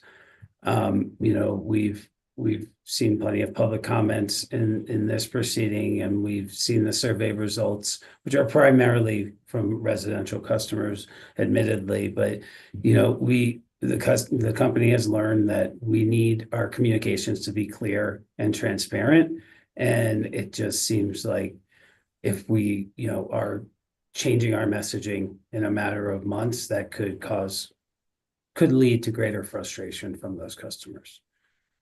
Okay, and is there anything that kind of technically ties? I mean, I know the AMI deployment is continuing to be rolled out in commercial, and then at least as I understood it for residential, those customers would move kind of in tranches on maybe a quarterly basis into the new time of use rates. And so just to my understanding, is that how it's currently being done with commercial? Maybe it's my first question before I give you too many questions at once. Sure. No, I'm not 100% certain on the commercial side. I do know that is how it operates on the residential side. I'm not 100% certain on the commercial side. Okay. And if we wanted to avoid causing more confusion than we saw on the commercial side, would it make sense to just delay introducing them to a time differentiated rate until we have the time differentiated rate that's a result of this proceeding going into effect? I think I think that would make things easier and clearer from a communications perspective, yes. Okay, and are you aware of any technical limitation to doing that? If they already got the AMI installed, you know, is there anything we're up against in just moving them one time to a time differentiated rate, which is the new one, rather than some sort of interim step where they might be on an old timetable? I'm not the witness to answer that. I'm sorry. Okay, no worries. Just trying to make sure wherever we're going makes the most sense in total here. Just a couple questions on the rate comparison tool that the company is developing. You talked a bit with Ms. Stockmeyer about it, so I just wanted to follow up with that. Is this now I'm aware the company had, or the commission had previously ordered the company to provide a rate comparison tool, particularly with the issue of customers taking service under the commercial demand rate who did not need to be on the demand rate because they peak at in some cases well below the 50 kilowatt demand threshold. Are you aware of that? Generally, not all of the details of it, but yeah. Okay, so just to refine my understanding, are we talking about one rate comparison tool that the company is developing, which will serve that purpose to specifically allow, in that case, commercial customers to understand what rates they're eligible for and would benefit from, and also have the capability to allow even residential customers to look at the difference between time of use and opt-out rate? Yeah, excuse me. Yes, so the rate comparison tool that I've discussed in my testimony is specific to residential customers. So it'll be available for residential customers to understand if, you know, or compare their bills on residential time of use rate versus the residential OO rate. The commercial tool will still be available for commercial customers. Okay, and are those on different timetables? I'm sorry, Are those rate comparison tools going to be available at a different point in time for those two different classes or different purposes? so the residential rate is scheduled to launch with the updated time of use rates in this proceeding. Okay, and what's the delivery on that commercial tool, or is it already available? It's my understanding that the commercial tool is available to customers. Okay, no worries. With regard to the residential tool that will look at the difference between residential time of use or opt-out rates, I'm just curious, will the tool be able to, or will its standard operation be to upload that customer's actual usage from the AMI data in order to analyze their actual usage patterns, or is it just some proxy based on, you know, monthly usage and some, you know, typical load shape? I think it's my understanding that customers will be able to evaluate their actual usage based upon or using the residential time of use rate in comparison to the residential OO rate. However, you know, we do see the ability for these tools to also evolve over time and be able to, you know, maybe more accurately show like what shifts in behavior may potentially add to a residential time of use rate participant. You read my mind. My next question was if customers would be anticipated to be able to anticipate or toggle on any kind of behavioral assumptions, like, okay, I run my dishwasher X times a week, and now I'm always going to run it out of the peak. What is the delta now between the rates? So is that, you know, you could do the same for maybe some slight shift in set points for cooling or something like that, that a customer may be able to say, well, what if I do that? What if I do this? So it sounds like that's something you're anticipating. Do you think any of those behavioral assumptions are available in the first release? And if not, when might we expect that information to be available? I do not, I don't know that those capabilities will be available in the initial launch of the tool. We've heard from customers and stakeholders that they would like to see such a tool. So, the company has been working internally to develop a tool and be able to make it available for customers as we launch these rates. However, we've also acknowledged in this proceeding that these tools will continue to evolve over time. I don't think I can give you a definite timeline for when increased, adjustments to this tool will be made, but the company understands that such features will be needed as we, as we continue to engage customers and we are communicating, the benefits of shifting energy usage. And so we want our tools to also be capable of reflecting that as well.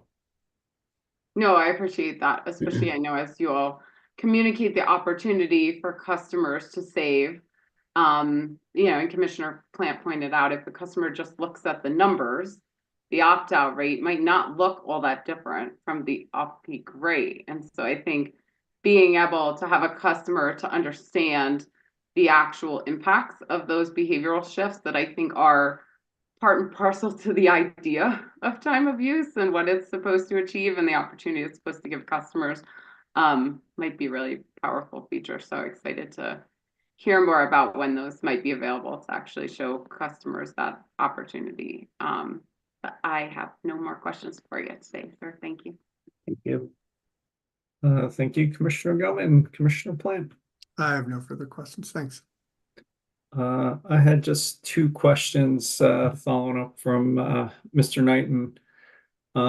Any comments or thoughts on how valuable it is in terms of customer education to have the same peak demand period in both the summer and winter seasons? Is that worth doing? I think it certainly streamlines our communications, right? So that it makes them a little bit easier for customers to understand if we have that consistency across summer and winter. However, I'm also not overly concerned that the 1 hour difference as proposed by Mr. Knighton is going to be all that difficult to communicate to customers as well. In terms of customer education, is there value in keeping the same demand period across all customer classes? Is that worth doing? I think it would be, similar to my last response, Chair. I think it creates some streamlined communications. So there are advantages to that. But again, as the rates that have been proposed in this proceeding, from a communications perspective, the company is not overly concerned that we can effectively communicate these to come up to all of our customers. That's all I had, Mr. Mansholt. Thank you, Mr. Murphy. I think just one item for redirect. You recall some discussion with counsel for both the UCA and WRA about the super off-peak rate ideas floated by a couple different parties. Yes. Can you explain whether or not, from a communication standpoint,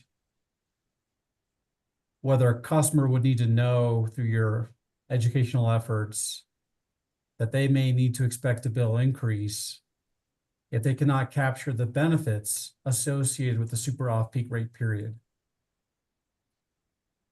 I think that would be a very key component of our communication efforts. As Mr. Knighton discussed previously, in order to incorporate a super off-peak rate, we would likely have to adjust the on-peak rate, meaning that customers may pay more during those times. And I think in an effort to be clear and transparent, as we said, our communications need to be, that we would need to communicate that in all of our communications to customers. Okay. No further questions. Thank you so much. Thank you, Mr. Murphy. You may be excused. Let's keep going with Mr. D'Agostino.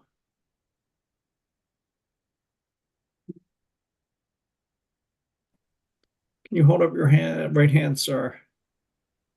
Do you swear to tell the truth, the whole truth, and nothing but the truth?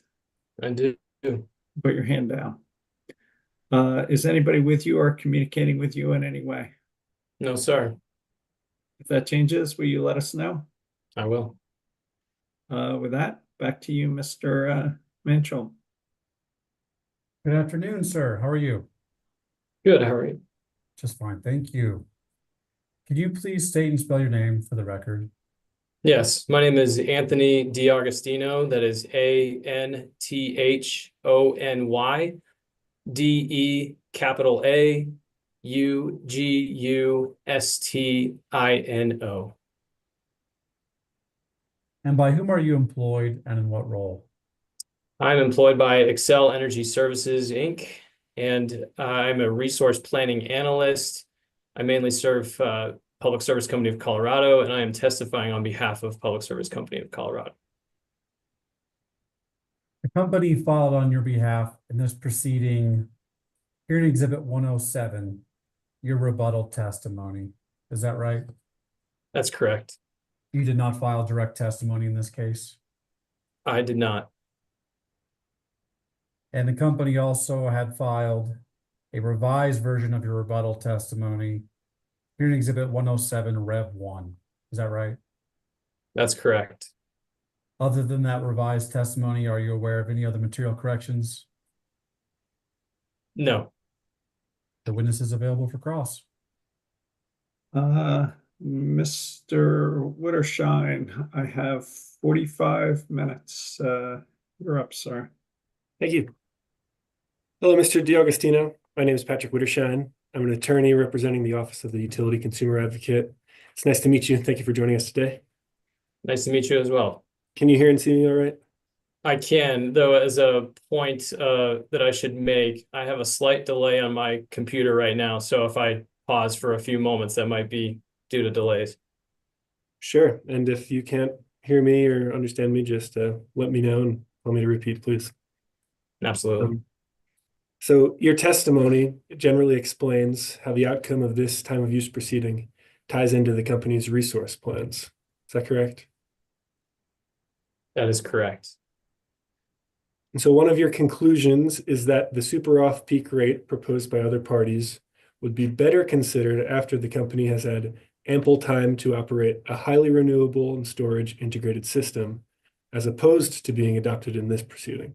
Is that right? That is correct. You testified that revisions to the TOU rate schedules could be used to target specific hours of need in the just transition solicitation forecasts, thereby helping to reduce the resource need identified in the JTS proceeding. Is that correct? I believe that is correct. Okay. So could TOU rates also be implemented that would target specific hours of renewable resource availability? They could. So could TOU rates contribute to efficient use of renewable resources resulting from the JTS? They could, though I do state in my testimony, I have some concerns for implementing a fixed rate now to target JTS resources. Okay, and you also testified that in the JTS, the company is addressing resource additions in 2029 and 2031, leading to an 80% emissions reduction by 2030. Does that sound right? It does.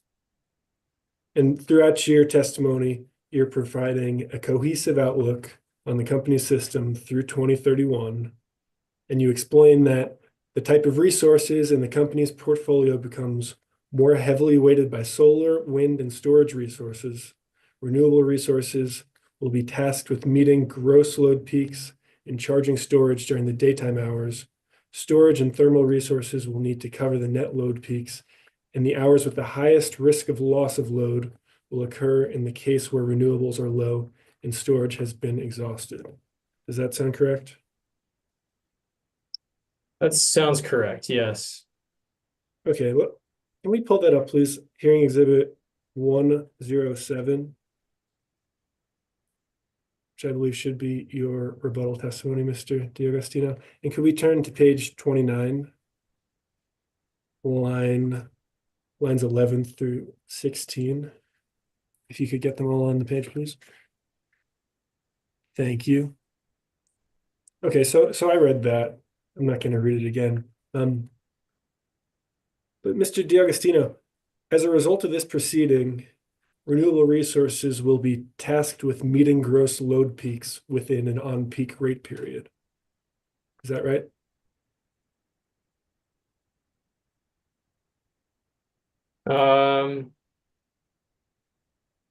Specifically, which hours are you asking about? The on-peak proposal from the company. So following this proceeding, renewable resources will be tasked with meeting gross load peaks, like in your testimony there. And that will be within the on-peak rate period, right? The gross load peaks. the company's proposed period of 4 to 9 p.m. Yes, I believe in Mr. Thompson's testimony, we see that the gross load peak does occur in the very front end of that period. Yes. Okay. But renewable resources will also be charging storage during the day, right? I believe the data that Mr. Thompson has shown in his work papers, it does show on average that our storage units would be charged during the day and dispatched into the net load peak times in the evening. Yes. So those storage resources are discharged during the on-peak period to contribute to covering the net load peak. Is that right? As again, I would point to the fact that this is average modeling, but in a typical weather day or typical weather year, as we've presented it here in Mr. Thompson's testimony, these storage resources on average are being discharged in the evening as solar production drops off to help cover the net load peak. And the company's TOU proposal targets both the gross and net load peaks by including them within its on-peak rate period, right? That's correct. Would promoting the charging of storage during the day to be discharged during the on-peak period also result in system planning benefits? Sorry, can you repeat the question? Sure. Would promoting the charging of storage during the day to be discharged during the on-peak period also result in system planning benefits? I believe the modeling that we've shown shows that on average, that is when the storage units would be discharged and when they would be charged. So yes, charged during the day, discharged during the evening. So you testified that if the commission approves a shortened window that results in shifting load back towards the gross load peak, a result could be losing some or all of the current forecasted impact to capacity position associated with TOU rates in the company's base scenario forecast. Does that sound familiar? That does sound familiar. Okay, and can we please turn to page 30 so we can see lines 17 through 21? Thanks. So would the company also lose some of the impact to capacity position if customers decide to opt out of TOU rates or refuse to shift their usage outside of the on-peak periods? As a whole, I think that is a possibility.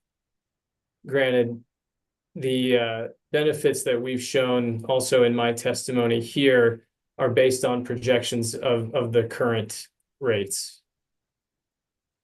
You also testified that limiting on-peak hours may reduce the benefits to capacity need, portfolio costs, and emissions that would otherwise have been realized, correct? That's correct. But there's a similar risk with customer rejection of rates or refusal or inability to shift usage, right? I mean, I hesitate to speculate on that as far as what the delta would be between what we already have shown from load forecasting and what we could think might happen. The benefits that I am referencing here are ones that we've already gotten from load forecasting that we've applied to the LNR earlier in my testimony.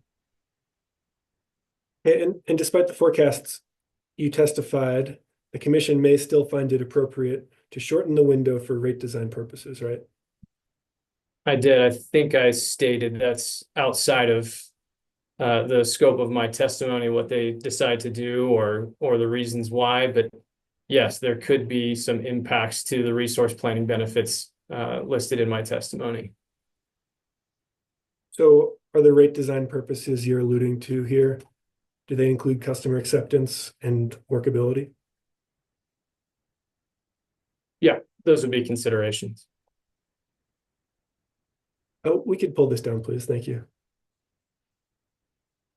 So, Mr. DiAugustino, in your testimony, you caution against attempting to develop the super off-peak period at this time due to uncertainty around the system in the next few years, correct?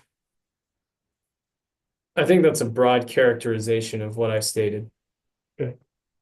And your primary concern is that there is a significant amount of renewable generation pending construction, and that the company has no actual experience yet of operating a system with this level of intermittent and storage resources. Is that correct? Yeah, I believe I highlight in my testimony that the amount of renewable and storage resources that we contemplate adding, both from the already approved 2021 ERP portfolio and in the contemplated JTS portfolio, I guess I'll caveat that with generic modeling. Yes, we don't have the experience of operating that level of renewable and storage integration yet. But the company does have experience operating a system with a growing level of intermittent and storage resources, right?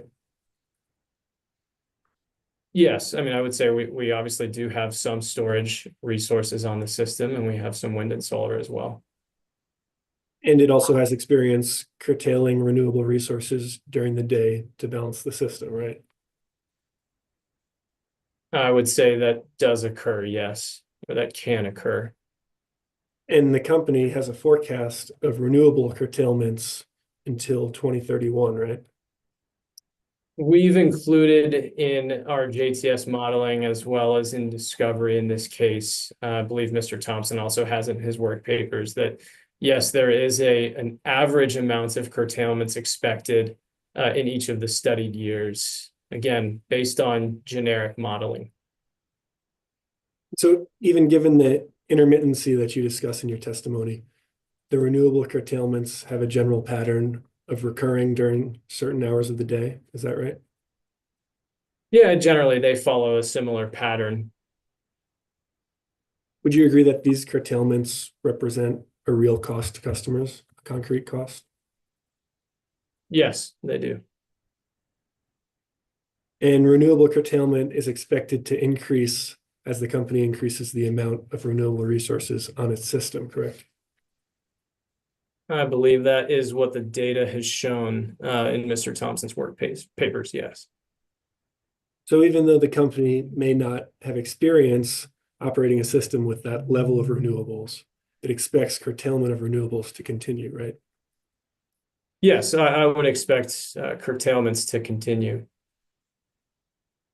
You also list a few unintended consequences in your testimony, and a concern with attempting to shift load into the daytime hours as competition for charging storage. Is that correct? Yes, I did point that out. Isn't it also possible that the company's TOU proposal would shift load into the daytime hours? It is possible. I think if we use the 4 to 9 p.m. on peak period, yes, I think as Mr. Knighton has discussed, there's a chance that we could shift load earlier or later. Well, isn't that an intended outcome of the TOU proposal? That is an intended outcome. So the concern you mentioned, it's not unique to the party's super off-peak rate proposals, correct? I would disagree. The concern that I mentioned is based again on average modeling So if you're going to try to set a firm price signal, if you will, or a firm on-peak rate or off-peak rate, excuse me, that would encourage customers to change their habits, to shift their load into the middle of the day, where again, I would remind you, this is average modeling, so a typical weather year. I have concerns with that, whereas as we've discussed already in this proceeding, the timing of the gross and net load peaks, I think we have a pretty good understanding of where those are going to occur. The reason why I have a different level of concern with the the off-peak period versus what we've proposed in the on-peak is, if you would refer to my testimony, there still is in the near-term system loss of load risk in hours that other interveners have proposed for the super off-peak period. So we'd be knowingly trying to shift load into periods that still have loss of load risk. And that's something I do have a level of concern with. And you mentioned that in your testimony. Another consequence you're concerned with is that periods of reliability risk in the summer begin in hours that are included in some of the super off-peak proposals. Is that what you were getting at? Yes. But the company could implement a super off-peak rate period that does not include those periods of risk, right? That would be possible, yes. Well, it could be as simple as shortening or modifying the proposed super off-peak period, right? It could. However, So, I would state that we're still attempting to design a fixed rate based off of average profiles that doesn't include more of the tail sort of events that we would study in reliability planning. okay, so while you're not generally opposed to the concept of a super off-peak rate, you believe it would be better contemplated at a later date. Is that correct? That's correct. Perhaps in a future proceeding to address how to adjust the company's TOU rates in response to evolving system needs? It could be in another time of use sort of proceeding. It could also be contemplated within the bounds of an ERP. Yeah, I think in future proceedings, yes. Okay, thank you, Mr. DiAugustino. I have no more questions. Thank you, Mr. Witterschein. COSA, Mr. Schlesinger. Thank you, Mr. Chair. Good afternoon, Mr. DiAugustino. My name is Jake Schlesinger, representing COSA and SIA today. Nice to meet you. Nice to meet you. I just have a few questions, mostly in the vein of clarification. Sure. Excuse me. I'd like to talk about the weather data that the company used in developing its forecasts for this proceeding. Prior to running the Encompass model, the company was required to come up with a hourly load forecast, basically through 2031. Is that correct?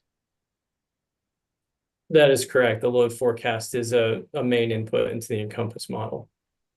Okay. And the company used, I think what you describe in your testimony is a typical weather year in developing that forecast. And that's broken out by every hour of every year between now and 2031, right? That's correct. Okay. And then that load forecast was used as an input to the Encompass modeling, which developed a suite of hypothetical resources to meet that load, correct? That is correct, yes. Okay, and given that a significant amount of the resources that the Encompass model spat out, for lack of a better term, are weather-dependent resources, Encompass also required using typical weather data to create the generation forecast, correct? Yes, we use renewable generation portfolios that are developed on a typical weather year, typical meteorological year. Okay, so my question is the typical weather data that was used to develop the load forecast identical in every hour between now and 2031, as the typical weather data that was used in the Encompass modeling? I do not believe so. Okay, so I'm going to ask a hypothetical question here. If it's not the same, would it be possible for, let's say, the load forecast to come up with a gross load, let's say on January 15th, or I'm sorry, July 15th of 2027, that shows a high gross load because it's a hot, sunny day? You have that in your mind? Yeah. But then for the Encompass model, to utilize a weather file that may forecast a cloudy event during that same time, would that be possible if the weather data doesn't match? Yes, it's certainly possible that in specific hours of a day or in certain periods, the weather does not exactly match. Okay, and if that were the case, wouldn't it also be true then that the net load hours that came out of the Encompass model might not be accurate? It depends on what you're asking me as far as the net load hours. If you're asking for, say, the max net load hour, yes, there's a possibility of variance in that. If you're asking me for, on average, the general times in which the max net load hours occur, I would say that those are going to be pretty accurate. And why? Why do you say they're going to be pretty accurate? Well, because we use, for one thing, we use pretty similar processes in stitching together what we would call the typical weather year. So what you'll find is the Encompass model will solve across a whole period as a single solution, right? So if it's going to take average, so typical solar output, typical wind output, and typical load output, the days in which you might have, say, a high net load versus the days in which you have a low net load, they would probably wash out over the period. They would even out over the period. And so when I look at what would be a typical year, and we're solving for averages here, I would say that when you look at where all of the top 100, top 1,000 net load hours occur, you can have I would say that we can use those periods. I wouldn't say that they would be called into question. I think, especially when you look at the location of our resources compared to the location of the load forecast where it's developed, you might be trying for false precision there instead of being able to accept the results that are put in front of you based on averages. And why wouldn't the company use identical weather data to develop those two forecasts? That's a good question. I think, as I was alluding to, you're going to get into a point where you're actually going to lose, say, a typical solar year or typical wind year. The company has provided the methodology for how it develops the load forecast and some tables that show some of the accuracy of that forecast in the JTS docket volume 2. So we have that data it's available, readily available. I think that's the term I was going to use there.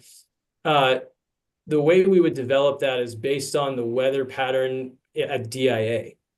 So if you think about where our wind resources are located, where our solar resources are located, all across the state, if you're just going to look at, say, a high temperature day or a very low temperature day, if you're looking at cold weather, at DIA, just based off of temperatures, that doesn't tell you the general profile or the weather that might be going on down in Pueblo or out in the mountains. So if you were to try to come up with, say, a typical load day or load year shape, and then you want to try to match that to all of our wind and solar resources, you could very easily be projecting a weather pattern onto our renewable generation resources that does not exist.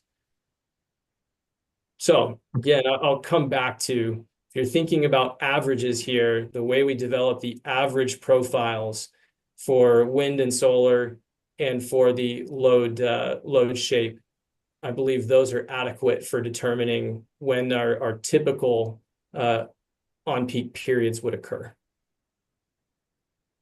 Okay, thank you. Can we please pull up what's in the COSA SIA box? It's marked as hearing exhibit 804.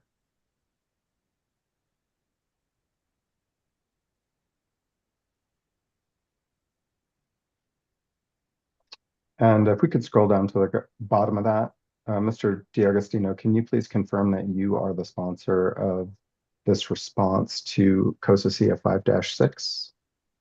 I am the sponsor. Okay. At this point, I'd like to move for the admission of COSA SIA 5-6. Any objections? None. So moved. And if we could now pull up what's been pre-marked as hearing exhibit 805.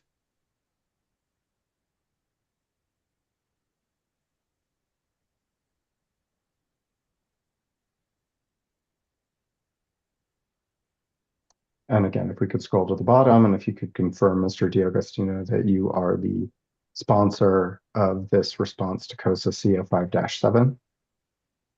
I am the sponsor. And therefore, we would move for admission of hearing exhibit 805. Any objections? No.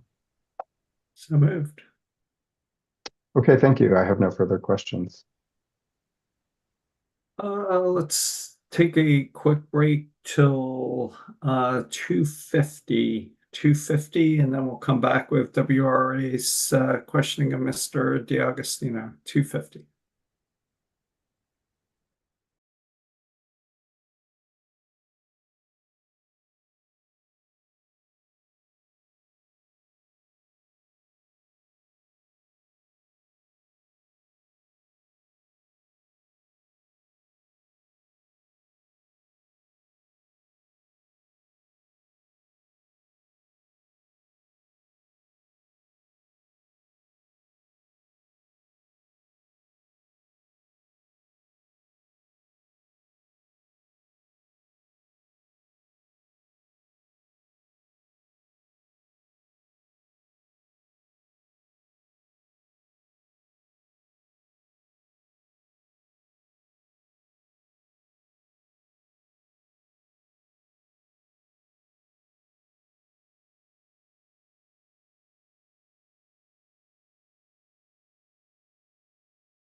Ms. Van Geen, did you have a preliminary matter?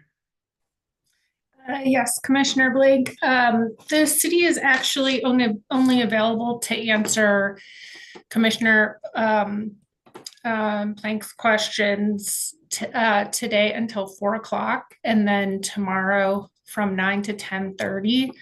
If the commission can at all accommodate that request. We'll just take him first thing at 9 a.m. tomorrow. Is that all right? Perfect. Thank you so much. Yeah, so we'll start with Mr. Lamron at 9, independent of the witness order. Thank you. Thank you. Mr. Barrasso. Thank you, Mr. Chair. WA will be waiving our cross-examination time for Mr. D'Agostino. Thank you. Commissioner Gilman, Mr. D'Agostino. Hi, Mr. D'Agostino. Hi, Commissioner Gilman. Just to follow up on a question, and by the sounds of it, the chair might follow up on his questions, other witnesses. But I just wanted you to help explain to me the company's importance of including gross load in addition to the net load curve, just so I could understand the reasoning for that, especially given the significantly high penetration of renewables that are expected by the time these rates be in effect. Yeah, absolutely. It comes down to the stated goals of the time of use rates. So I think other witnesses, including our own, have pretty well described some of the benefits we could get out of the net load peak, or shifting load from the net load peak, being, say, a reduction of emissions within the existing portfolio. You could have some reliability benefits as well. Depending on where you land within the reserve margin studies, you could have some capacity build that you would reduce, though it's somewhat difficult to ascertain what that might be from resource plan to resource plan. I highlight that in my testimony, but the gross load, it all starts there in our planning conventions, right? So when you look at our loads and resources table, that's based on the gross load peak. So when we give you the capacity need for an ERP, for example, it's going to start with that gross load peak and then apply the planning reserve margin. And from there, we can determine what our capacity need is. As a fundamental starting point in our resource plans, we need to make sure that we have enough resources to cover that max peak in the year, that gross load peak. So it does start there. There are some follow-on things that would come from the hourly modeling, but just from the initial capacity need equation that you would have, if you were to reduce load from the gross load peak, you do actually reduce the beginning problem statement for the model, if you will. So you would have a capacity need reduction. In fact, if you would like, we can pull up the LNR, I think, that I have in my testimony, and I could just point out where that occurs, if that's helpful. Sure. Okay, that I believe, if we could pull up hearing exhibit 107, that's my testimony. I want to say it's on page 18.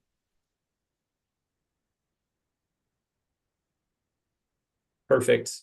Okay, so if you can just scroll to where we can see the whole table. Awesome, thank you very much. So at the very bottom of this table, we arrive at the capacity position. Of course, you can see that we are forecasted to be short in each of the upcoming years, beginning in 2024. If you look at row 26 and 27 and 28, this is where we determine what our firm obligation load to serve is at that peak point in the season or in the year, depending on what you're looking at. This is the summer load and resource table. So this would be at the peak point in our summer season. So you can see the native load forecast. And then what we have there in row 27 is the estimated time of use impact. So that would be, if you're looking at the very last column, 2031, that would be a reduction of 108 megawatts from the native load forecast that we would be expected to serve. Those two added together comes to our firm obligation load in row 28. From there, you would apply the target planning reserve margin and other backups to that from rows 29 and 30 to arrive at your total reserve margin target, and then capacity position need. And again, that capacity position need is just subtracting the already existing resources that we have in rows 1 through 25 from the firm obligation load and reserve margin target. Thanks. And I'm just trying to understand too. I mean, in your testimony, you talked about the importance of considering both the gross and net load peaks. And I was curious if you see those as of equal importance and consideration, or if increasingly the net load peaks are becoming more of a focus due to the high penetration and increasing penetration of renewables as a major generation, source for the system. Sure. Yeah, I think that also would depend on the the baseline that you start with or what your frame of reference was. My testimony outlines the shift that we've had from previous planning conventions where, yes, at that time, you would just plan to your max peak, and the amount of reserves that you would carry would be based on the chance that you would have thermal outages around that hot summer afternoon day or whatever time that would be. Now, of course, the net load peak is growing in its importance, especially as we're trying to reduce our emissions in our portfolios, as we're trying to integrate renewable resources. You can look at the loss of load analysis that I've included in my testimony. I think if you put the gross load, the net load, and the loss of load analysis all together, it kind of tells an overall story as to where our system is headed, if you will. So we're seeing an increase in our risk in the evening. It's more associated with that net load peak. And we've also seen that we're seeing an increase in risk towards the winter seasons as well. So we're moving from a summer peaking system to a winter peaking system. All of that to say, our current conventions, we're doing our best to plan for both. So, like I said, the very start of your equation is the gross load peak. When we layer the planning reserve margin on top of that, that reserve margin really incorporates that net load peak into it. So my testimony talks about how that's developed. So we would do a resource adequacy study. We commissioned E3 to do that for the JTS ERP filing. And so what you can see there is we're trying to incorporate a lot of the risk associated with those evening hours. And so you would add that on top of the gross load peak. Theoretically, you would have the system planned for. However, we know that that's not always the case. And so then the model would move into more of the hourly looks to make sure that it has solved for unserved energy or lost ancillary services. And so that would kind of be the final step. So my testimony describes that there are benefits to both. I believe also I included some language in there to say that I understand the challenge that the commission has before you, trying to determine which hours to include and balance that with customer acceptance. I understand that.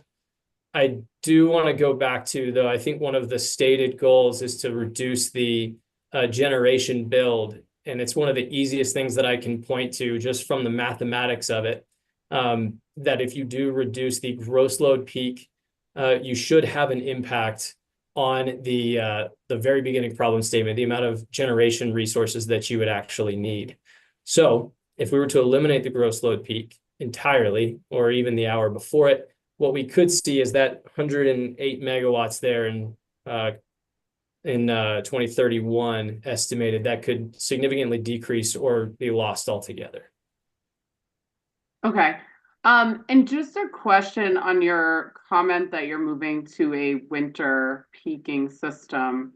I'm curious under what time frame. As I recall from the clean heat proceeding, there was about 1,500 or 1,600 megawatts of headroom between the current summer peak and the current winter peak. And no, clear indication that I recall in that proceeding that there was any imminent movement to becoming winter peaking. So Curious under what time frame, and is this new with the JTS forecasting? I don't have the numbers in front of me. I believe that shift begins to take place in the early 2030s. So it would still be outside of the JTS wrap, but you're already seeing that change within the JTS, I said wrap, but resource acquisition period, excuse me. So in the resource adequacy study, you start to see risk grow in the winter season by 2031 to 30% of the studied reserve margin, and E3 would agree that that will continue to increase after 2031. Okay. And this is based on essentially the JTS forecasting, which has not yet been vetted in that proceeding, correct? That's correct. Although I would say that some of the trends that we see especially in beneficial electrification, I'm not sure exactly when that swap would occur, let's say in the 2021 ERP load forecast, but I think it's still in the 2030s. Okay. All right. Thank you. Those are my only questions. Commissioner Plant. Hi, good afternoon, Mr. DiAgostino. Good afternoon, Commissioner Plant. Just had a couple of questions for you, kind of following up on my questions with Mr. Knighton. How are you estimating the 2028 and 2031 forecasts as you just showed the loads and resources table. Obviously, you're calculating some impact from TOU. How are you calculating that? Is that a percentage of participating customers that shift, or how does that work? Yeah, so I'm not the load forecasting expert. I've seen some of their curves and how they developed that time of use impact. Yeah, what I can tell you, it is based off of the actual data that we currently have from customers who have adopted the current residential time of use rate, and just seeing the shift in the load shape between customers without the residential time of use rate to customers with the time of use rate. So it's kind of their best estimate or modeling to show how that's actually going to impact the peak hours. I can't really get into more than that. However, in JTS, company witness Mr. Goodenough, I believe, touches on the development of that impact. And I believe company witness Mr. Landrum also touches on that. So, sorry, sir, we do also have that in JTS Volume 2 to help also. Yeah, I guess I'm not specifically talking about JTS. I mean, you have a 2028 projection in this proceeding. You have a 2031 projection in this proceeding. I'm just wondering how you're inputting the impact of TOU going into effect in 2025 in those 2028 and 2031 projections. So are you asking about the proposed on-peak period that we're making in this proceeding? Well, I think that's what you've modeled, right? I'm assuming you modeled your proposed time of use. So what we've presented in the LNR and what we have contemplated so far is the current rate impact. So you don't have any impact that you're projecting from from the time of use rates that we're talking about here. But I guess what I'm asking, we have a 2025 projection, right? A forecast. I assumed that your 2028 forecast would have put in the impacts of having those 3 years of time of use. And that would be reflected in your 2028, and then 2031 again, another 3 years of that time of use being in place that would impact that. But am I correct that you're not really adding in the impact of time of use in the time of use forecast? So what's provided in my testimony, again, is a current look at our resource plan that is using the existing time of use rate. I believe Mr. Knighton touched upon, how the load shift was assumed for the current on-peak period, but we don't have the modeling yet to show, for example, how that's going to impact, say, our resource plans for JTS. Okay, so your 2028 forecast Mhm. doesn't assume time of use impact. It assumes the current time of use rate impact. Okay, which is 3 to 7. Correct. Right. Correct. So I guess as we're thinking about, and I don't know if you consider this in your models, but as we're thinking about this, I mean, we're all energy nerds, so we look at, a load curve and we think, okay, this lasts for 5 hours. That's where we should have our time of use rate. Obviously, the longer it is, the less shift you're going to have because people's lives don't sort of align with that. And then as we're moving to, basically the waking hours that somebody's maybe home from work, you reduce that even more. And I wonder if we were to compress that time frame, let's say the 2 peak hours in the middle of the curve. We're not getting the whole thing, but I don't think time of use is intended to address the entire load curve, right? We've got lots of resources. This is one of them. And if we were to use that, shorter period, that would give people a little bit of room on either side to actually move their demand, would that then, would you assume then a higher level of participation, and would that impact forecasts going forward? Unfortunately, that gets outside of the realm of my expertise. Though I discuss the load forecast that we have in our resource plan. I don't develop it. I'm not on that team. I hate to give you an answer that would be pure speculation on my part. So it's hard for me to really answer that question. That would be best served for the folks that actually develop the load forecast and try to assume what that would be. I would tell you in our current forecast, one of the ways in which that curve was developed, especially for JTS, is based on actuals that we have. So even still, it's difficult to speculate, what might happen and develop a forecast off of that on my end. That's not something I can do for you. If we think about that sort of a scenario, and again, this might be outside of your area, I'm not sure, but if we think about that sort of a scenario, you've got generally 4-hour storage, right? You're looking at generally a 5, sometimes longer hour period.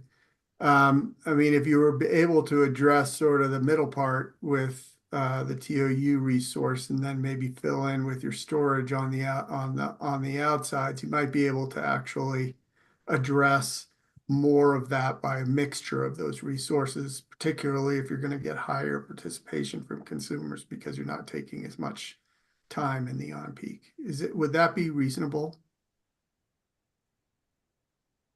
I could contemplate that being reasonable. And I mean, if you were to look at the current storage discharge and charging graph, I think Chair Blank had pulled that up and was discussing that with Mr. Knighton. I could see that as being a solution together. However, when you think about where those net peaks are and sort of the depth of them and the width of them, I don't know that you're going to arrive at an optimal solution just by shortening, say, the time of use to, by a couple hours or by an hour or two. I think what that shows is we're doing the best we can with all the resources that we have. The storage is going to get dispatched in the most optimal point on a day-to-day basis. And so, yeah, I mean, it's hard for me to tell you exactly how that's going to shake out. Okay, would it make sense? I mean, it sounds like the forecast for 2028, 2031 are kind of based off of the existing TOU, which is partially implemented and also has different timeframes than the ones that we're talking about here. And so I guess it's kind of there, you know, there's a lot of variables there that are going to be changing that we're not sure what the impact would be.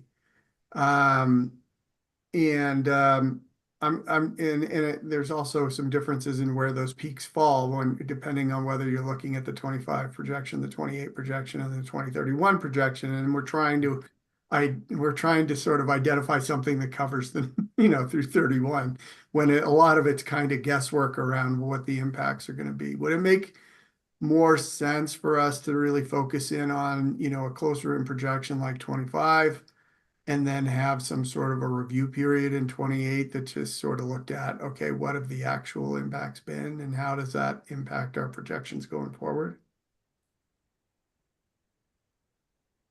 In part, I'm not, I mean, I don't believe the company would be opposed to reviewing the impacts as long as that data is available, or we can readily calculate that for you. At a certain point, I believe the determination of the actual impacts by like the shifting of customers from residential to residential TOU rates, as more of those customers go on to residential TOU rates, or you can assume maybe most, or if all of them are on there, you kind of lose that data point of like how they shifted from one rate to the other.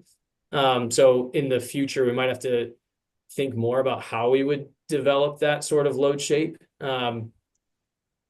But what I would say is, based on the company's data that Mr. Knighton and Mr. Thompson have shown and contemplated in their testimonies as well, I mean, we're really not proposing a different on-peak period from now until 2031, whether you choose the JTS low forecast or even the base forecast. You know, we've shown that the base forecast, if that was to be adopted within JTS, right, that you could have an even later peak by about an hour or so as you get into those later years.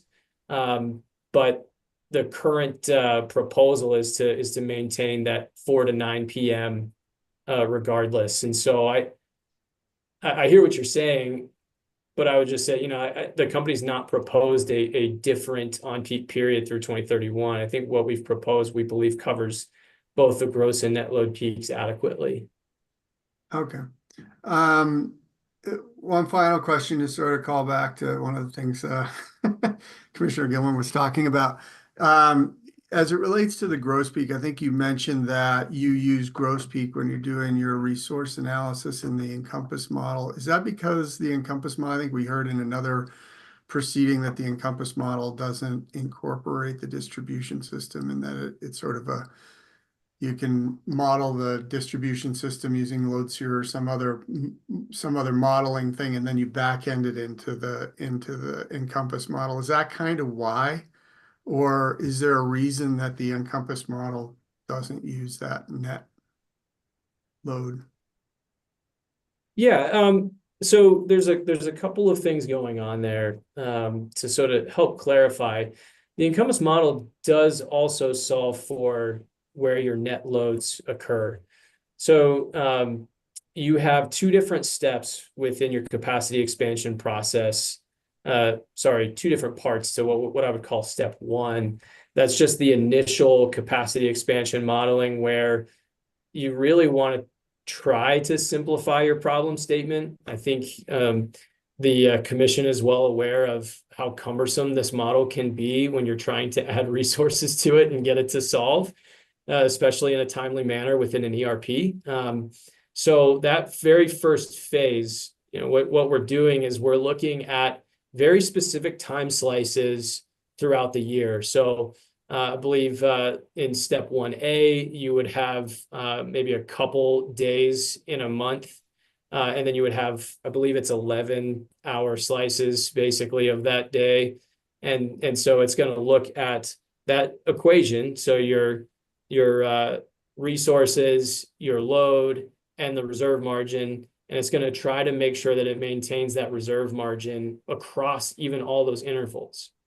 So very base level, first you're taking your gross peak, you're making sure that that's solved, but then you're also looking at each of those time slices and making sure the reserve margin is maintained throughout those time slices. Step 1B would be expanding on that to actually include more days than just say twice a month. I believe these times are correct. You can look at JTS Volume 2 to check me, but the general premise is the same, that you start to increase your time slices after you've locked in a certain number of wind and solar resources, and then it builds off of that. And then when you get to step 2, now you're getting into 8760 dispatch. So you're looking at each hour across the year in all of the years that it's solving for. So across the planning period, right? So it's going to look at an 8760. So to clarify, we do use, eventually we get to like a full 8760 solution. And that would incorporate your gross load peak and your net load peak. But that very first step, making sure that you have enough reserve margin over your gross load peak is the minimum requirement before you get to the 8760. So I'm not sure if I've fully answered your question, but that's kind of the starting point. You are correct. In Encompass, we do not have, say, distribution data. We also, I mean, we don't have very granular transmission data. The model is so large and it takes so long to solve that there are certain simplifications that you need to make, which have also been outlined in Volume 2. You mentioned being an energy nerd. If you want to continue to dig into that, that is there for reading as well. Okay, so the place where what you're saying is the place where you're starting is gross load and the reserve margin, and that's where you first make your calculation of what level of generation you're going to need, and then you go down from there. And then do you subtract from that generation based on what your net is? If you have, obviously you've got some generation that's happening on the distribution system that would lower you down to your net load. Does your gross bulk system procurement requirement go down? Let's see, just to make sure I'm following you, when you talk about other resources, are you talking about, say, behind the meter, like solar, community solar gardens? Yeah, whatever's on the distribution system, basically, that goes into that difference between your gross load and your net load. Yeah, so the model will dispatch all available resources before it makes a determination of acquiring more or building out more. So yes, there is a load shape that we have, or I say load shape, but there is a generation profile. Sorry, that's the more accurate way to put it, that we have for behind the meter resources, like customer solar or community solar gardens. Yeah, that's incorporated in the resources deployed in the model. Okay. Well, thank you very much. Appreciate it. I have no further questions, Mr. Chairman. Thank you, Commissioner Plant, Commissioner Gilman. Mr. D'Agostino, I have to say, as you went through this discussion with my colleagues, it's making me question how and why we're applying planning reserve margin to gross peak load to determine new capacity. But I now understand the point you're making in this case. In any event, in calculating both the planning reserve margin and the effective load carrying capability value of any individual resource, say solar, my understanding is that the company conducts a loss of load probability analysis. And in your rebuttal testimony at page 22, you talk about loss of load probability analysis. Is it fair to say that looking at average peak load and average peak load net of renewables are basically proxies for the loss of load probability analysis, which seems like the proper way to understand the peak demand period? Would you agree with that? I don't know that it's a proxy. I think in my testimony, I kind of outline how the peaks and the loss of load analysis sort of go together to tell the whole story. So I do think that the loss of load analysis is helpful to characterize where risk occurs on the system. I think what the company had put forward in direct testimony already was sufficient. Just even using the average sort of peak and generation analysis. But I believe loss of load does help tell more to that story. Can we please pull up hearing exhibit 800, attachment KL-7, page 4 and page 5. And let me represent to you, this is an attachment that you reference on page 22 of your rebuttal testimony. Do you recognize this exhibit as a response? You can go up to the very top for a second. Do you recognize this as a response to discovery that you provided, COSA? I do. I was not a party to the case at the time, but yes, this is a response the company has provided to COSA in discovery. And you referenced this on page 22, your testimony. Is that fair? Yes, sir. All right. Can we go back down to page 4? So, I mean, I take your point about 2024, but can you look at 2028? Doesn't this say that the highest loss of load probability hours in July and August are, according to this, ranging from 5 to midnight? Is that fair what this is showing? Yes, well, there's a couple points of clarification I'd like to make for you. One, and actually this is the basis of the revision to my testimony. This is in standard time. So if you want to make the correction to daylight savings time in the summer, you're looking at, let's say you want to use hour ending 18 as the beginning of when you would see some loss of load risk. So that would be the 5 to 6 period in standard time. That'd be the 6 to 7 period in daylight savings time, I believe. All right. So what this shows is that basically 5 to 6 is not one of the highest loss of load probability hours, but 10 to 11 and 11 to 12 is. Yeah, so point number 2 for clarification. Sorry. No, that's fine. I like that we're going into this. So this is we would call this a tuned result for loss of load probability. What that means is when E3 did this study, they begin the system at its existing characteristics, and then they tune the loss of load expectation to that 0.1 metric that we're shooting for. So that'd be 1 day in 10 years. So the model will add perfect capacity to the point where that 0.1 loss of load expectation is achieved, or it will subtract perfect capacity. If it's over solutioned, it will back itself off.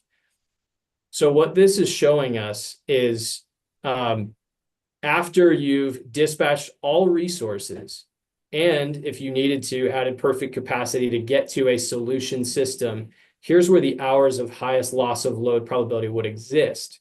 I characterize these dates or this time period in my testimony because I think it's helpful to think about the fact that this is a 1 day in 10 years sort of look. So these are the tail events, if you will, where they would occur or when they would occur would be sort of in these later hours as we have a higher integration of renewables on our system. You could ascertain that these loss of load hours would occur when it's dark. So we've lost some of that solar generation. Not really sure maybe what happened during the day, but maybe our storage is not as available, or we've got more thermal outages. So that net peak time becomes more risky, so to speak. I think that's what you're seeing here. And icing on the cake could be like a low wind evening as well. But this is not loss of load risk of the system as it currently exists without some tuning. So I would submit to you that there's a good chance that if we had done this in the untuned case, you would see, you know, some more red pop up on your screen there, as opposed to just being concentrated in those very specific tail events. I mean, to me, the intuition seems really straightforward.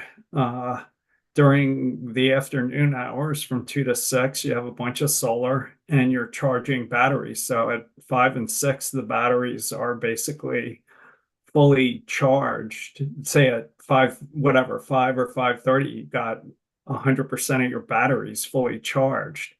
And then over the next hours, they start discharging as the solar ramps down more quickly than the peak load ramps down. So as you add storage to the system, it just seems like the highest loss of load probability hour is being driven by the state of charge of the battery. So to me, the further out we start getting these time of use rates, the better off we are in terms of avoiding new capacity. So can you help me understand what I'm missing? It seems to me this heat map is way better off than the gross load analysis. Yeah, I think again, I would point to this being the concentration of, say, tail events, so very extreme events. I would agree with you that what Are you in front of us asking for billions of dollars to manage to these tail events? No, I think what this is showing us is as we maintain the reserve margin that E3 has studied for us and has proposed for us, and you know, obviously you would be taking that up in the JTS proceeding.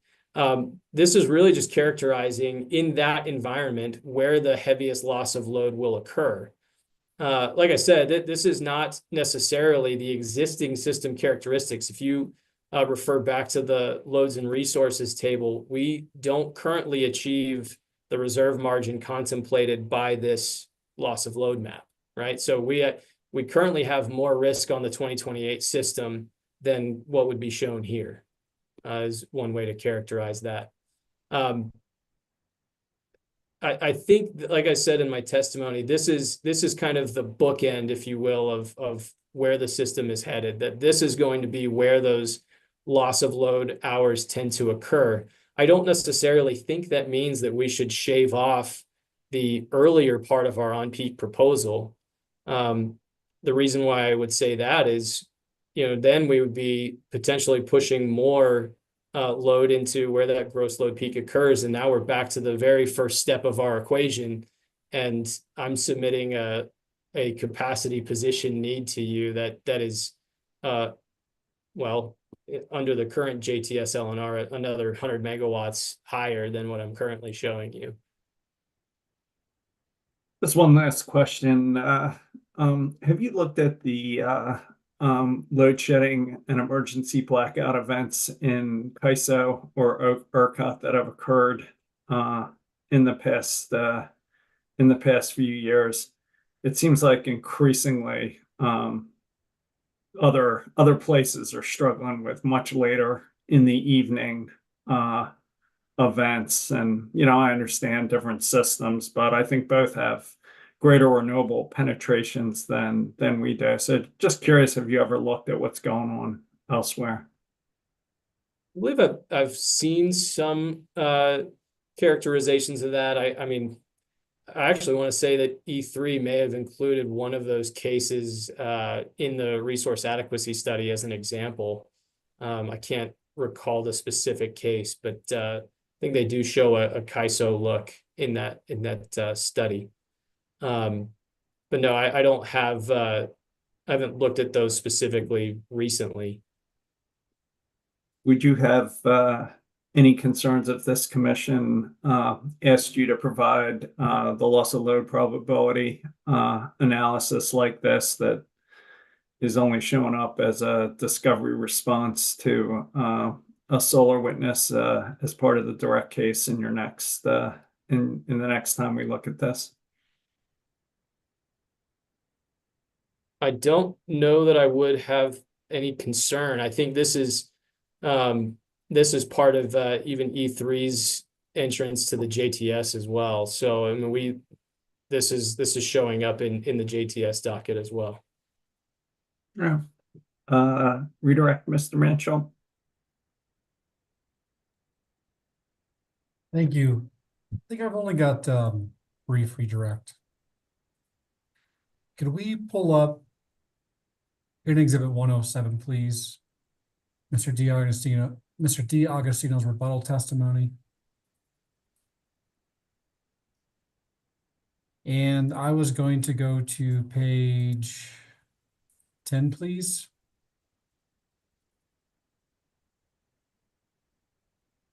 On page 10, starting on line 15. Do you recall some conversation with Commissioner Plant about where modeling will occur on the impact of the updated TOU rates on your JTS modeling? I do. And I'm wondering if this testimony helps you describe exactly the process you're laying out to address how the company proposes to complete that updated modeling. Sure. Yeah. In our conversation, I think we were discussing the current information that we have, or the current load shapes that we have, is influenced by the time of use rates that we have on the system now. We do commit to being able to revise what we have in our load forecast and what we're putting into the Encompass model before phase 2. So, as a matter of course, if we get an answer here, depending on the change that we might have to the load forecast, we may be able to make that update to the loads and resources table prior to the start of phase 2 of the JTS. Is it your position that you reasonably need a final TOU rate to reflect into your modeling for these purposes? Yes, and I would say that this is all dependent on what our load forecasting team is able to determine, based on what we currently know, the shapes they've been able to develop. It's dependent on their ability to produce any updates, but we would need an official on-peak period or approved period before we could contemplate what that change might be. Okay, no further questions. Thank you so much for your time. Thank you. Mr. D'Agostino, you can be excused. Mr. Haglund, can you hold up your right hand? Do you swear to tell the truth, the whole truth, and nothing but the truth? Yes, I do. Put your hand down. Is anybody with you or communicating with you in any way? No. If that changes, will you let us know? Yes. With that, back to you, Ms. McLaughlin. Thank you, Chair.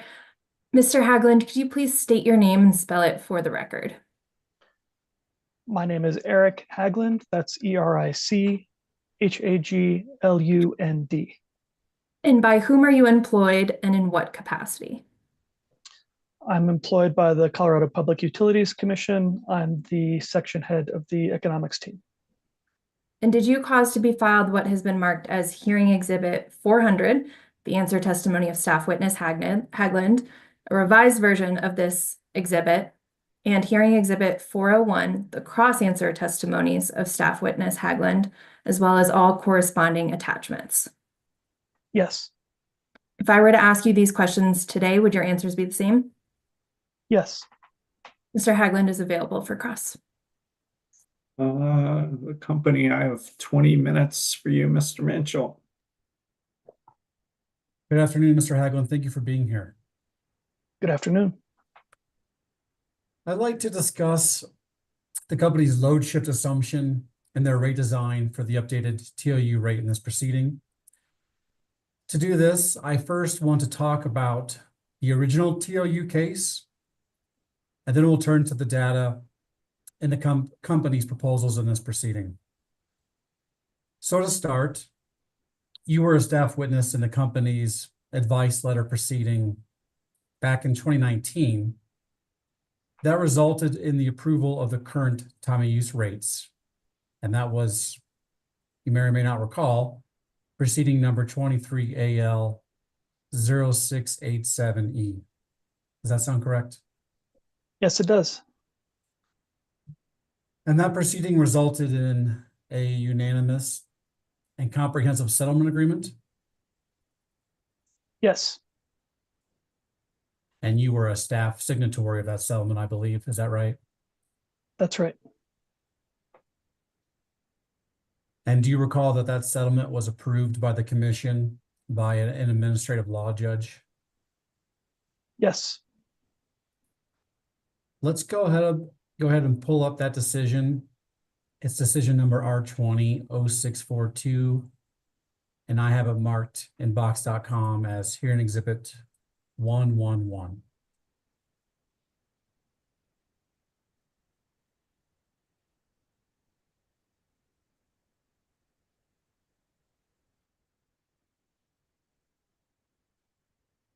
And does this look familiar? This is the decision approving that settlement agreement. Yes. Let's turn to page 70, please. And we'll move down to paragraph 158.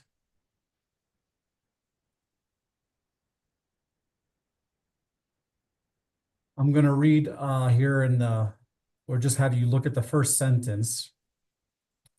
In this first sentence, the judge finds that public service presented persuasive evidence that it designed the rates in modified schedule TOU and schedule ROO to be revenue neutral. Is that correct? Yes. If we go to the third sentence, it starts with the words "in reaching." Let me know when you see that sentence. Yes, I'm there. In that sentence, I'm going to a few words after the beginning of it.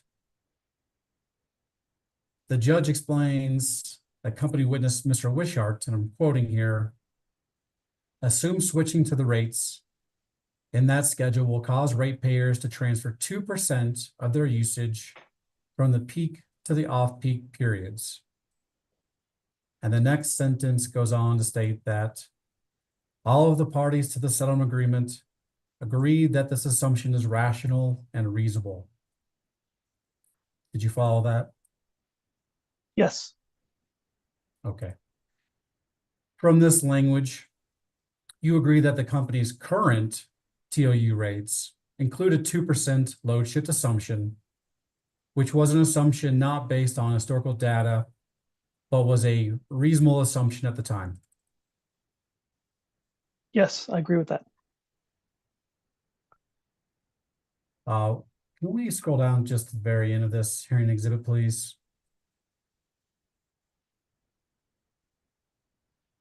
I'll represent this as a full and complete copy of decision number R20-0642. And I request admission of this hearing exhibit 111 via administrative notice. Ms. McLaughlin, any objections? No objections. So admitted. Thank you. I think we're done with this decision now.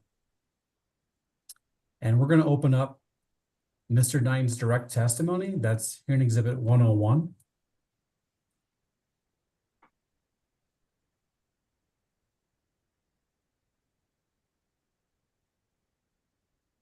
Thank you.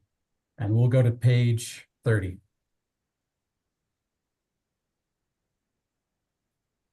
And we'll scroll down to line 13.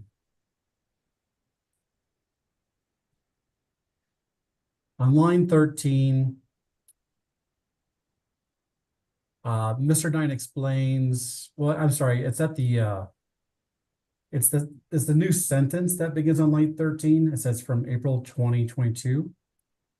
In that sentence, Mr. Knight explains that the company looked at RETLU customer data from April 2022 through July 2024.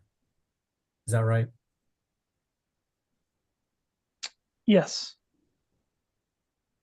And then on line 17, he explains that the historical data shows that customers have between 1.2 through 2.2% of a load shift away from on-peak hours. Is that what he states? Yes, that's his testimony. Okay. To calculate the updated TOU rates in this proceeding, the company used the same test year cost and billing determinants as was approved from its last phase 2 rate case, which was proceeding number 23AL-0243E. Is that correct? Yes, that's my understanding. And in that phase 2 rate case, the test year that was approved was based on year 2022 data. Is that correct? Yes. Okay. In the company's use of this 2022 data, test year data, only about 20% of residential customers' usage was billed under the current TOU rate, correct? I am not sure where that 20% figure comes from. I agree that it was only partially implemented at the time. Can we please open up here in Exhibit 104? This is Mr. Knighton's rebuttal testimony.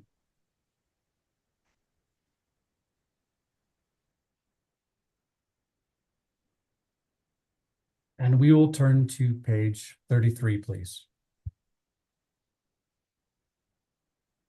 And we look at lines 1 through 3 in the sentence that begins with "in the test year." Does this refresh your recollection that the company finds that about 20% of residential customers' usage was billed under the current TOU rate in the 2022 test year data? I see that. Thank you. Yes. And do you disagree with the company's finding there? I have no reason to dispute that. With this background, let's just focus more on the company's proposal for rate design in this current proceeding. Rather than use the 2% load shift assumption that was approved for the company's first implementation of the TOU rates, the company used a 1% load shift assumption for its rate proposals in this proceeding. Is that correct? Yes. And while you agreed with a 2% load shift assumption for the company's current TOU rates, you now find the 1% load shift assumption the company proposed in this proceeding as poorly supported. Is that correct? Well, I think it's not based on a specific calculation of a 1% load shift. I think it's an application of an assumption.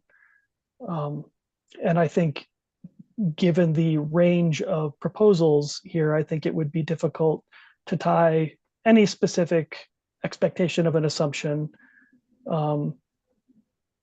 consistently across all proposals because they vary widely. So my modification in rebuttal testimony was to present the... I sorry to cut you off. I think we'll get there. I think you're getting a little ahead of me. I appreciate going towards the end though as well. I think we'll get there.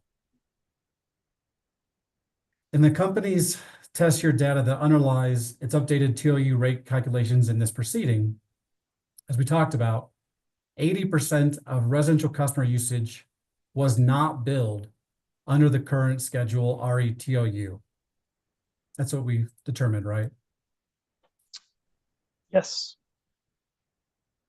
So there is no embedded load shift for 80% of the residential customer usage in the test year data, correct? Yes, that follows from the 20% we just discussed. And for that remaining 20%, some load shift is embedded in this data, consistent with the company's finding we previously discussed of seeing between a 1.2 through 2.2% historical load shift finding. Is that right? Yes. Okay, now let's, and considering the impact of that limited embedded data, you agree that the current TOU rate on peak periods do not match the company's revised on peak period recommendations in this proceeding, correct? I agree. And just for clarity here on the record, the on-peak period is currently 3 through 7 year-round. The company's rebuttal TOU proposal in summer on-peak is 4 through 9 and winter of 5 through 9, right? Yes, that's I believe that's correct, yes. So there's thus a 3-hour period and a 2-hour period of overlap between the existing on-peak and then summer and winter to the proposed on-peak proposals in this case by the company. Is that right? I'm going to object to the compound nature of that question. It was a little confusing. If you could rephrase, Mr. Manshalt, that'd be great. Sure. If we consider again, the current on-peak period is 3 through 7, and we compare that to the summer on-peak proposal 4 through 9, there is a 3-hour period of overlap of on-peak period recommendations.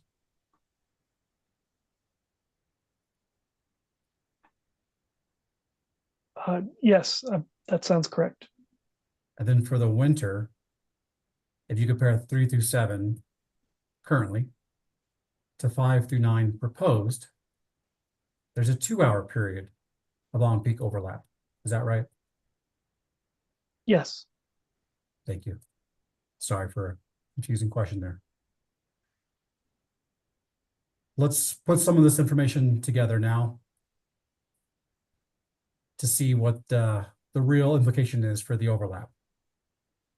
As we discussed, there's some overlap as between just 20% of residential customer usage in the test year information used in this proceeding, right? Yes. And from historical information, we know the company finds the embedded load shift data in that 20% represents a 1.2 through 2.2% load shift, correct? That resulted from the previous price ratios, which are greater than the company's proposal here. Sorry, we're not following that.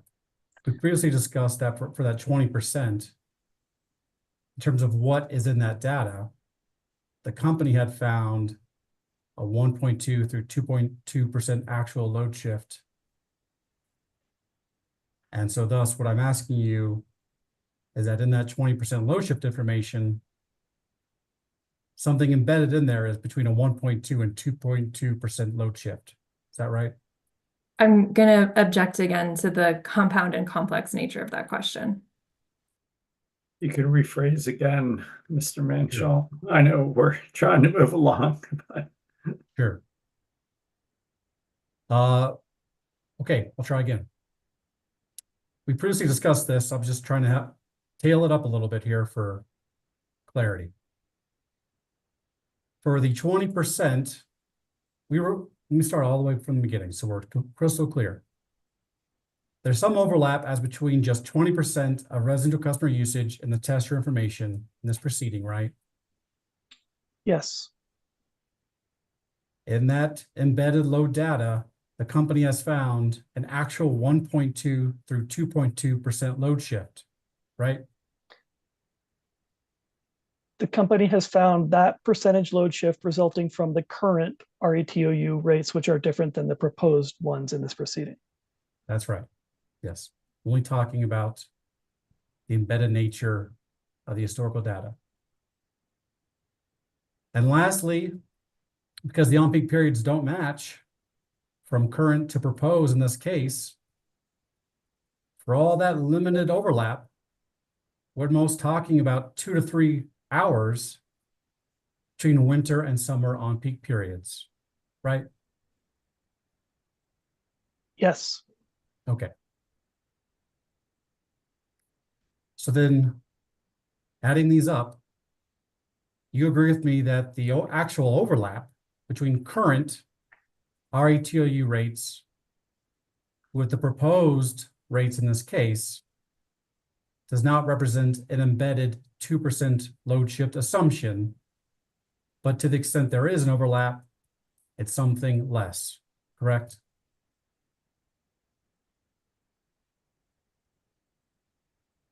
Yes, I agree with that. Okay, we'll just clear it up with one more minor piece in Mr. Haglund's cross-answer testimony in Exhibit 401.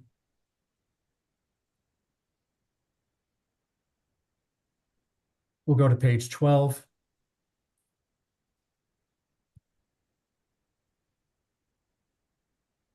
And look at line 13. In the parenthetical between lines 13 and 14, you have this parenthetical that reads, recognizing that the assumption of a 2% load shift assumption with the initial RETOU rollout is already baked in. Did you follow that? Yes. Given your clarification here today, it's appropriate to clarify that this baked in reference of a 2% load shift assumption is actually something less and more measured, correct? I'd say it's I could qualify that to say the 2% load shift associated with the initial RT rollout is baked into the portion of people who had transitioned onto RETOU during the 2022 test year, which makes up the billing determinants used in this proceeding. You want to add in there with an overlap of just 3 to 2 hours of the similar on-peak period windows?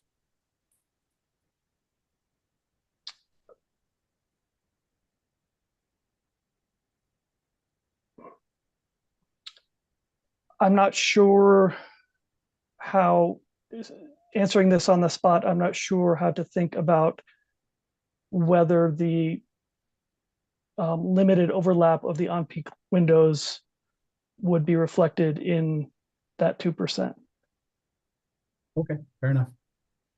Let me play a hypothetical for you to wind this up.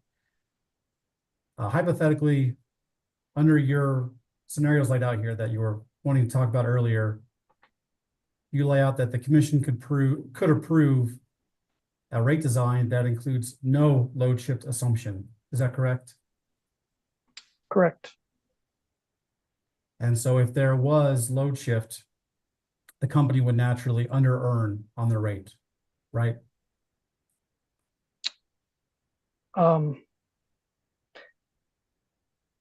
Yeah, I think the way I would prefer to express that is what's up above in this paragraph, which is that, you know, it depends on the difference between the assumed load shift and what actually occurs. As I say, if the rate design assumes less load shifting than occurs, resulting rates will be too low. If the rate design assumes more load shifting than actually occurs, resulting rates will be too high.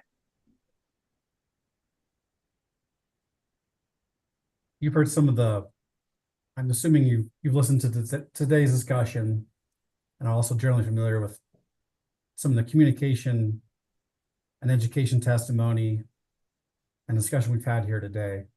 Is it fair to say you're generally knowledgeable of that discussion? Yes. Don't you think that if the commission wants to encourage the company to be successful in encouraging load shift, it should not send it a financial disincentive in the rate design to promote the load shift? I believe staff's proposal sends a stronger incentive for a load shift in proposing a greater price ratio than either of the company's direct or rebuttal proposals. Can you believe my answer? I don't think you answered my question there, so I'll try a different one. If you, hypothetically, if the commission approves a rate design with no load shift assumption in the rate design, won't the company have a natural disincentive not to promote customer load shift, including through communication, engagement, and otherwise? I'm a little bit confused by the double negative in your question. Could you ask again, please? Sure, sure we can.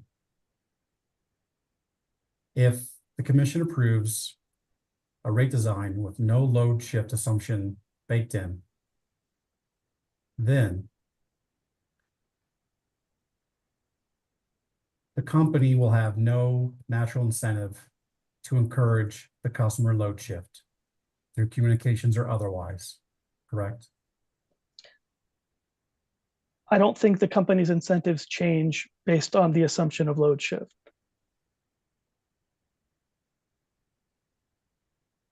You can expand.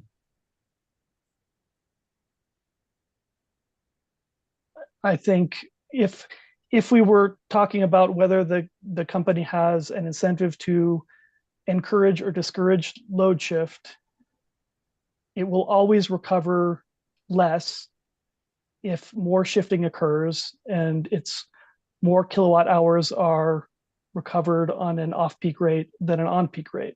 That remains the case regardless of whether there's an embedded load shift of 1% or 0. Fair enough. But if the commission wants to encourage the company to promote load shift, shouldn't the commission at least try to embed some load shift assumption in the rate? Understanding that that will align company incentives with the outcome it's seeking? Once again, I will say that I don't think that the application of a load shift assumption changes the company's incentives to encourage or discourage a load shift. Okay. No further questions. Thank you. You're welcome. COSA, Mr. Schlesinger, I have 10 minutes. Thank you, Mr. Chair. COSA CA waives its cross of Mr. Haglund. Thank you, sir. EOC, Ms. Stockmeyer, I have 15 minutes. Thank you, Chair, and good afternoon, Mr. Haglund. We have met before. I'm Gabriella Stockmeyer for EOC. Mr. Haglund, in designing time of use rates, would you agree with me that the company and the commission need to balance the potential benefits of time of use, including planning and operational benefits to the system and otherwise with the potential costs, including customer dissatisfaction or confusion? I agree that rate design always involves a trade-off among multiple objectives. And your conclusion in this proceeding is that a year-round on-peak period from 5 to 10 p.m. with a higher on-peak to off-peak ratio than is in place now in Schedule RETOU strikes the appropriate balance, correct? Yes. If we could turn to your direct testimony at hearing exhibit 400, Rev 1, Ms. Kunkel, at page 13.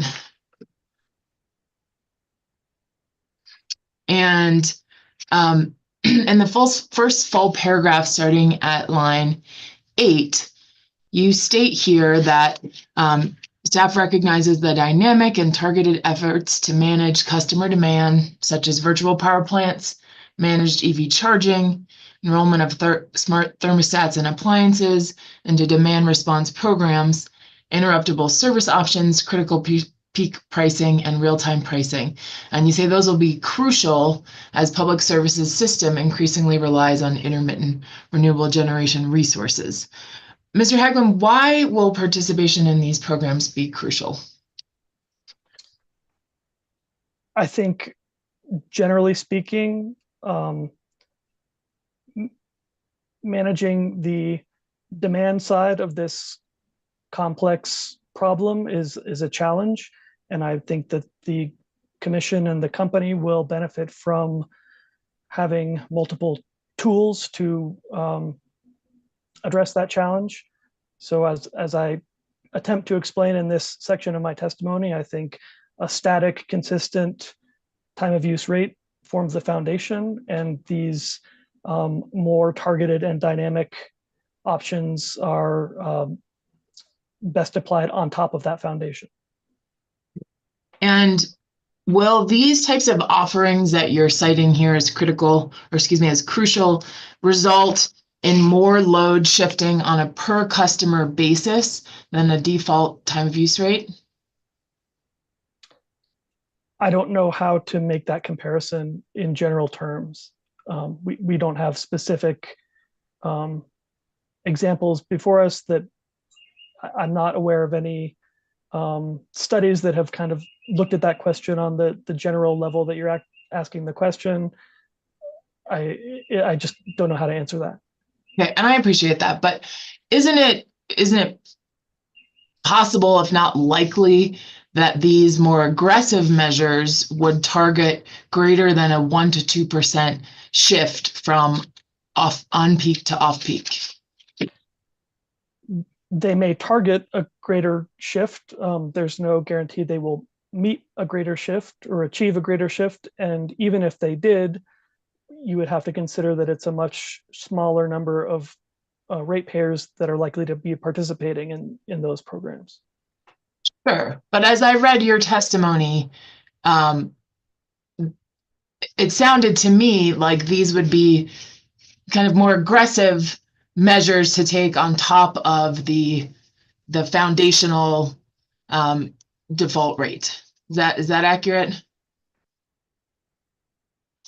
I don't know if aggressive is the word I would use. I have referenced these because I know these are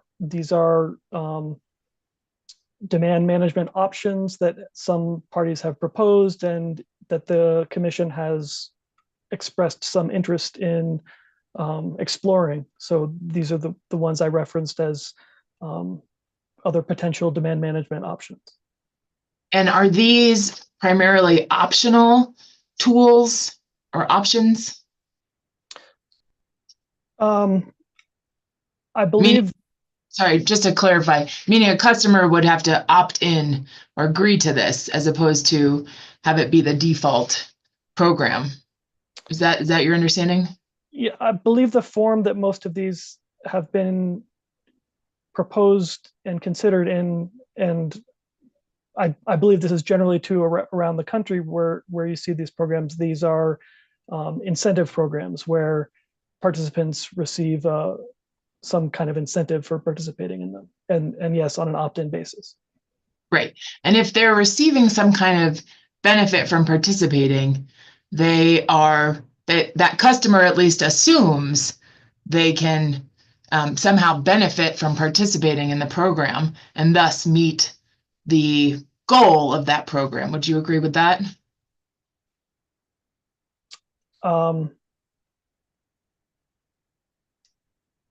I think I would generally agree with that, yes. And many of these offerings will allow the utility to control a portion of a customer's energy usage in some way. Isn't that correct?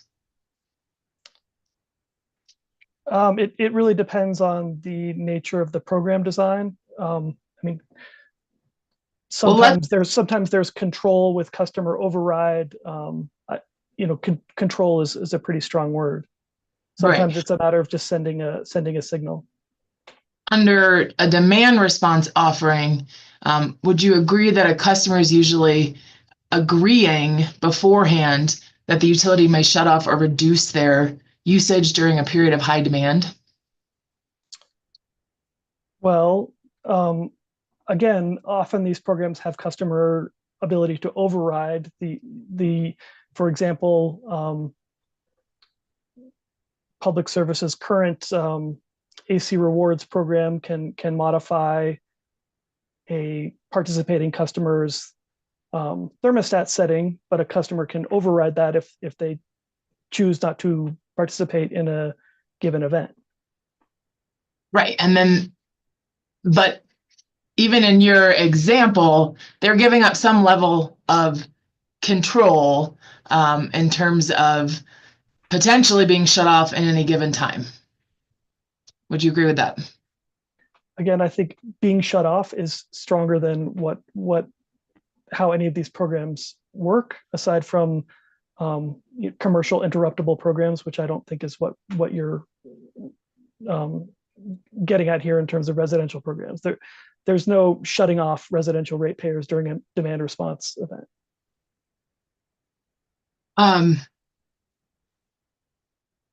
Okay. And so, but there's also a customer participating in these programs is exchanging a lot more information. They're agreeing to exchange a lot more personal information with the utility, for example, and be tracked specifically as to whether they're within a certain high demand period. Would you agree with that? I'm going to object to the relevance on this. Ms. Stockmeyer, can you respond? Yeah, so this is staff's testimony about these programs, and I'm just trying to talk about this, and I'm teeing up another question, but I think that these are relevant issues in this proceeding. I don't know where the relevance of their personal information on demand response programs that aren't part of this proceeding is relevant. If I'm allowed, overruled, he I think the witness draws the link to demand management. Anyway, can you rephrase your question? Let me.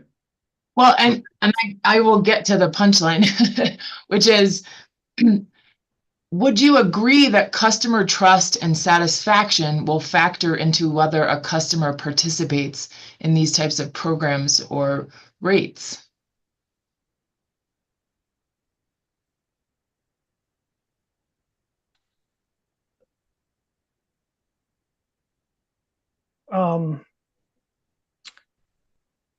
I don't know how to answer that. I don't know that there could be a number of factors that go into a customer's decision to participate in one of these programs. I don't know that a particular element of trust in the utility is determinative. So staff's position is that the public service will be able to successfully enlist a number of residential customers in these dynamic and crucial programs without customer trust or satisfaction? I don't believe I've testified to that, but I'm not aware that anyone has produced any survey data or any real empirical evidence evaluating customer trust of participants in these programs. So, Mr. Haglund, are you aware of the testimony of EOC witness Mr. Bennett that EOC, when it tries to sign up customers for programs, including its DSM offerings as a party administrator, that it constantly faces questions from customers about whether they can trust the utility? That sounds familiar from Mr. Bennett's testimony, yes. Okay, so there is at least some evidence in this record that customer trust and satisfaction are important to enlisting customers in various types of utility programs and incentive programs, right? I don't believe it's Mr. Bennett's testimony that the DSM efforts are unsuccessful. Okay, I'll move on. Mr. Haglund, I understand from your cross-answer testimony that staff does not support a super off-peak period in the default schedule. In this case, the default schedule RETOU and that's to keep the rate simple, correct? Correct. And would staff oppose, in theory, an optional rate that includes a super off-peak price signal? I think it's difficult to respond about a hypothetical rate in theory. I think generally staff has been reluctant to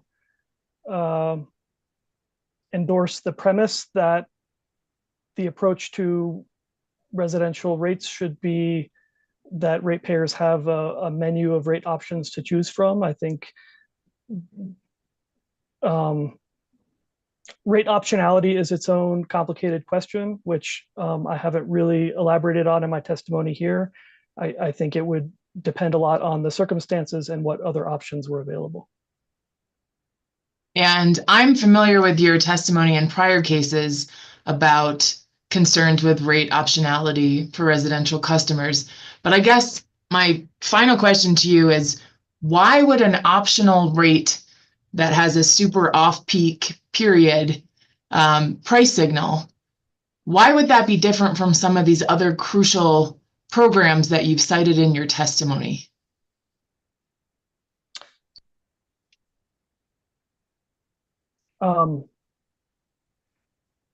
So I have mentioned programs in my testimony that are likely to be tools that the commission considers in future proceedings. I haven't endorsed any individual proposal there, just as I'm not endorsing the option of a super off-peak period now. My position would be that I would evaluate specific proposals when they are proposed. But generally speaking, I think demand management proposals are in somewhat of a different category than fully available rates for an entire class of customers. Okay. All right. Thank you, Mr. Haglund. No further questions. Thank you. Thank you, Commissioner Gelman. Hi, good afternoon, Mr. Haglund. Good afternoon. Just wanted to talk to you briefly about some of your proposals, and I'm sure you've heard the concern that either an expansive time period or a stronger price signal could dissuade customers from staying on the time of use rate. Did you hear that kind of general theme? Yes, I've heard that. Okay, so I'm curious with regard to your 3-to-1 price ratio that you suggest, and I think that comes with cheaper rates overall during non-summer as well. I'm just curious, your reaction to those concerns, especially related to a stronger price signal, potentially dissuading people, perhaps sticker shock of people seeing the on-peak rate versus, what an opt-out rate would look like. So I just wanted to understand from your perspective that recommendation, considering those concerns that if we see significant opt-outs, that could thwart some of our policy objectives with this in the first place. Yeah, certainly. So I certainly agree that it's a high priority for us that we want to minimize opt-outs. I think having people remain on the rate is something we should be striving for. I look at this more through the perspective that this is a challenge of communication and outreach, that the actual expectation, according to analysis provided by EOC's witness, is that about 3/4 of ratepayers will have a decrease or no change in their bills on staff's rate, even if they make no changes to their behavior. So what I would like to see is a greater emphasis on communicating that message, that this most ratepayer, if you didn't know anything about a particular ratepayer, they're likely to experience a bill decrease under staff's proposal, according to EOC's analysis. The company has, similar analysis of its own rate proposal that's, not exactly the same, but on an average basis, but you see the same sort of shape of distributional impacts, that basically what we see is an increase for us, a small minority of very peaky users, and a bill decrease for a larger number of people, assuming no change at all. So I read the public comments. I understand the sort of public perception that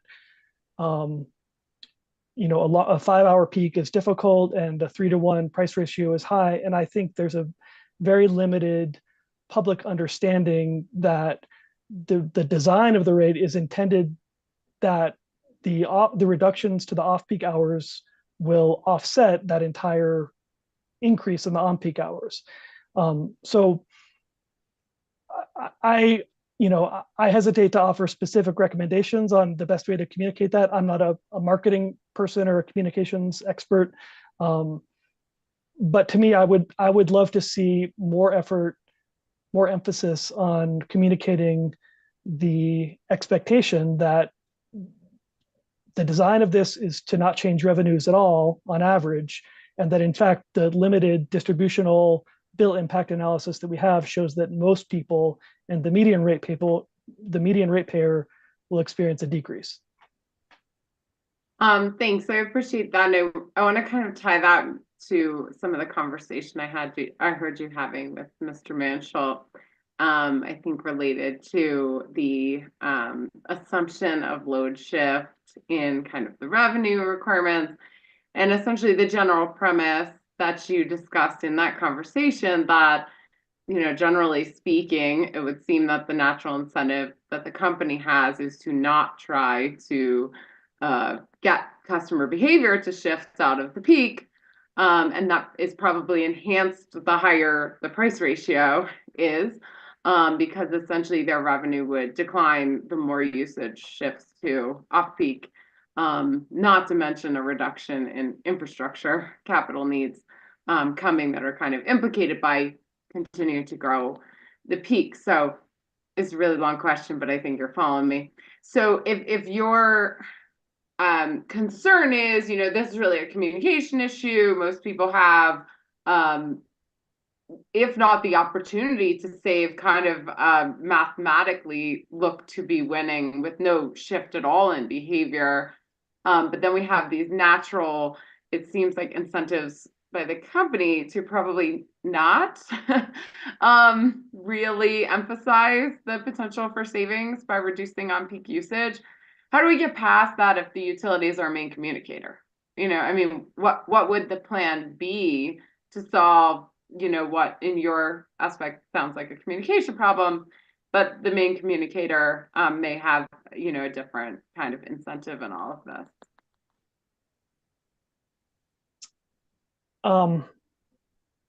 That's a great question. I don't think I have a real, you know, specific response at the ready here. I mean, I think that, again, I don't go into this assuming that the company is trying hard not to get people to shift to on-peak periods. I think, as I testified, I widely consider that the rollout of the TOU, RETOU so far has been quite successful. My responses to Mr. Mansholt were really specifically saying that I don't see the company's incentives changing as a result of that load shift assumption. So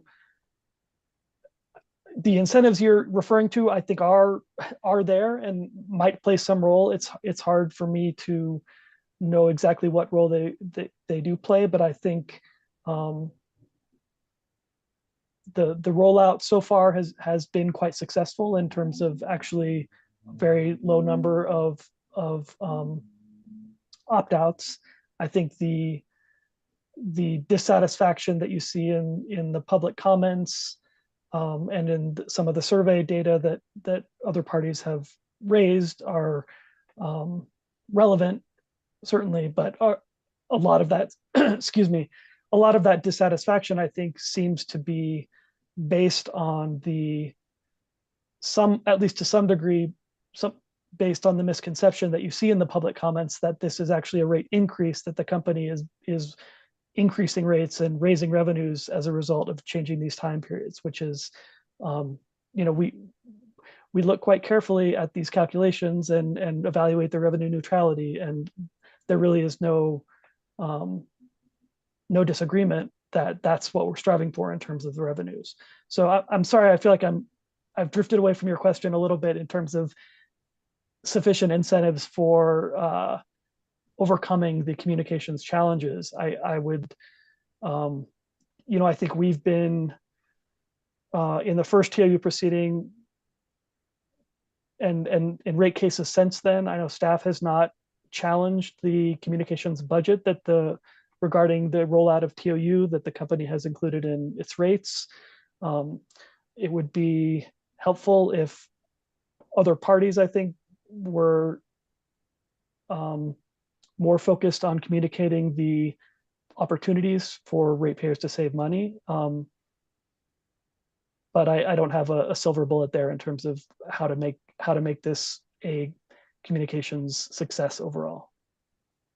Yeah, and I was just wondering, is there room for or even a need for some incentive structure to ensure that the company is, I don't know, I guess best promoting off-peak usage rather than on-peak?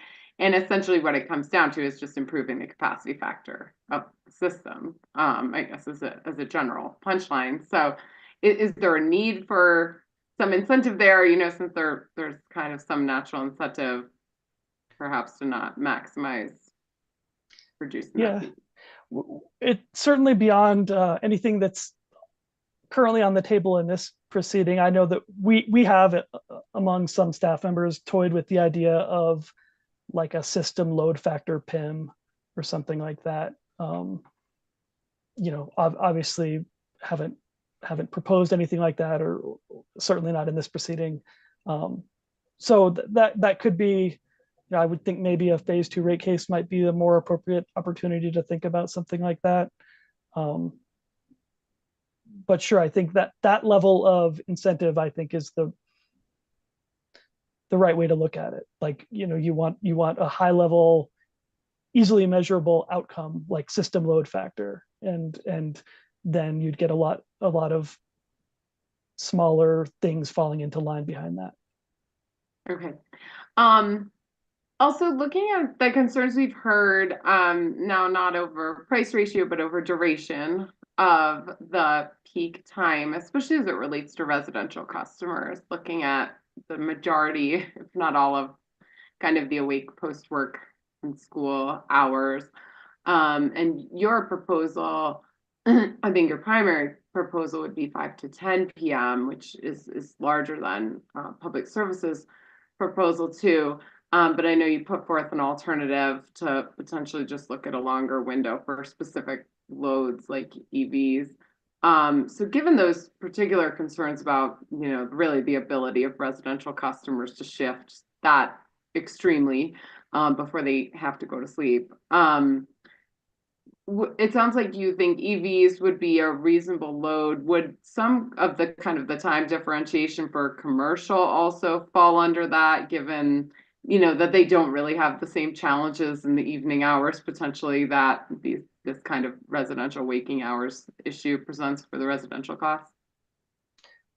I think that's right. I mean, it's my sense that commercial customers would have a better opportunity to address longer on-peak periods, especially, commercial ratepayers would have more opportunities, I think, to invest in sort of more automated ways of shifting their load around. I would go, but to respond specifically on the residential point, I think it's really important to think about incremental behavior changes. I understand the concerns and the kind of when people relate these things to their own life experiences, you think, oh, it would be so difficult to come home and the high rate is in effect when I'm preparing dinner and turning on the TV, and I want the house nice and comfortable temperature during that time. And I just think it's important to think about first of all, the load shape that reflects all those things is already built into the rate design. So everything we've already talked about revenue neutrality and the actual distributional effects in EOC's analysis that say most people will experience a decrease, that's already reflected in those behaviors. But also, it's not the case that responding to a TOU rate means suffering without air conditioning in the summer or without heating in the winter. It's more like if a household normally keeps their thermostat at 68 during the summer, and during that period lets it drift to 70 or 71, that's a pretty small change for that household. But multiplied across hundreds of thousands of residential households, that makes a big difference for the utility. Similarly, if a household does 3 loads of laundry in a week during the on-peak hours and sees this new price signal from the rate and is able to shift 1 load of laundry to the weekend, again, that may be manageable for a household, but it matters a lot across a residential population of 1.5 million households. So I understand the inclination to relate these to sort of common household experiences, but I think there's a lot of room between no behavior change at all and the implication that what we're trying to do here is say that no one's allowed to cook dinner or run their AC at all during the on-peak hours. Okay, thanks. I appreciate that. I wanted to talk briefly about implementation window. I know staff recommends delaying implementation till after the summer of 2025. Can you get any more specific for me in terms of what time frame, given kind of the seasonality of usage and expectation of customers? What time frame would you recommend? So the approach we took in the first RETOU proceeding was that for the group of ratepayers who received their advanced meter during that summer period, that the transition would begin, I believe it was during the first billing period after September. So, the intent there was that we didn't want people's first RETOU bill to be during the summer months, when bills are generally higher, and we didn't want people to associate the sort of a typical high August bill with the shift to TOU and have that be a discouraging experience. So I have heard and read the company's testimony about, I understand there to be 2 concerns coming from the company. One is just kind of the practical implementation of updating their billing system, which they say will take about 4 months. I think there's a separate consideration about what's the optimal time to develop communications materials specific to whatever rate gets approved here. So I don't know from the excuse me, from the company's perspective, how, if more time than 4 months would be beneficial in terms of really getting a first rate outreach and communications plan ready to go. But just in terms of from a when people transition perspective, I would like to see that happen after the summer cooling period, or after the summer period in which higher rates are in effect. So basically beginning in October. Okay. And then if we would expect to see some commercial customers, and you may know more about this than me, so please enlighten me if you do, as we roll out the AMI meters to more commercial customers this year, if we expected naturally to see some of those commercial customers who recently got AMI installed roll on to like a time differentiated rate or something in the interim, would you recommend delaying that implementation of rate change until we have this total package together as a result of this proceeding, to kind of avoid giving them a rate for a few months that is just going to change? So for most commercial customers, the AMI rollout is not defaulting them onto a time differentiated rate. So the introduction of time differentiated demand charges hasn't taken effect and depends on the outcome of this proceeding. So it's my understanding that, you know, over the course of, say, this summer, while commercial customers and the remaining residential customers, of whom I think there are still several hundred thousand that don't have AMI yet, for the commercial customers who are getting their AMI, there's no plan to automatically roll them to something else. That would depend on whatever is ordered in this proceeding. The time differentiated demand charge that would apply to Schedule SG and the secondary general ratepayers and the primary general ratepayers, I believe it's completely at the commission's discretion to set a date at which that would become effective. I should qualify, as I'm talking, I'm pausing a little bit because I'm using commercial kind of loosely. I think for small commercial CTOU, there is a default roll onto that. So that one, your concern is, I think, most valid for that those folks, I believe, are continuing to default onto CTOU as the meters deploy. And so there could be some disruption in terms of getting one rate and then shifting to a second rate. Okay, thank you for the clarification. There are a lot of moving parts here. But I mean, with any that are defaulting onto time of use, whether CTOU or residential, you just assume let them keep rolling on with a rate that's going to change very soon? Well, the group that would be most affected, sorry, I'm thinking a little bit on the fly here, but so No, there sorry. would be a group that are not currently on, that are, say, receiving their meters right now. Let's talk about residential just to simplify a little bit. So there's a group that would be receiving their meters between now and April. And those people, if nothing else were changed, would default onto existing RETOU.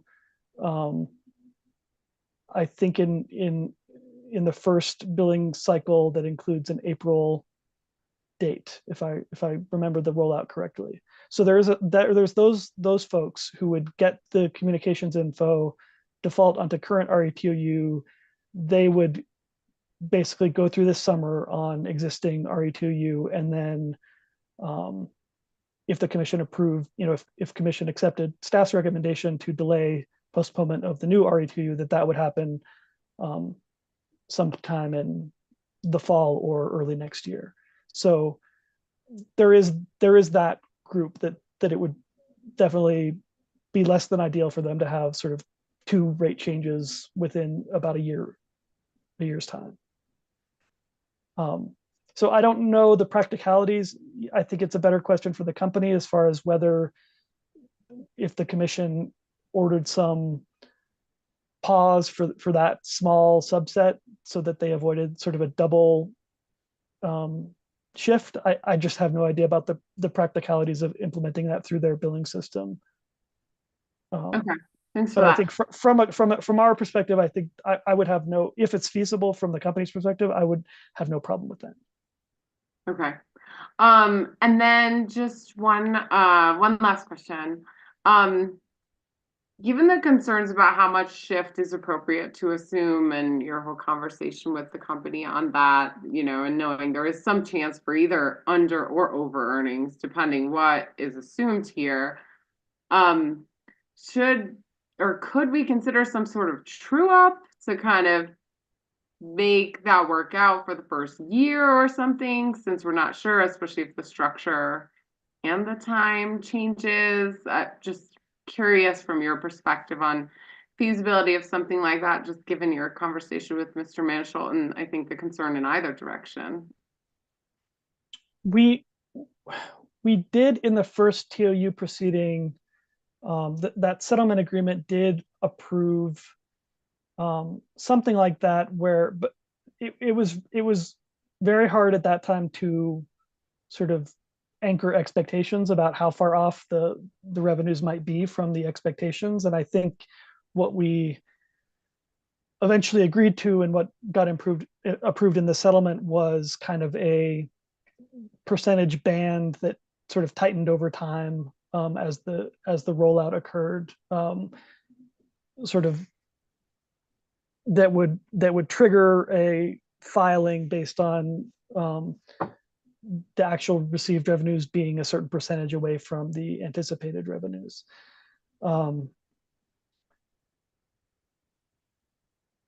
I remember I'm sorry I didn't prepare to answer this exact question, so I'm not I don't have these details exactly available in my memory, but I mean it was harder than expected to think through all the ways that how to calculate what would actually be sort of the target revenue level, especially because part of this question of like the assumption factors into it. There's seasonality concerns about at what point are people shifting onto RETOU, and what is the sort of annualized revenues versus the portion of the year that they've been on the new rate. So I don't think that it would be impossible to design some sort of tracker and deferral mechanism there, but it's I just remember from the first proceeding, it was more difficult than we anticipated at sort of first suggestion of that idea. Understood. Yeah. All other things are not necessarily being held constant here as a very dynamic situation. I get it. Those are all the questions. Thanks, Mr. Haglund. Thank you. Thank you, Commissioner Gilman. I had a bunch of the same questions. Commissioner Plant. Ditto. I have no further questions. Just a couple of additional things. I could see why you proposed the 5-hour window for the peak demand period. However, in your answer testimony, you suggest 2 peak demand periods of either 5 to 9 or 6 to 10. If the commission wanted a 4-hour peak demand period window, if we forced you to pick one of those 4-hour periods based on what you heard today, what would you say? So I would go with, if the limits are the 2 4-hour options that we proposed, I still think that our cross answer proposal of 6 to 10 p.m., which reflects the modification inclusive of the daylight savings adjustment, would be more appropriate. And has anybody ever done a 5:30 to 9:30, or you think that's too messy and a bad idea? I'm not aware of any TOU rates that are anchored to the half hour, but I think there are several 5-hour residential TOU rates. I think even in state, I believe Holy Cross Electric is a 5-hour residential on peak.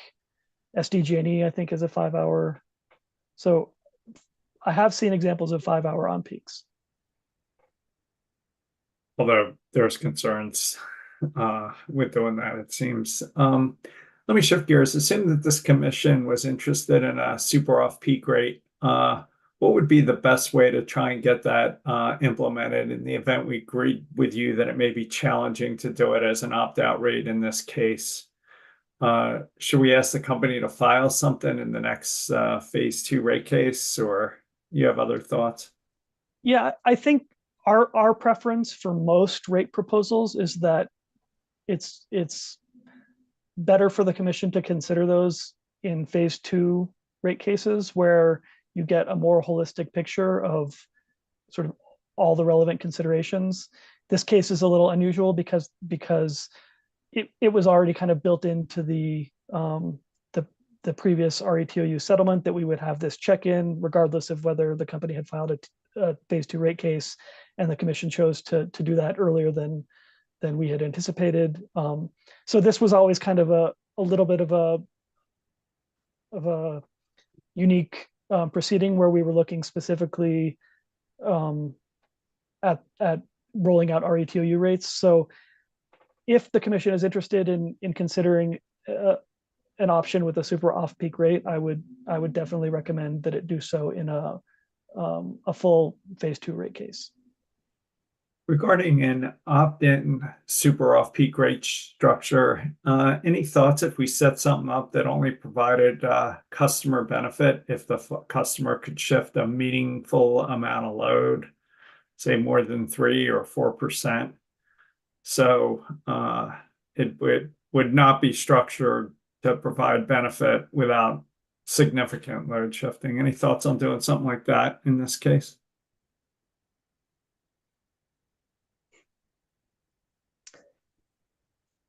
Yeah, I guess what you're suggesting is that it would be designed to not be revenue neutral with respect to the other available options.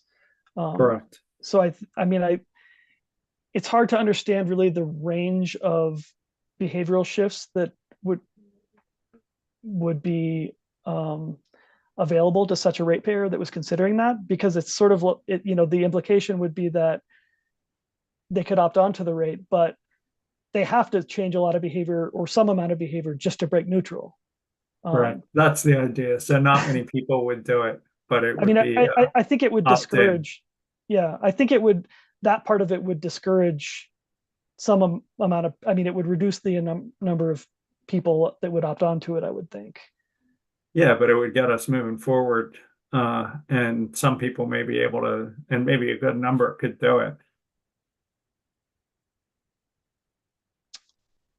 I think it's difficult for people to understand, even a pretty sophisticated ratepayer would have to look at an option like that and have a good understanding of their usage patterns and their ability to shift them and what that amounted to in terms of actual kilowatt hours on different rates.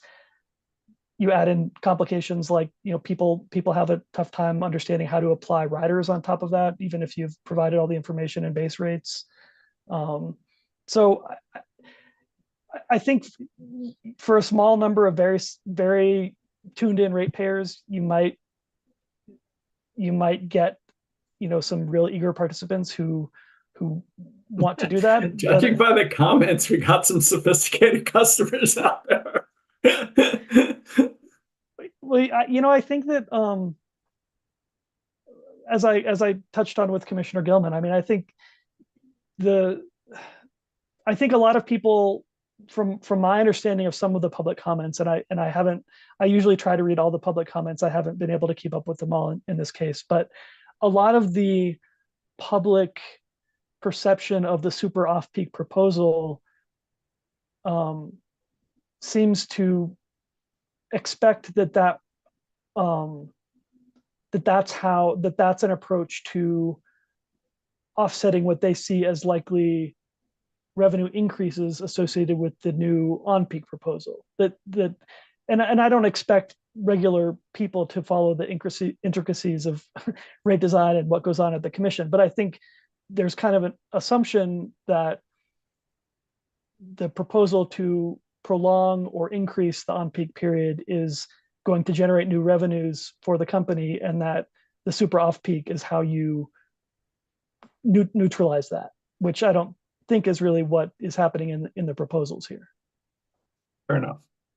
I just want to follow up on one conversation you had with Commissioner Gilman and Mr. Mansholt. If the commission wants to ensure revenue neutrality for the company, it seems like we need some assumption about how much load shifting occurred. I think like in that settlement agreement you discussed with Commissioner Gilman. Wouldn't you agree with that? I think it's likely there will be some load shift that results from whatever rates are approved in this proceeding. And the company has chosen to design the rates based on an assumption that would be 1% from on-peak to off-peak. I I haven't disputed that that's an assumption. I haven't said that was unreasonable for the company to apply that. My cross answer position was responding to, I thought, what was also a valid point made by COSA's witness, that 1% isn't really tied to any result or any empirical finding. That really what the commission chooses to approve in terms of an embedded assumption for a load shift is a question of where you want to place the risk. So that's what I was hoping to, the optionality I was hoping to provide to the commission in my cross answer testimony was just that there's really no firm result you can point to that says the correct amount of expected load shift is X%. So you can accept what the company has done in terms of its embedded assumption, and that sort of the opposite in terms of putting ensuring that ratepayers bear basically no risk of that assumption working out unfavorably for them would be to assume no shift. So the commission can accept either of those. The commission could order something in between to be the embedded assumption. I haven't, I've modeled it both ways for illustrative purposes in our rate options, but that's not something that we actually had a recommendation on. But you would agree the goal is revenue neutrality? Yes. Okay.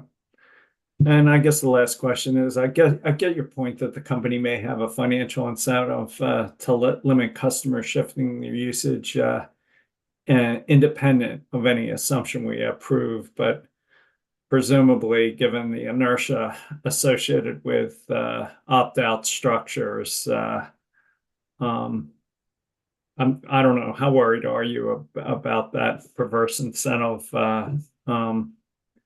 influencing communication or education?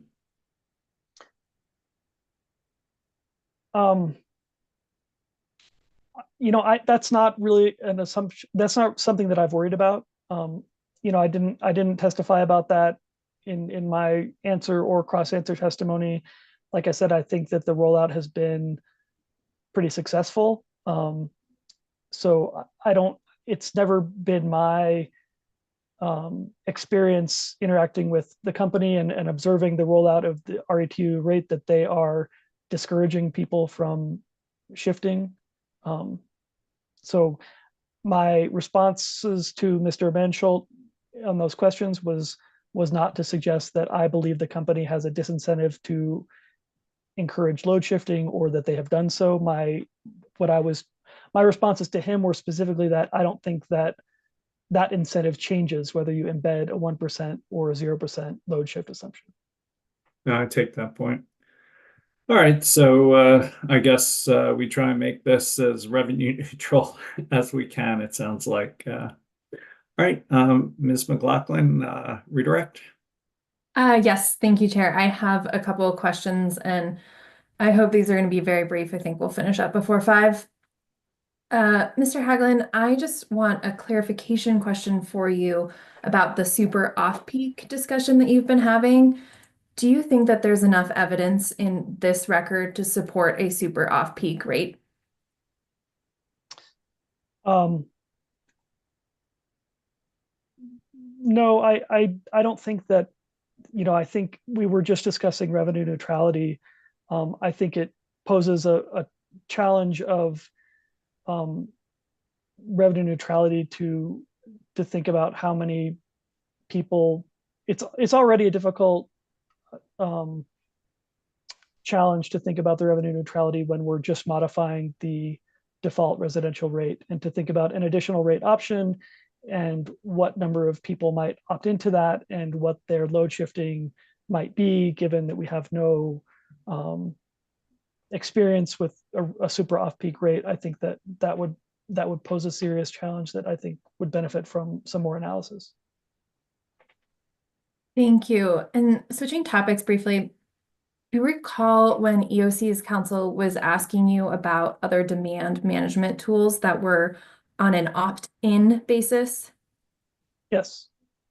And why do you think that it's important that TOU rates be the default rate with an opt-out? option? So this goes back to what I tried to emphasize in my answer testimony about considering the static TOU rate as the foundation for all these other things, that we think that it's beneficial to have as many ratepayers as possible on a default time of use rate so that it clearly communicates that there are expensive hours and inexpensive hours for their electric consumption. We think that generally this is consistent with the fundamental principles of rate design, that rates should reflect costs, that clearly there are a lot of costs involved in serving those on-peak hours, and that, from staff's perspective, the time of use rate does the best job of delivering that price signal. So we think it's important that that be the default rate for people, and that the opt-out rate be sort of the secondary option.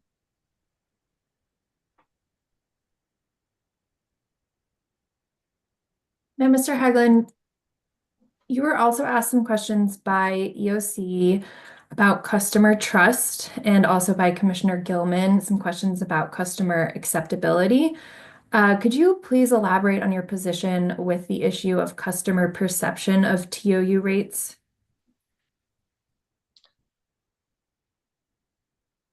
Yes.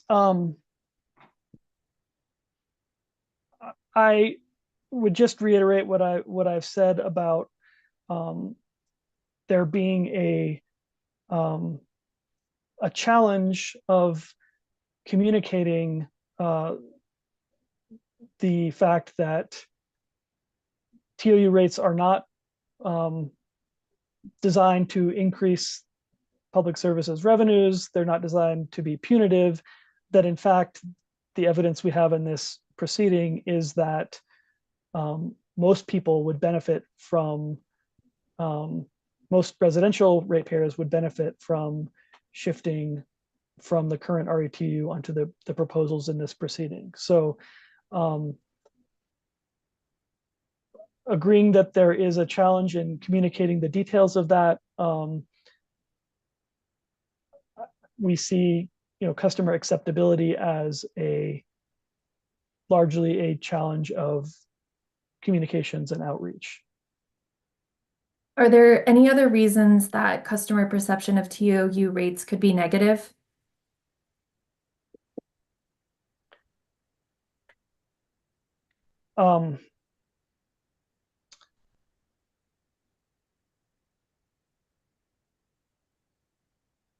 I think that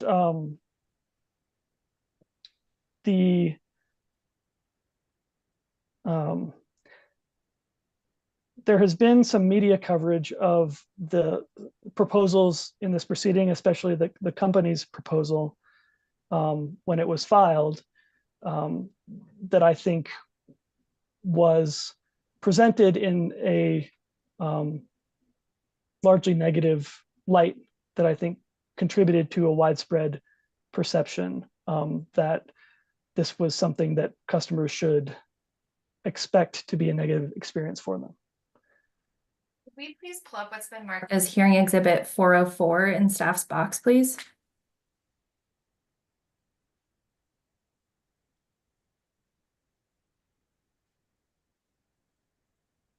And if we could see the question and the answer there. Mr. Haglund, is this the media coverage that you were referring to? Yes. Staff would move for the admission of hearing exhibit 404. Any objections?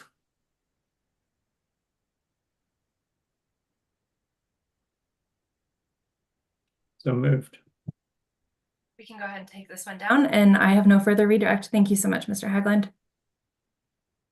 All right, any final matters? You can be excused, Mr. Haglund. Thank you, sir. Mr. Barrasso.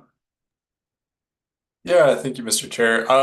Regarding witness order tomorrow. Wanted to ask whether it'd be possible for Ms. Valentine to go following, I guess it'd be after Boulder's witness. I've conferred with counsel for EOC, who let me know that they have some availability issues tomorrow, and we're hoping to be able to do their examination of Ms. Valentine in the morning. So I'll let Ms. Stockmeyer get on if this time doesn't work for her. I've not conferred with Public Service, who's the only other party that has time reserved for Ms. Valentine. So let me see, the proposal is that Mr. Lehrman would go first, Ms. Valentine would go second, and then we go through UCA, COSA, and EOC. Does anyone object to that reordering of witnesses? Commissioner Plank, Commissioner Gilman, are you guys okay if we reorder? Yep, sounds good. Ms. Stockmeyer, anything you want to add? No, thank you. Just pop down. All right, Mr. Manshaw, you okay with that? Yes, I've got one witness excusal or waiver of cross, but not this witness. So just finish up on this. So that works. So we're going to start with Boulder, then go to WRA, and then Mr. Manshaw, can you update us? Yeah, I'm gonna withdraw my 10-minute reservation with EOC's Mr. Bennett. Okay. Any other matters before we break for the day? All right. We're adjourned for the night. Let's pick up at 9 a.m. tomorrow. 9 a.m. tomorrow. Thanks, everybody.